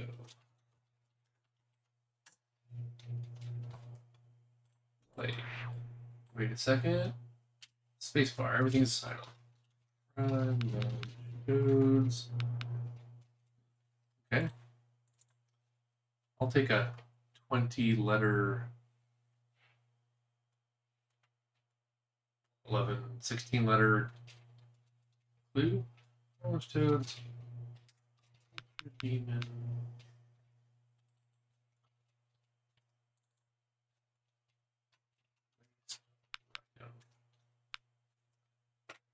E, not I, not M, therefore P.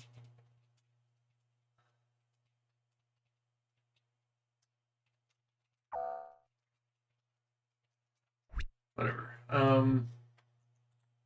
Do some animation-y things. Cheat. After. What is an after? Line after.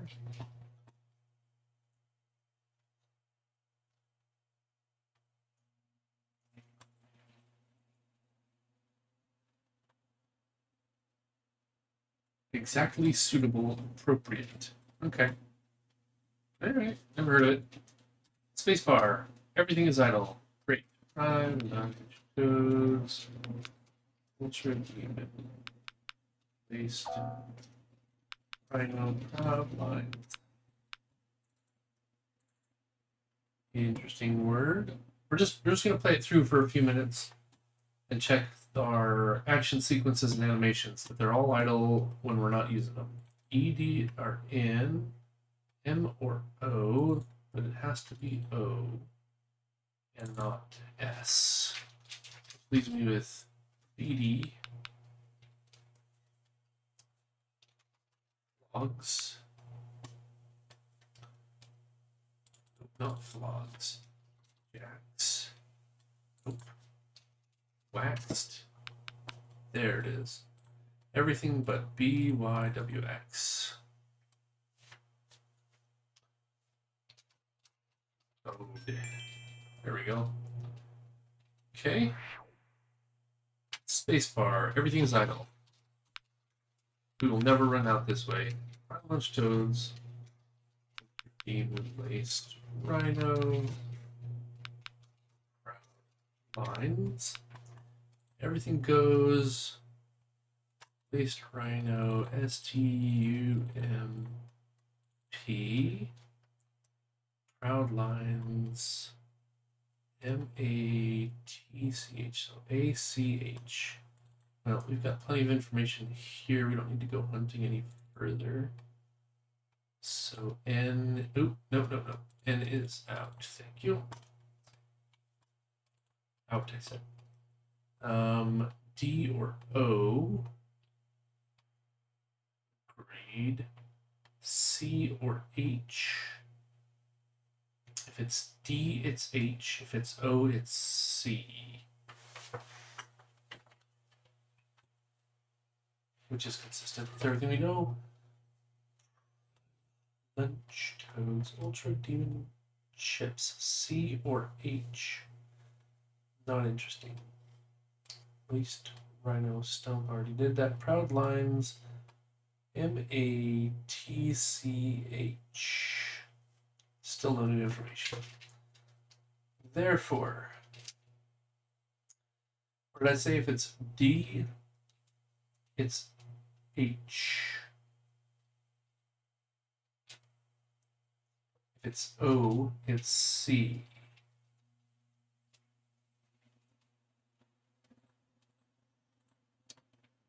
If it's O, it's C. If it's D, it's H. Here's the two possibilities.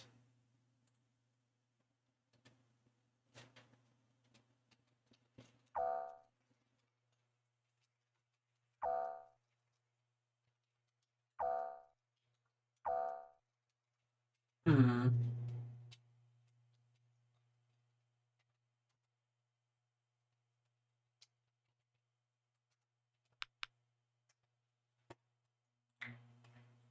Oh, that doesn't actually give me any information.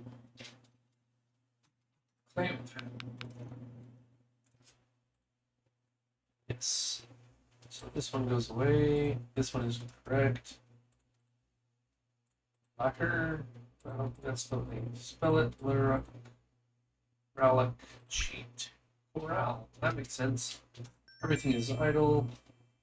Obviously, things are not idle while we're in transition, but now they're all idle. So I think 4 words in, no action sequences or animations are weird. I think we've got it. I think this is solved. I think the action sequence scheduler is done. So let's go clean up.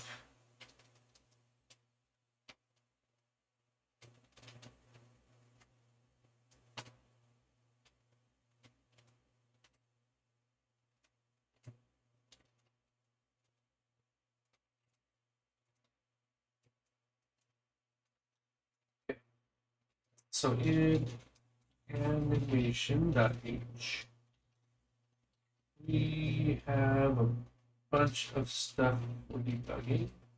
We're going to get rid of num. ActionSequence also has a num.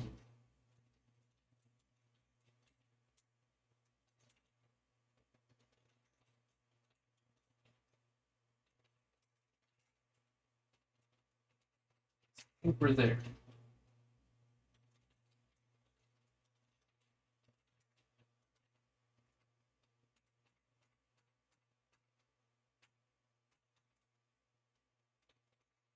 Okay, and then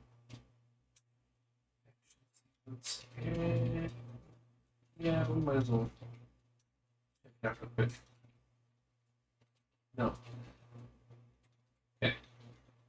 Animation. We need to clear out this. What else?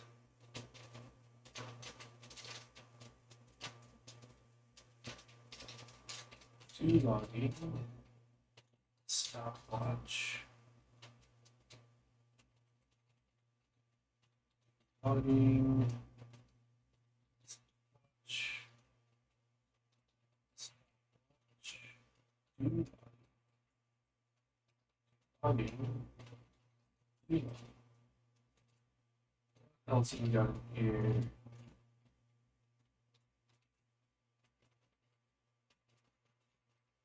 No longer need to do logging in here or here.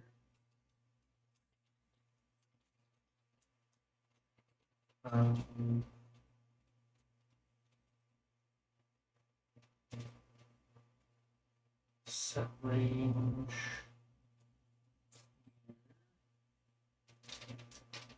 Stopwatch, do logging. Label. Okay. Interpolate and set label. Okay. In theory. Oh, finally. Can't believe that took me almost 2 days and an hour. So I guess 2 full days, more or less. I've still got an hour left today, so oof. That means it took me almost 10 hours to finish that refactor, find all the bugs we missed. And ultimately, it comes down to a couple of simple things missed that made the results look very bizarre. Build not done because of error because of this.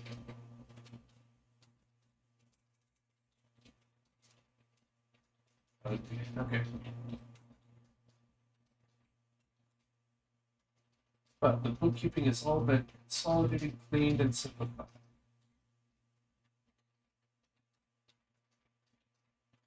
This is actually, in the end, much simpler to keep and maintain now that we've got it right.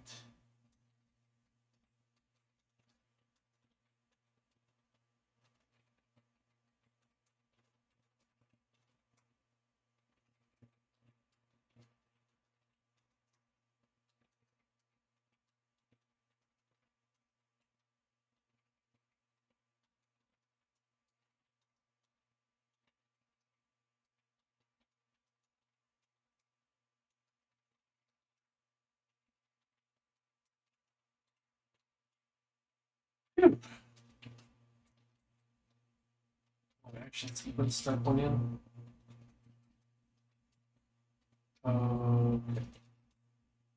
Get rid of this scheduler log.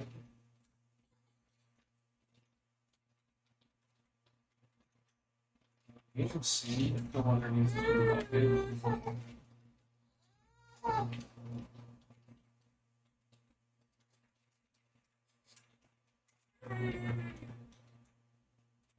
Phew, okay. Semi-major cleanup. Yeah, this week just kind of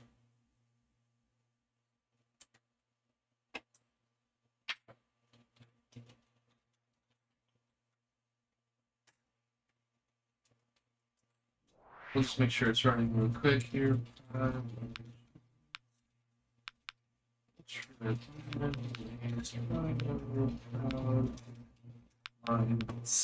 No demon. And let's see. BD logs.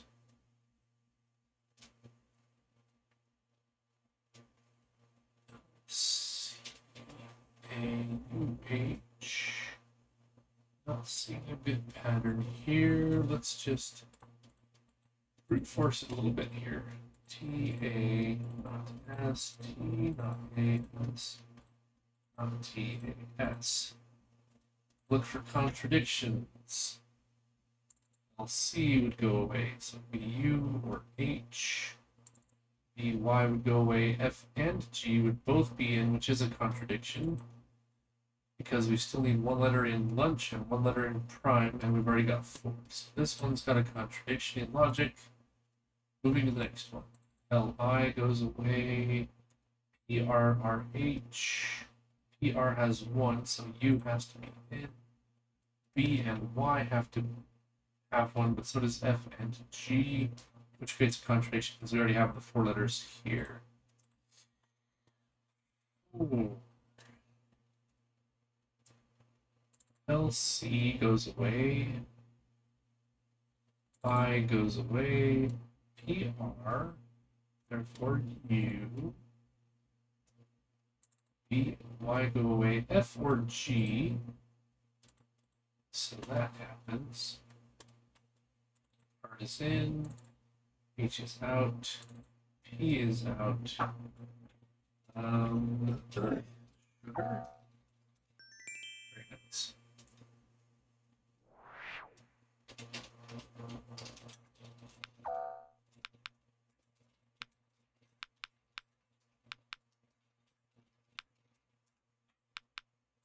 Okay. Honestly, everything seems to be working, so I think I'm just going to call that task finally done. Notes. Scheduler refactor. There were 2 additional fields in ActionSequence that needed to be emitted. And animation had sort of the same issue when we were, but it wasn't very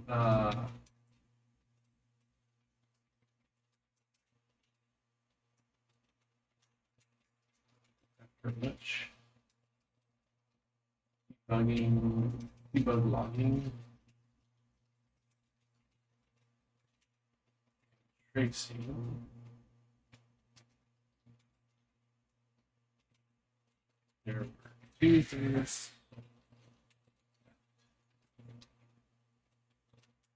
Two fields in. Uh-oh. Uh-oh. Hold on. Gotta go get my daughter out again.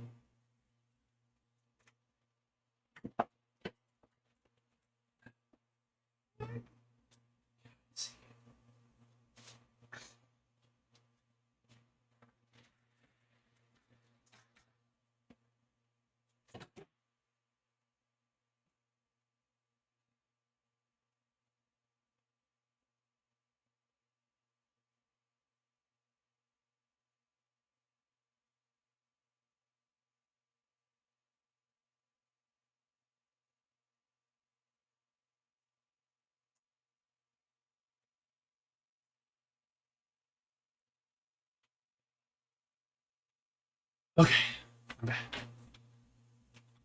Toddlers, man. Toddlers. Okay, so we were wondering what things did we take out of ActionSequence? It was start moding tag.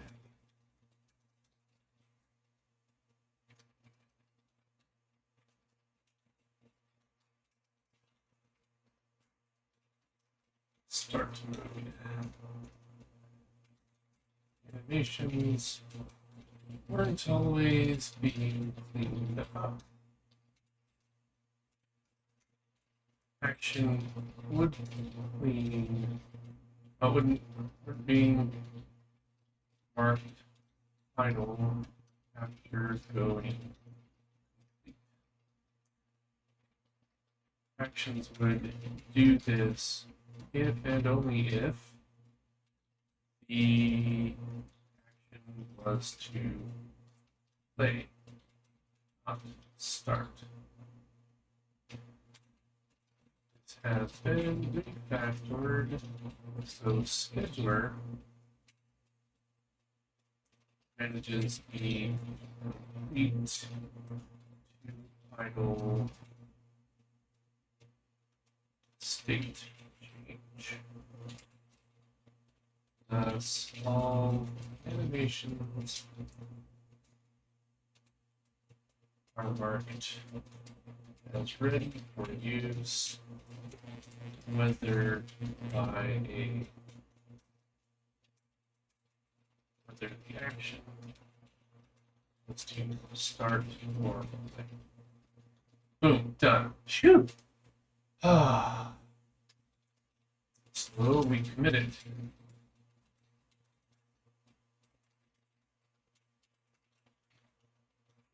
Scheduler refactor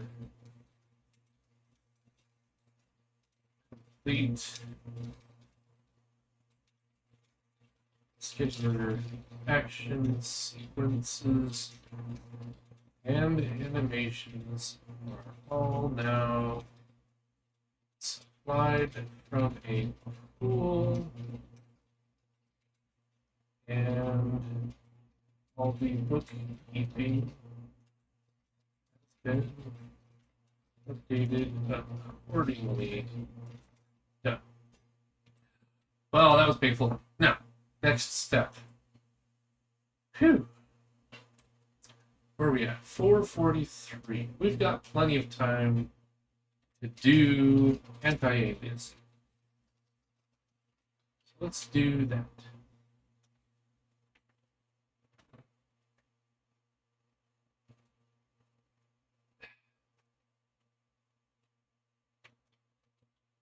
I don't think it's supposed to be very hard.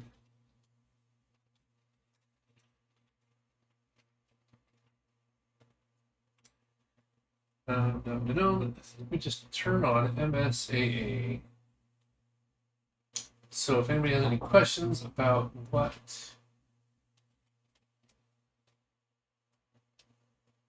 anti-aliasing means or how to use it,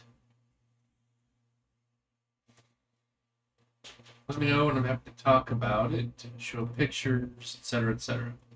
Otherwise, I'm just going to crank through this. So in window,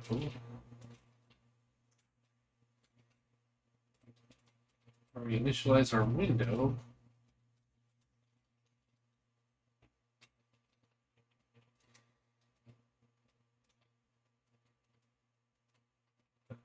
Look at GLFW enable things. GLW don't. Okay. Spinnerable. Sizing. Most of this doesn't really matter. GLW window hint. Window hint. Just put up here in this block. Oh no.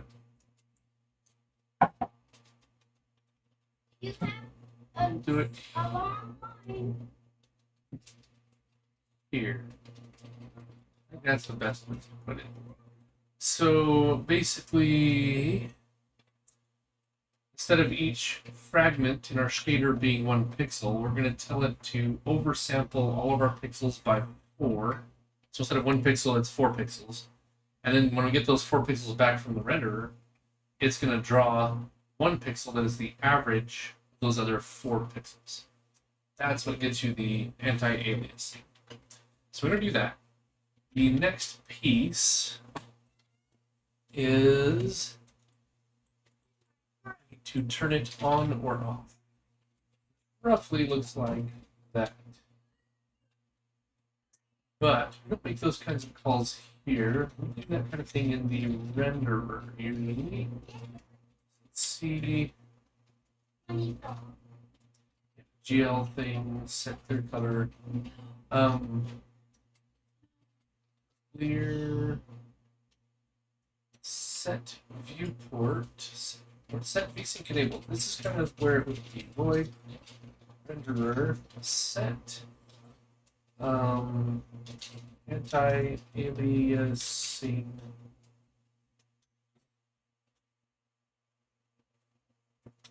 enable Boolean state.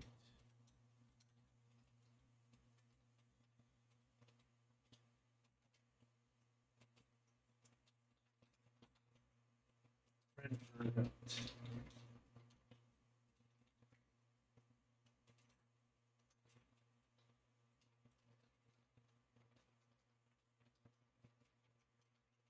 Anti-aliasing enabled.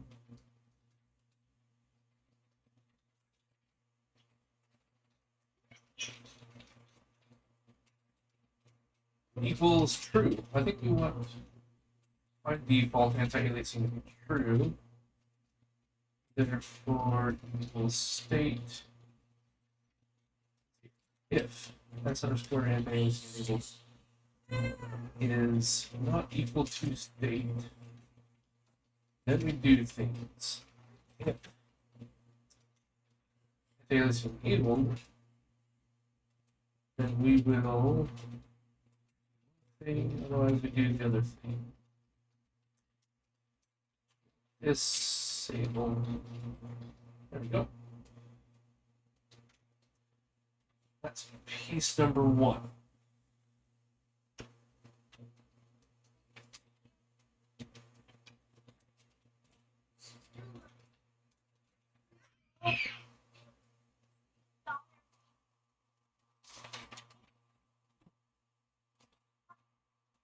Init.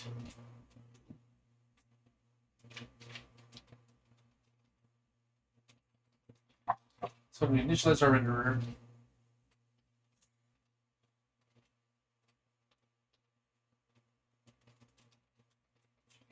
call it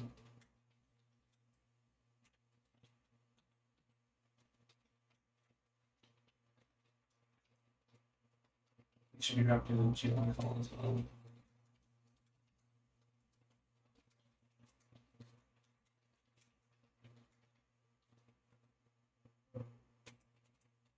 That's basically it for that. What we want, though, is a button to turn it on and off for the user. So if we go to, well, step 1, we make sure it even works. So in our sandbox,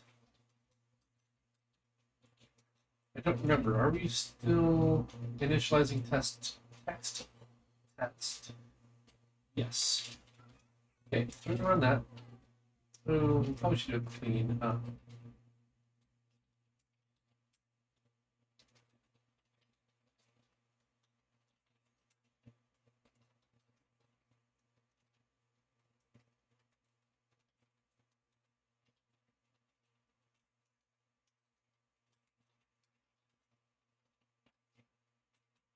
This one will also be called by window.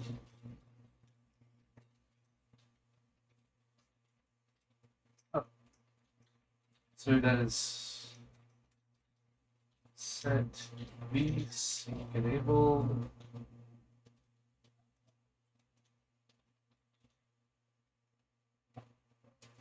Oh, and we're gonna have to change. Let's just try this. Where do we are?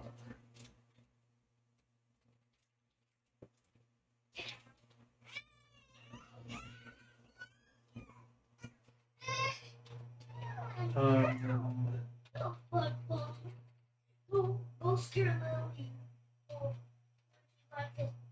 You go boom, and she'll go. Owen, pipe down, dude. Go do it. Go do it. Go do it.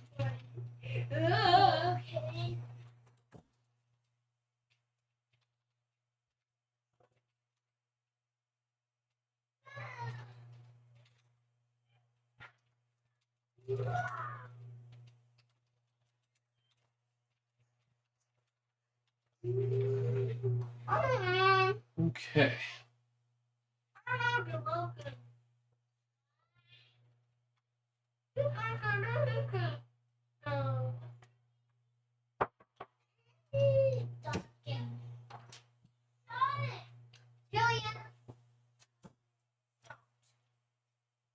Oh, come on, kid.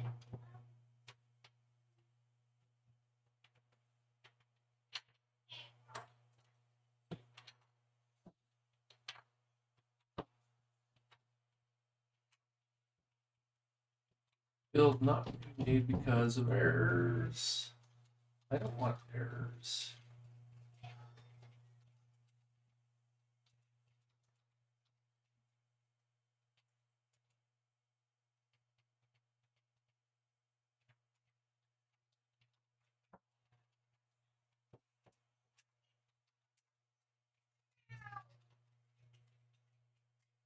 Oh, interesting.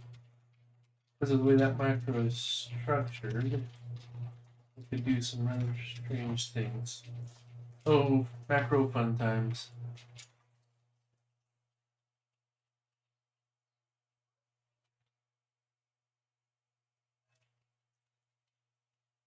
I don't think that should have been a problem.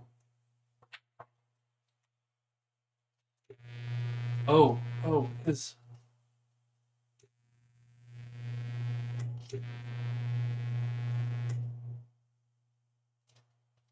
I don't know, my power keeps flickering. What's going on?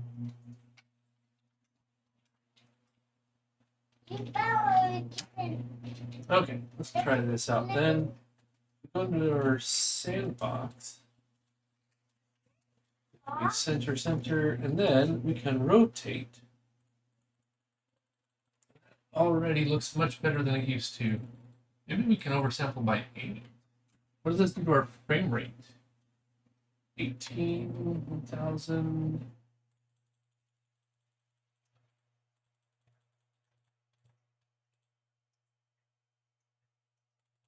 That's way better, I would say. Okay, so we have it on. Great. Let us firstly do.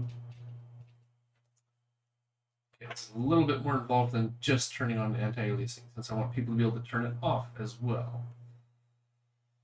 Therefore, two things need to happen. It needs to be added to settings.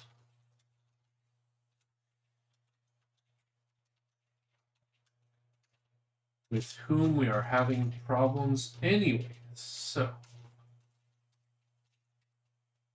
vsync, this one. Vsync anti-aliasing. Sync.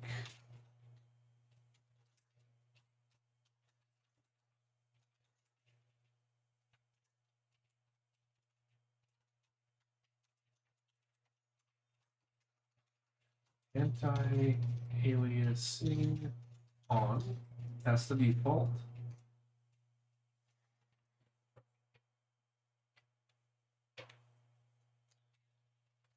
Okay. So renderer, I actually do need static bool is anti-aliasing enabled.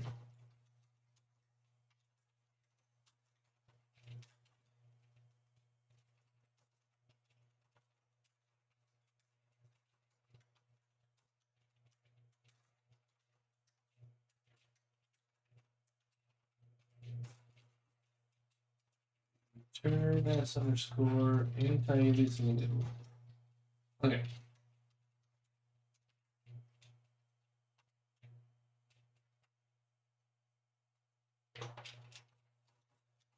Renderer is anti-aliasing enabled.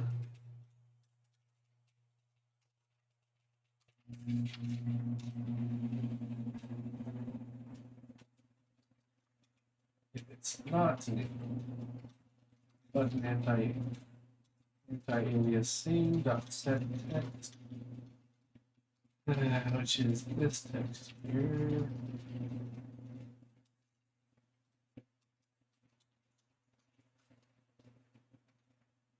Then I need settings async click. There it is. Anti-aliasing clicked.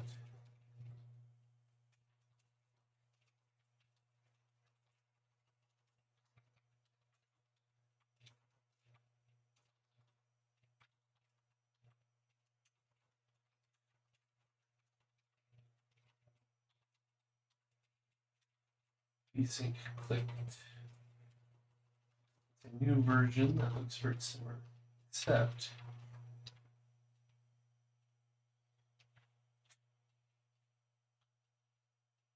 this doesn't need to go through the event queue. This is not called from the window. It's going to be called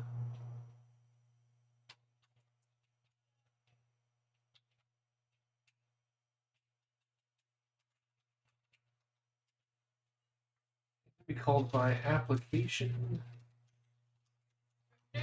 load settings or settings. See, that should be fine. That actually makes my life simpler. Anti-aliasing clicked. We do not have to do one of these things.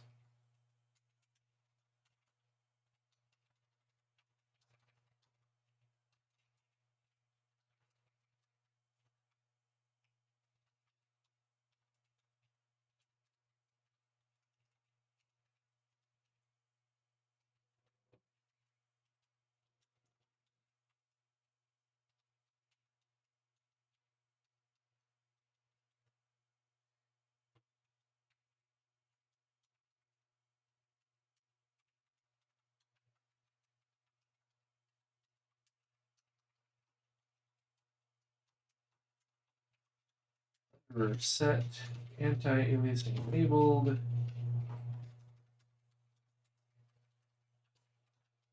to whatever it was.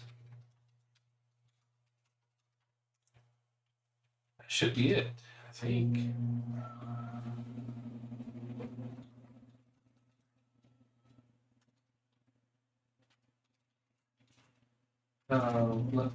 Layout. I need to do layout. So let's see here. Vsync.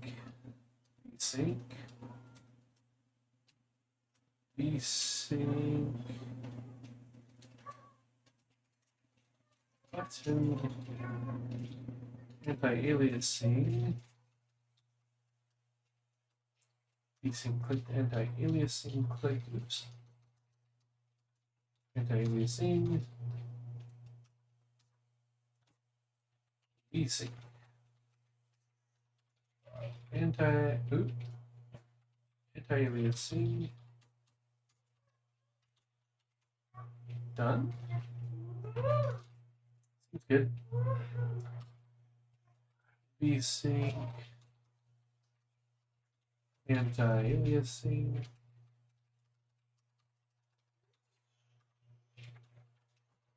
Now we compile. We're going to do a clean since we just did that. Whew.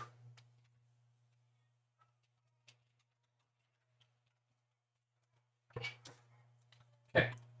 So by default, in Sandbox, you can see along the edge of these boxes here the effects of the anti-aliasing. We go to Settings and turn anti-aliasing off. In theory, it should look much worse. Does that look materially worse?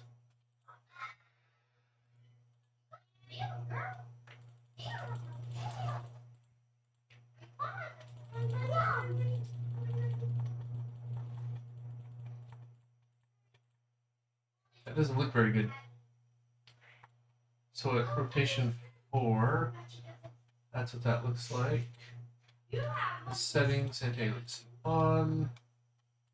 Sandbox. 2, 3, 4. Ah, there we go. Now that looks horrible. That's much, much worse.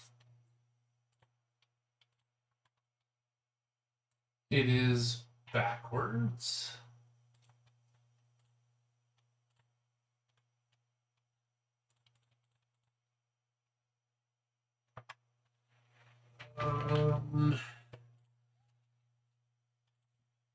There's some backwardness.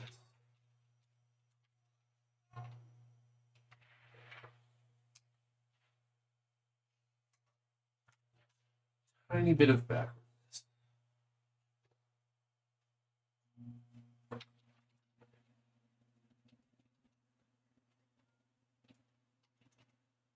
And if you turn it off, set a callback.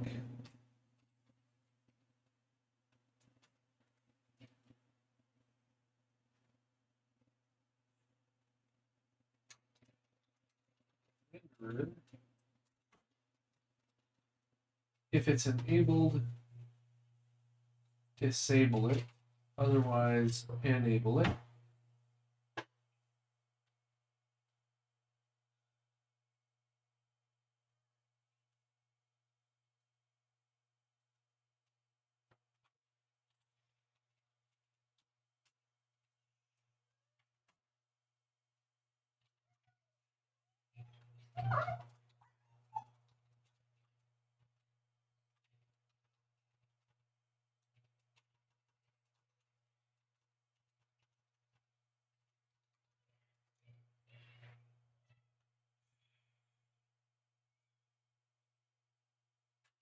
There's so many places this can be called from, really.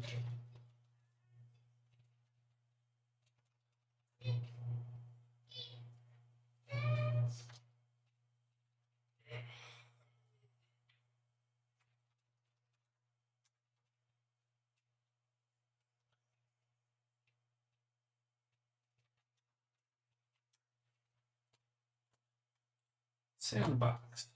2, 3, 4. That looks okay. Settings, anti-aliasing off. Sandbox. 2, 3, 4. See, that doesn't look like it flipped him off. Turn it back on. 1, 2, 3, 4. It's definitely off now, even though it says it's on. So, in our initialize, we enable multisample.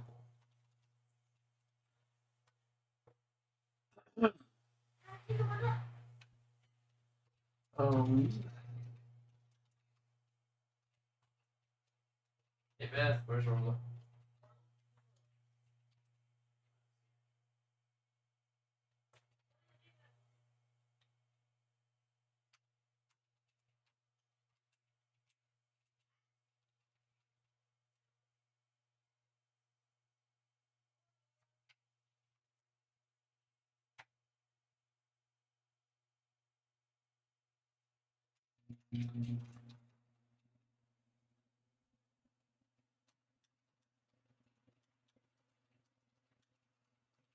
Turning anti-aliasing.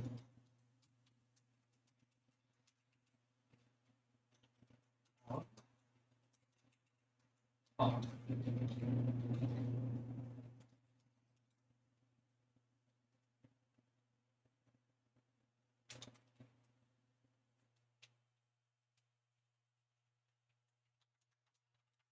Why does it take 2 clicks to get it to start cycling and be 1 click out of phase? I don't know.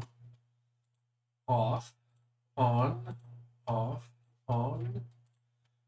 Sandbox. It should be on, but it's off. Settings. Flip it one more time. Sandbox. Even though it's supposedly off.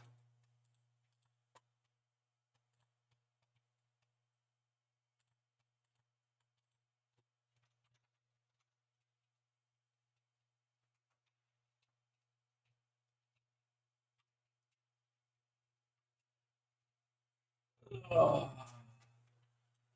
You can't tell, to be honest. Yeah, it would take that extra click. Now it's noticeable. It might just be the on-off displaying wrong, or is the logic actually reversed? Yeah, that's what I'm trying to figure out right now. The text on the button and the text here agree, I think. If we set it to true, oh, then we want to turn it off. No. Okay, I know what the wrong problem is. So we first set this, then call this. So if this is true, we enable. Not the flip logic, where if I put this down here, then I would do what I had before. Yes. Yeah, the logic was just that. So that should all be the same now. Should be sane and normal.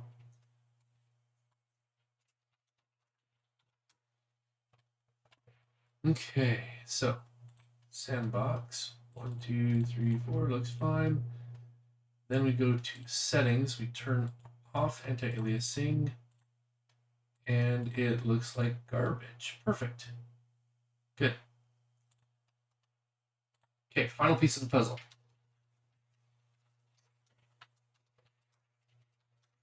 Application. Okay, values for storing configuration values before initializing the window. VSync. There's one. Okay, let's just look for VSync. Anywhere we get VSync, we can do anti-aliasing.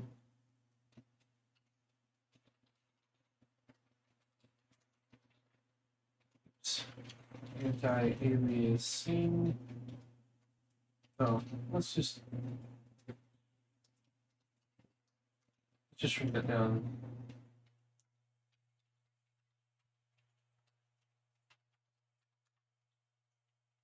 Anti-aliasing is anti-aliasing enabled.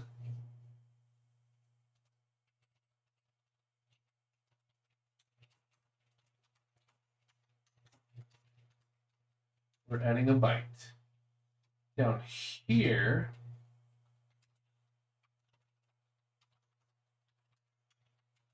anti-aliasing, and I actually want to do that real quick.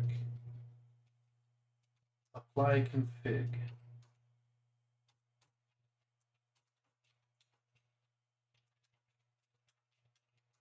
Renderer set. Actually, anti-aliasing enabled to s_aa not equal to 0, which is more explicit than I need. That's basically it. So we're not going to read a value in. I don't think we actually initialize with value.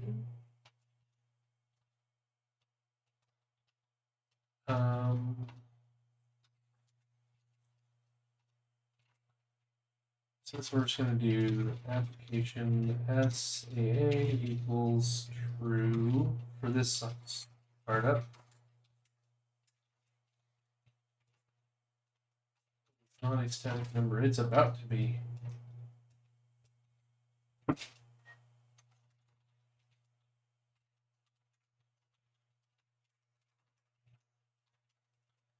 Easy. AA.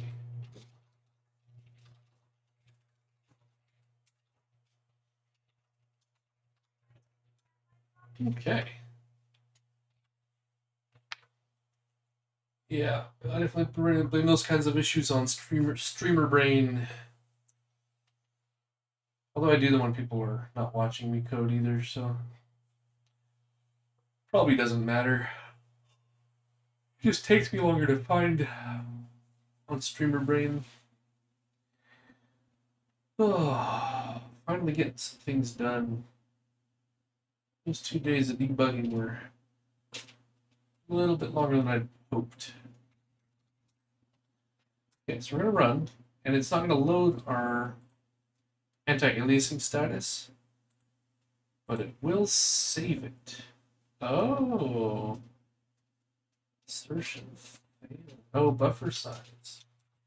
I forgot we need to add a buffer size is 41.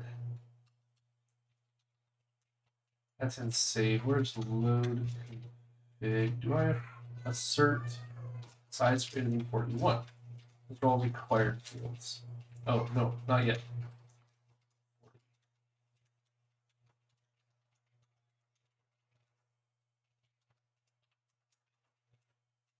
Okay, so that should work. Oh, okay.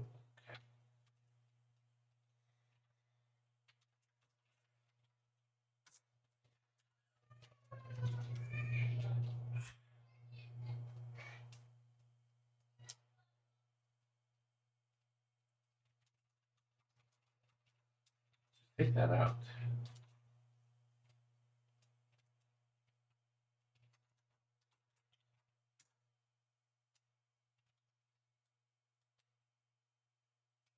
Okay, what we need to do is remove that file. C users. C users. The dough app data roaming word sleuth dot config.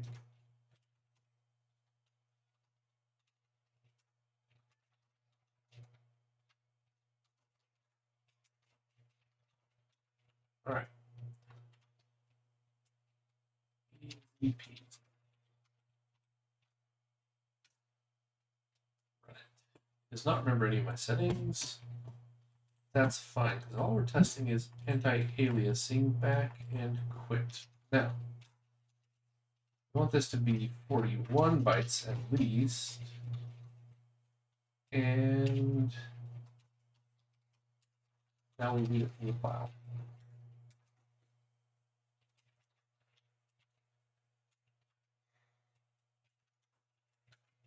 This config should have it in there. So if we go to sandbox, it looks like garbage. And settings says it's off. Turn it on. Quit. It should remember that it's on. Sandbox should not look like garbage. Perfect. Done. Phew. Anti-aliasing. Done. Anti-aliasing is done. Renderer handles flag. Settings, scene, and application. Manipulates renderer directly. Application saves and loads the anti-aliasing flag on startup shutdown. Easy.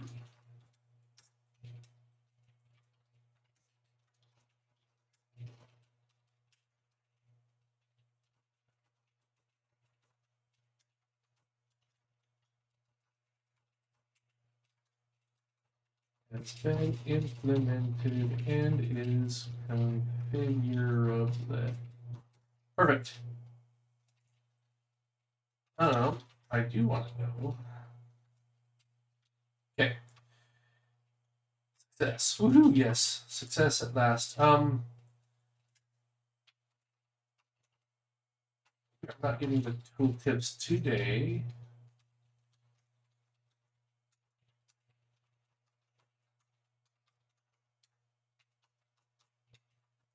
We might have to, oh, we need to do that. Get FPS release size for end of week 9. So technically this is not the end of week 9.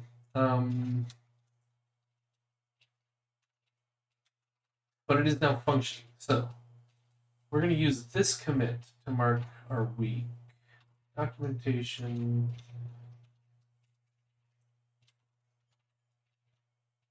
Metrics input on a weekly basis.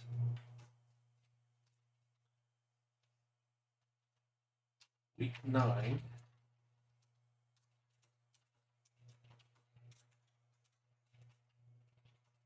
We'll use this hash. Get status. Log at, oh goodness. Get log dash into schedule refactor is complete. This is the commit we want to mark as our end of week 9 times. We're gonna leave it empty.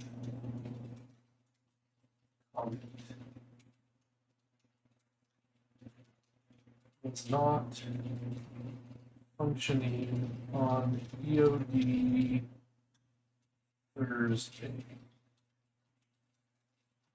This commit is from Tuesday once everything was working.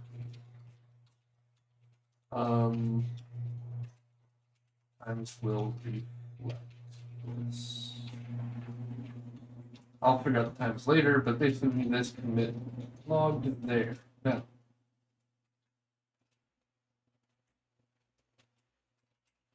its status. Journal should be up to date. Metrics in the weekly. The to-do has been updated. Git status. Git add everything. Git commit. Dash min. Dash no. Edit. So if we go to git status. Git log dash n2. This is today's anti-aliasing is done. Scheduler refactor. So we're going to check out this one. Git check out this thing. Okay. Source. You know what? We don't have to do this. Git check out master. We're going to go up to our code metrics. Python code metrics.py of Sleuth weekly update. If I can spell update, that would help.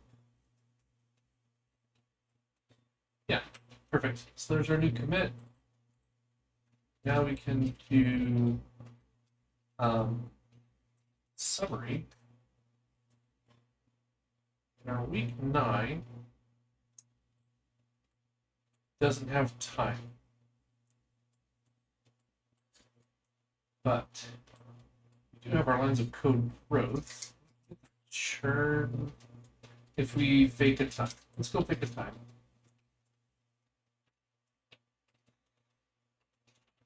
Metrics input. Read it. Times don't matter right now.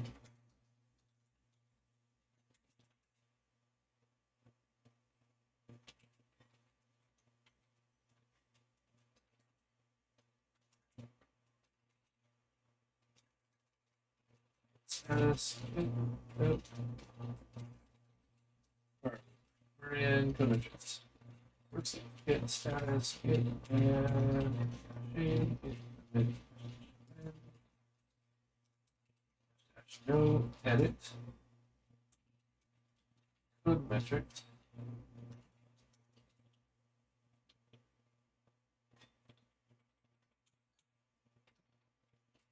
Reset our weekly.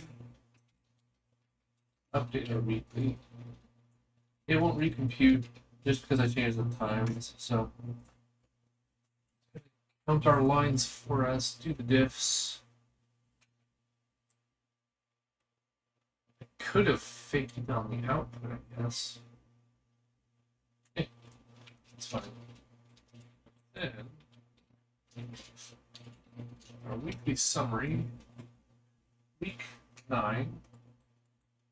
Lines of code, we grew 143, so again, this was mostly a refactoring week. We're ignoring that. Our churn was 2,000 lines, so the refactoring is a lot of deletion and transformation, equivalent to the amount of code we added almost.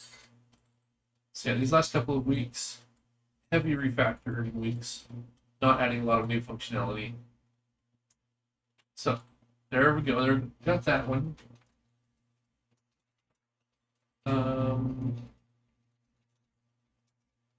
Computed lines of code, week 9, as of today. It's not a good way to measure your code, probably. So, oh, what we need though, first week 9, FPS and size. So, let's do.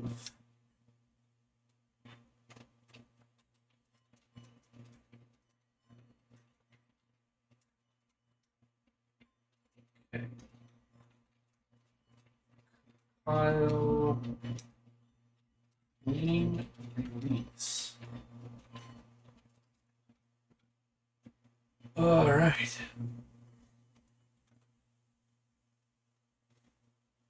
Yeah, so last week is going to be like a 6-day week, and this week is going to be like a 2-day week. The way we measure it.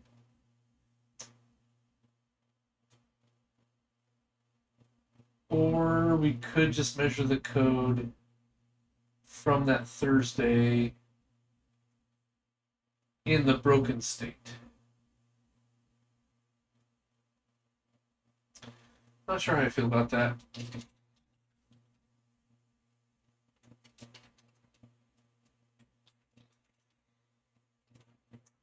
That may be the right answer, though.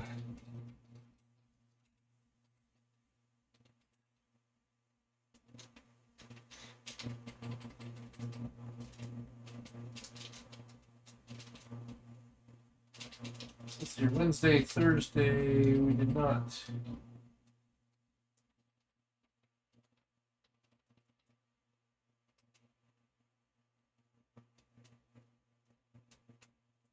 I guess this would be the one.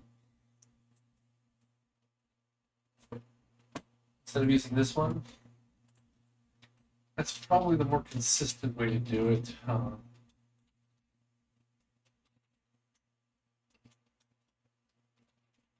Metrics input week.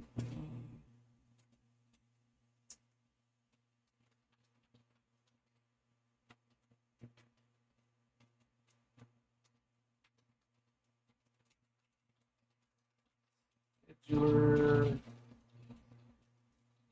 Refactor was a shambles.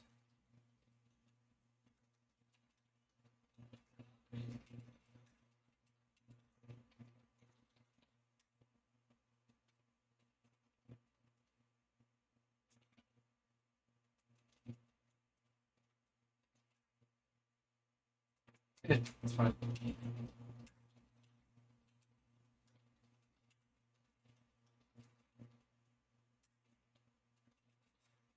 Code metrics.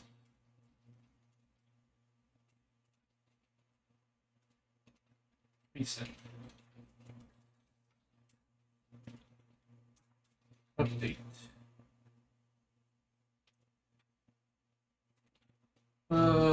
Yes, code metrics. I'm curious, and really this is only at the establishing baseline kind of thing. Summary. Our churn rate was a little bit lower this last week, but again, not surprising, it was a refactor. Okay.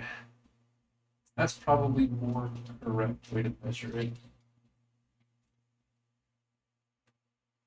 So we go to work Sleuth, hit status,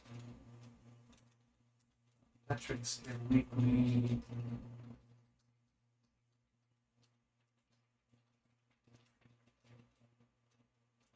Check out CD source. Not CD source. Yeah, that's fine. File, repeat.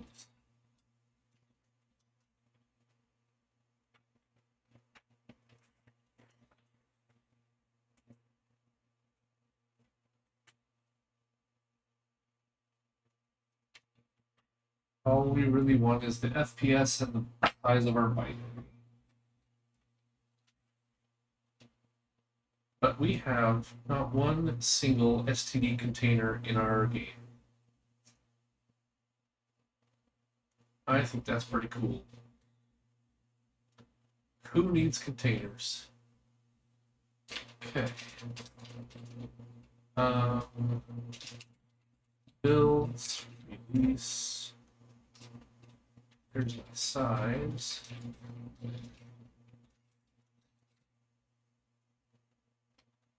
Which I'll have to write down.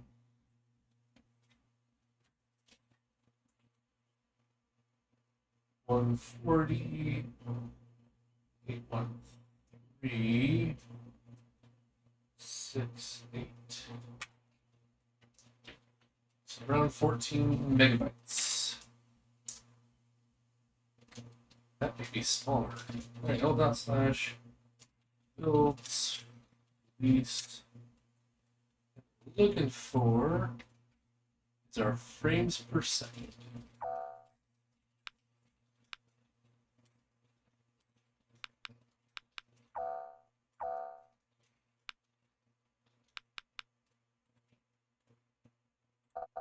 Let's go back to settings.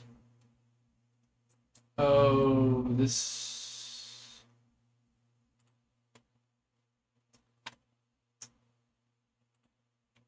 one was out of date. Okay, well.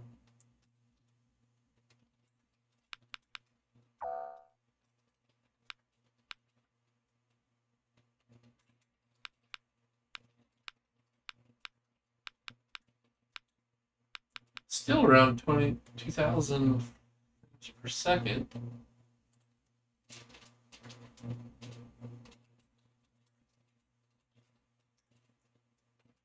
Let's check out master.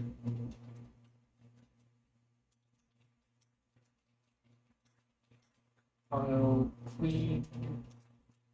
Debug. We go up in our journal. Those informations around 2,000. Size was 14,081,68. It's actually smaller. We saved ourselves 3K. 5K. 100. 329 to 81. Yeah, a couple hundred K. Not bad, considering we haven't done any optimizations.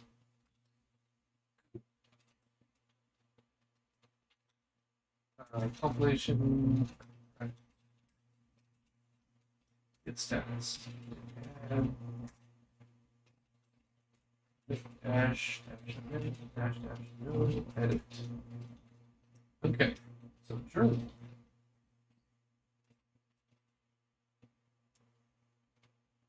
We did that. I've got 15-ish minutes left.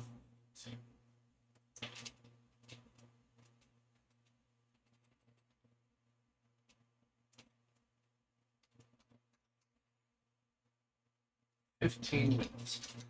look at our to-do list. What can I do in 15 minutes? Not that, not that. I would like to do that. Would that take me longer than 15 minutes?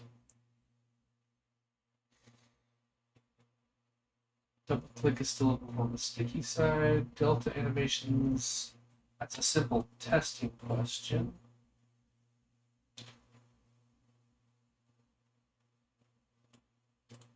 That's a simple testing question.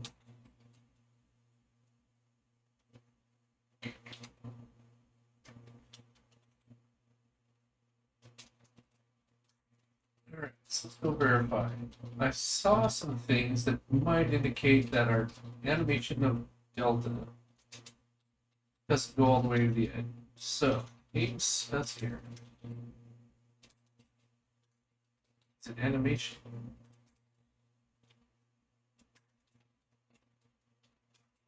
Update.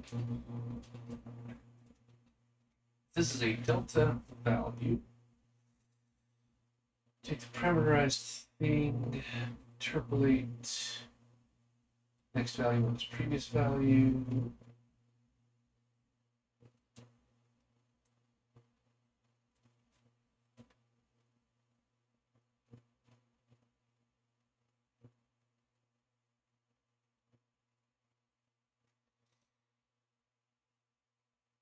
How can I verify we got all the way there?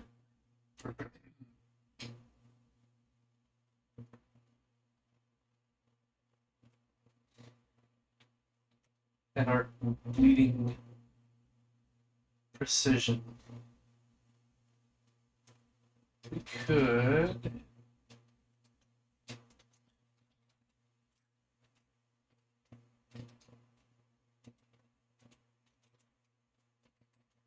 do the following. Double delta sum.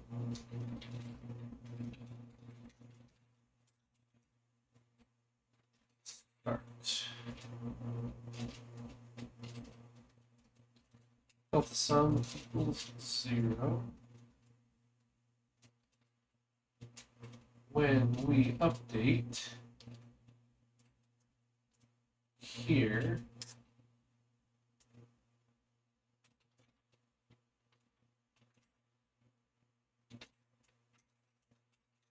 delta sum plus equals this much.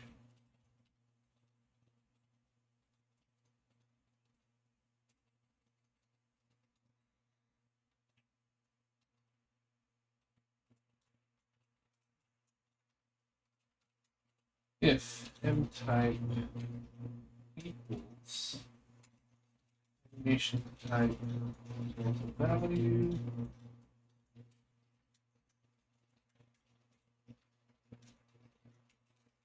delta animation modulo 0. I don't know, 12 digits out of so many digits. So this is the underscore delta sum. We want delta underscore x1 minus underscore x0.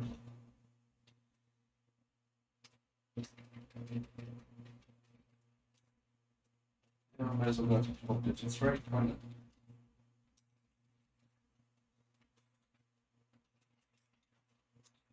We just need to fire this off and see if it prints something that looks like it doesn't drift much.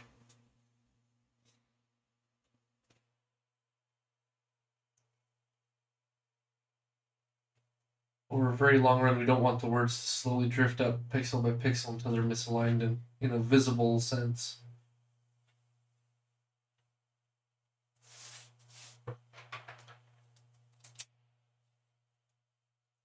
So if this checks out, we'll just mark that as investigated. If this doesn't check out, well, and the way to see this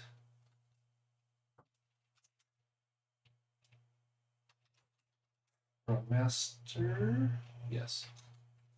Okay. Source build debug.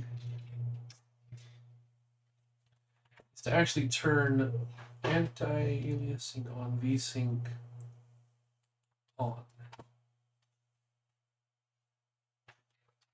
so that our frames per second are bigger. We'll see more drift if we do that. Okay.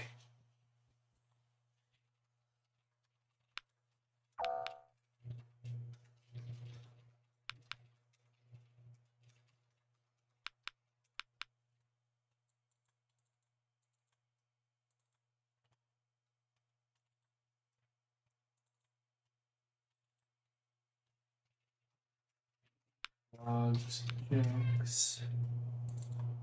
BYFG. Um,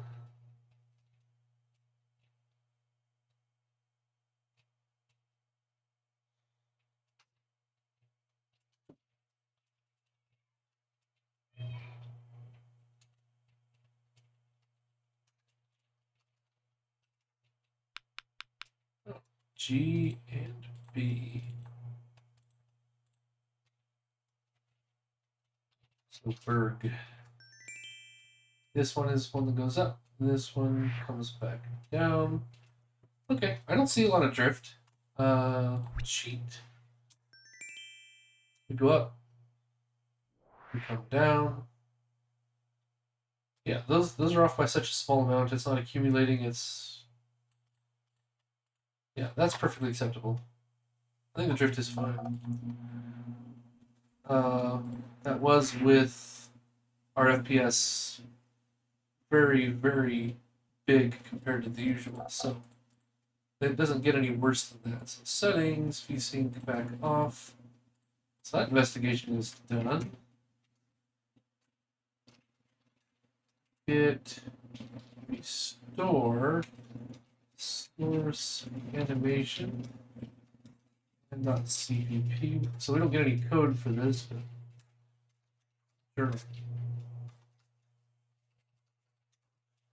Investigated delta range animations to see if they went the full range and won't drift, even with vsync on. We didn't see any drift. The error was less than 1 times 10 to the negative 12.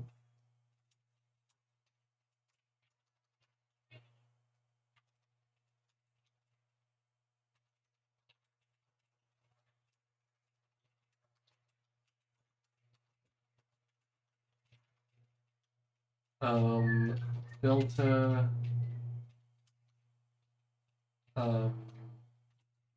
animations endpoints verified. Okay, we've still got like 5 minutes. 5 minutes. VSync locks your frame rate to the hertz. Yes, that's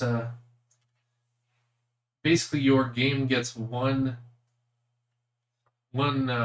scheduled chunk per frame. So when I turn VSync off, I'm doing an awful lot of game state updates that never get sent to the GPU. Or they get sent to the GPU but never gets updated and refreshed on the screen. So, yeah. Which is why I'm getting 2,000 frames per second. It's not drawing that fast. It's just, that's how fast my game loop goes. That's why I like VSync off while I'm developing.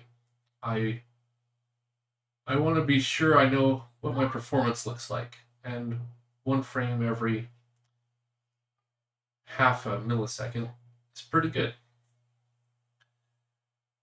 Because as we move on to bigger and more complex games, we will want to have already addressed as much performance as we can.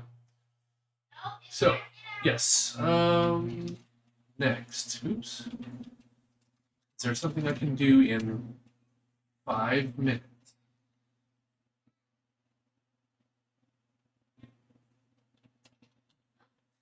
I don't want to do this one. Can I do it fast enough? 5 minutes might be a little bit, but source. FPSLabel. Okay. I hit the card.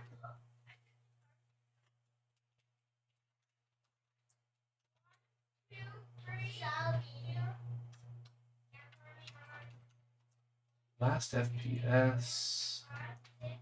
It's getting it from time. Time is what's keeping track. Let's go back to application. Yeah, sure, reread it. Main loop. Time update top of frame renderer doesn't do anything, so maybe time is the best place to count draw calls. Except time doesn't know about the renderer, so it's probably up to FPSLabel itself.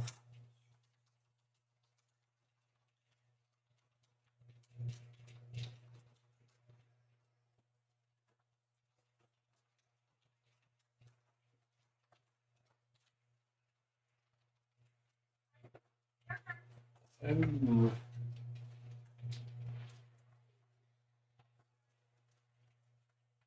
I don't want time to keep track of it as well. I actually kind of don't want this in time at all. Where do I want this? I'm going to stuff it in time, and then we'll take a to-do, tag that, remove FPS, and something else. Move FPS and draw calls management from time. We're going to stuff it in here anyways, though. Sample count, sample index, FPS sample counts, sample times, sample counts. I don't know what that does.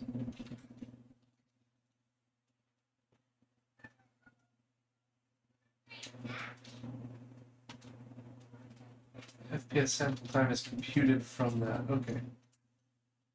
So all we really need is static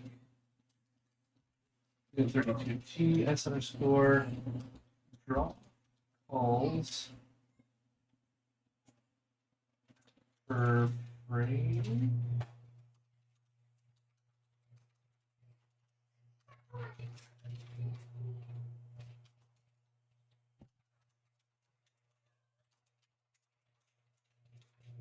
We will sample this at the same windowing init.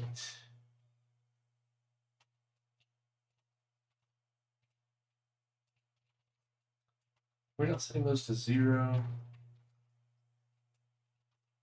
Nope, doesn't matter. Fine. Okay.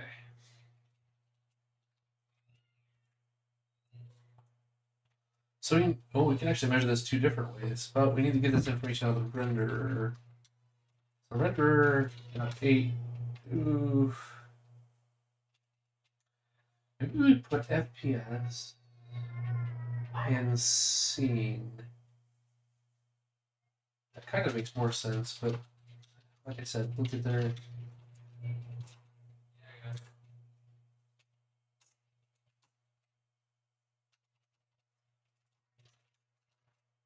static, give it 32, drop all count.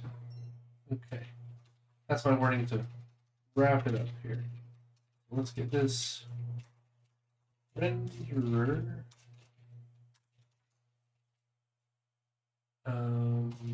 Sure.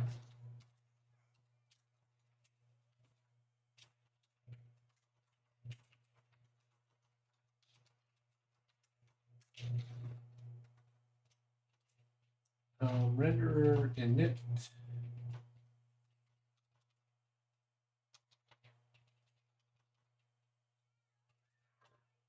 Don't need to do anything there, but every time we clear, draw call count will be 0,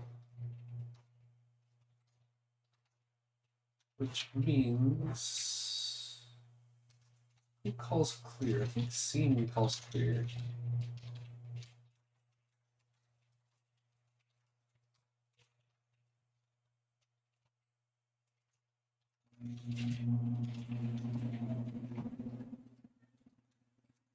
Scene manager?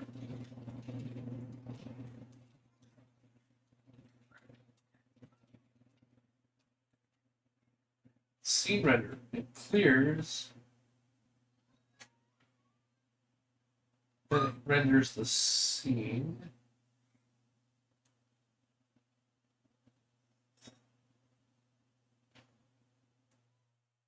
Does the scene manager have time?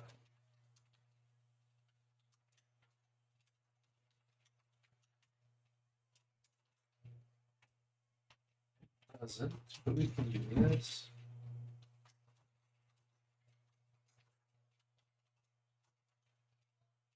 Time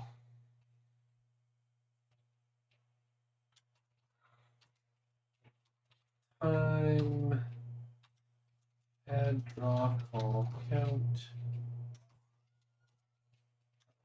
renderer draw call count time. Yeah, no, this is getting ugly. Maybe instead of trying to race through this, we're so close though. I'm going to add draw call count 32 count. We can move this all later without any trouble. After FPS.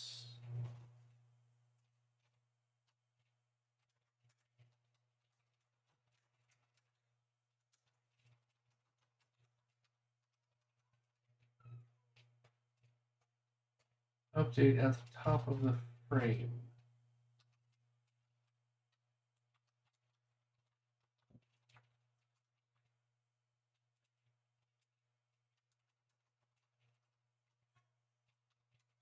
Store the count and the duration.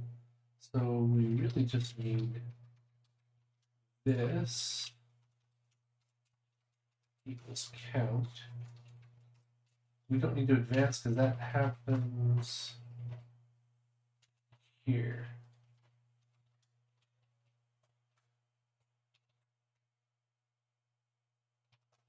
You know, the top of frame before the scene manager takes over. So I think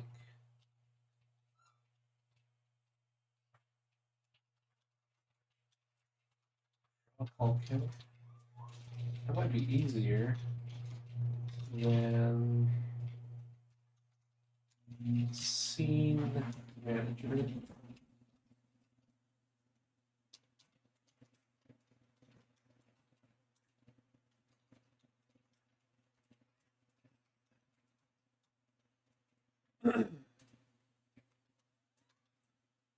So we kind of have two numbers here that we care about.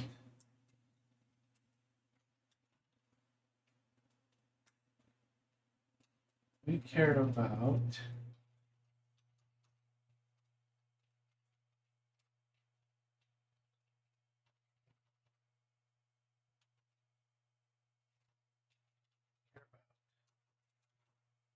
static double s underscore draw calls per frame and draw calls per second. Oh.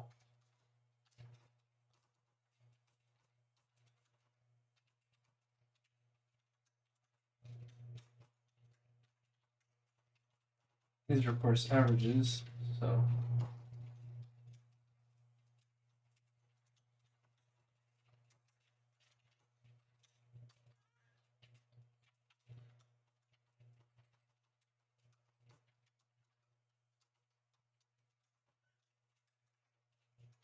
Get this in real quick. Underscore draw calls. Not them. That's static. Draw calls per frame.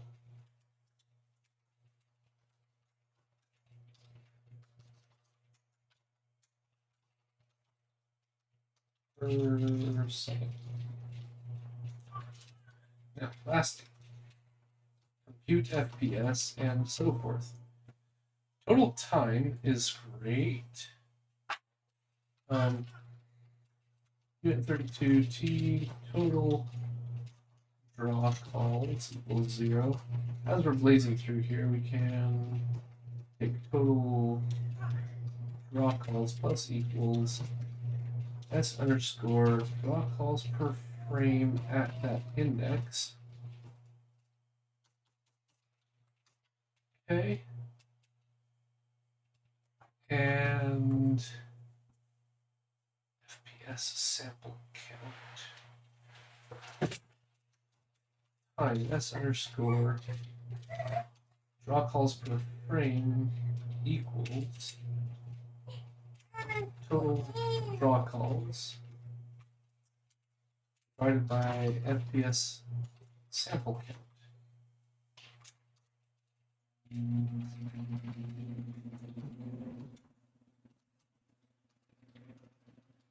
Per second divided by total time.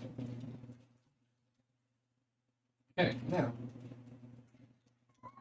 FPSLabel. Like I said, this isn't the best place to put it, but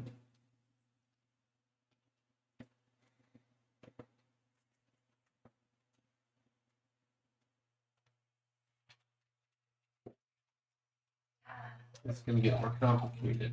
\n bunch of 0.0f draws per frame. Let's get 0f draws per second, which will be time draw calls per frame time draw calls per second. There's various issues with the way we're doing it now, but yeah, this needs a bit of a refactor here. Yeah, but maybe this will work. And time is busted. If I saw correctly. Nope. Invalid. Oh, yeah. FPSLabel. It's not need renderer now. It will maybe in the future. This one.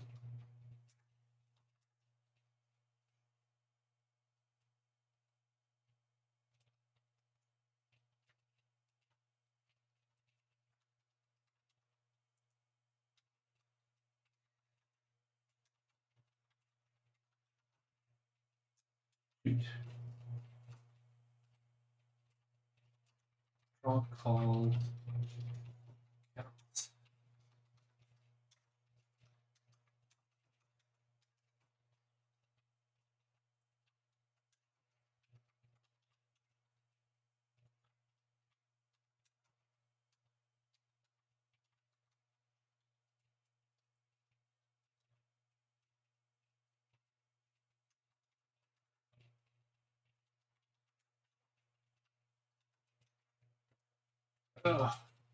Time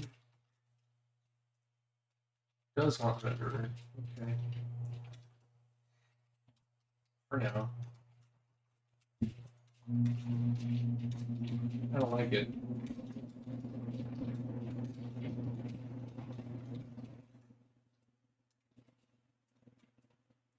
And that causes a circular issue. Okay. I'm probably going to give up here then. I got to get running. But thanks for joining me. Thanks for hanging in there all day. We'll wrap that up tomorrow. And yeah, have a wonderful evening. Talk to you later. enjoy that roast.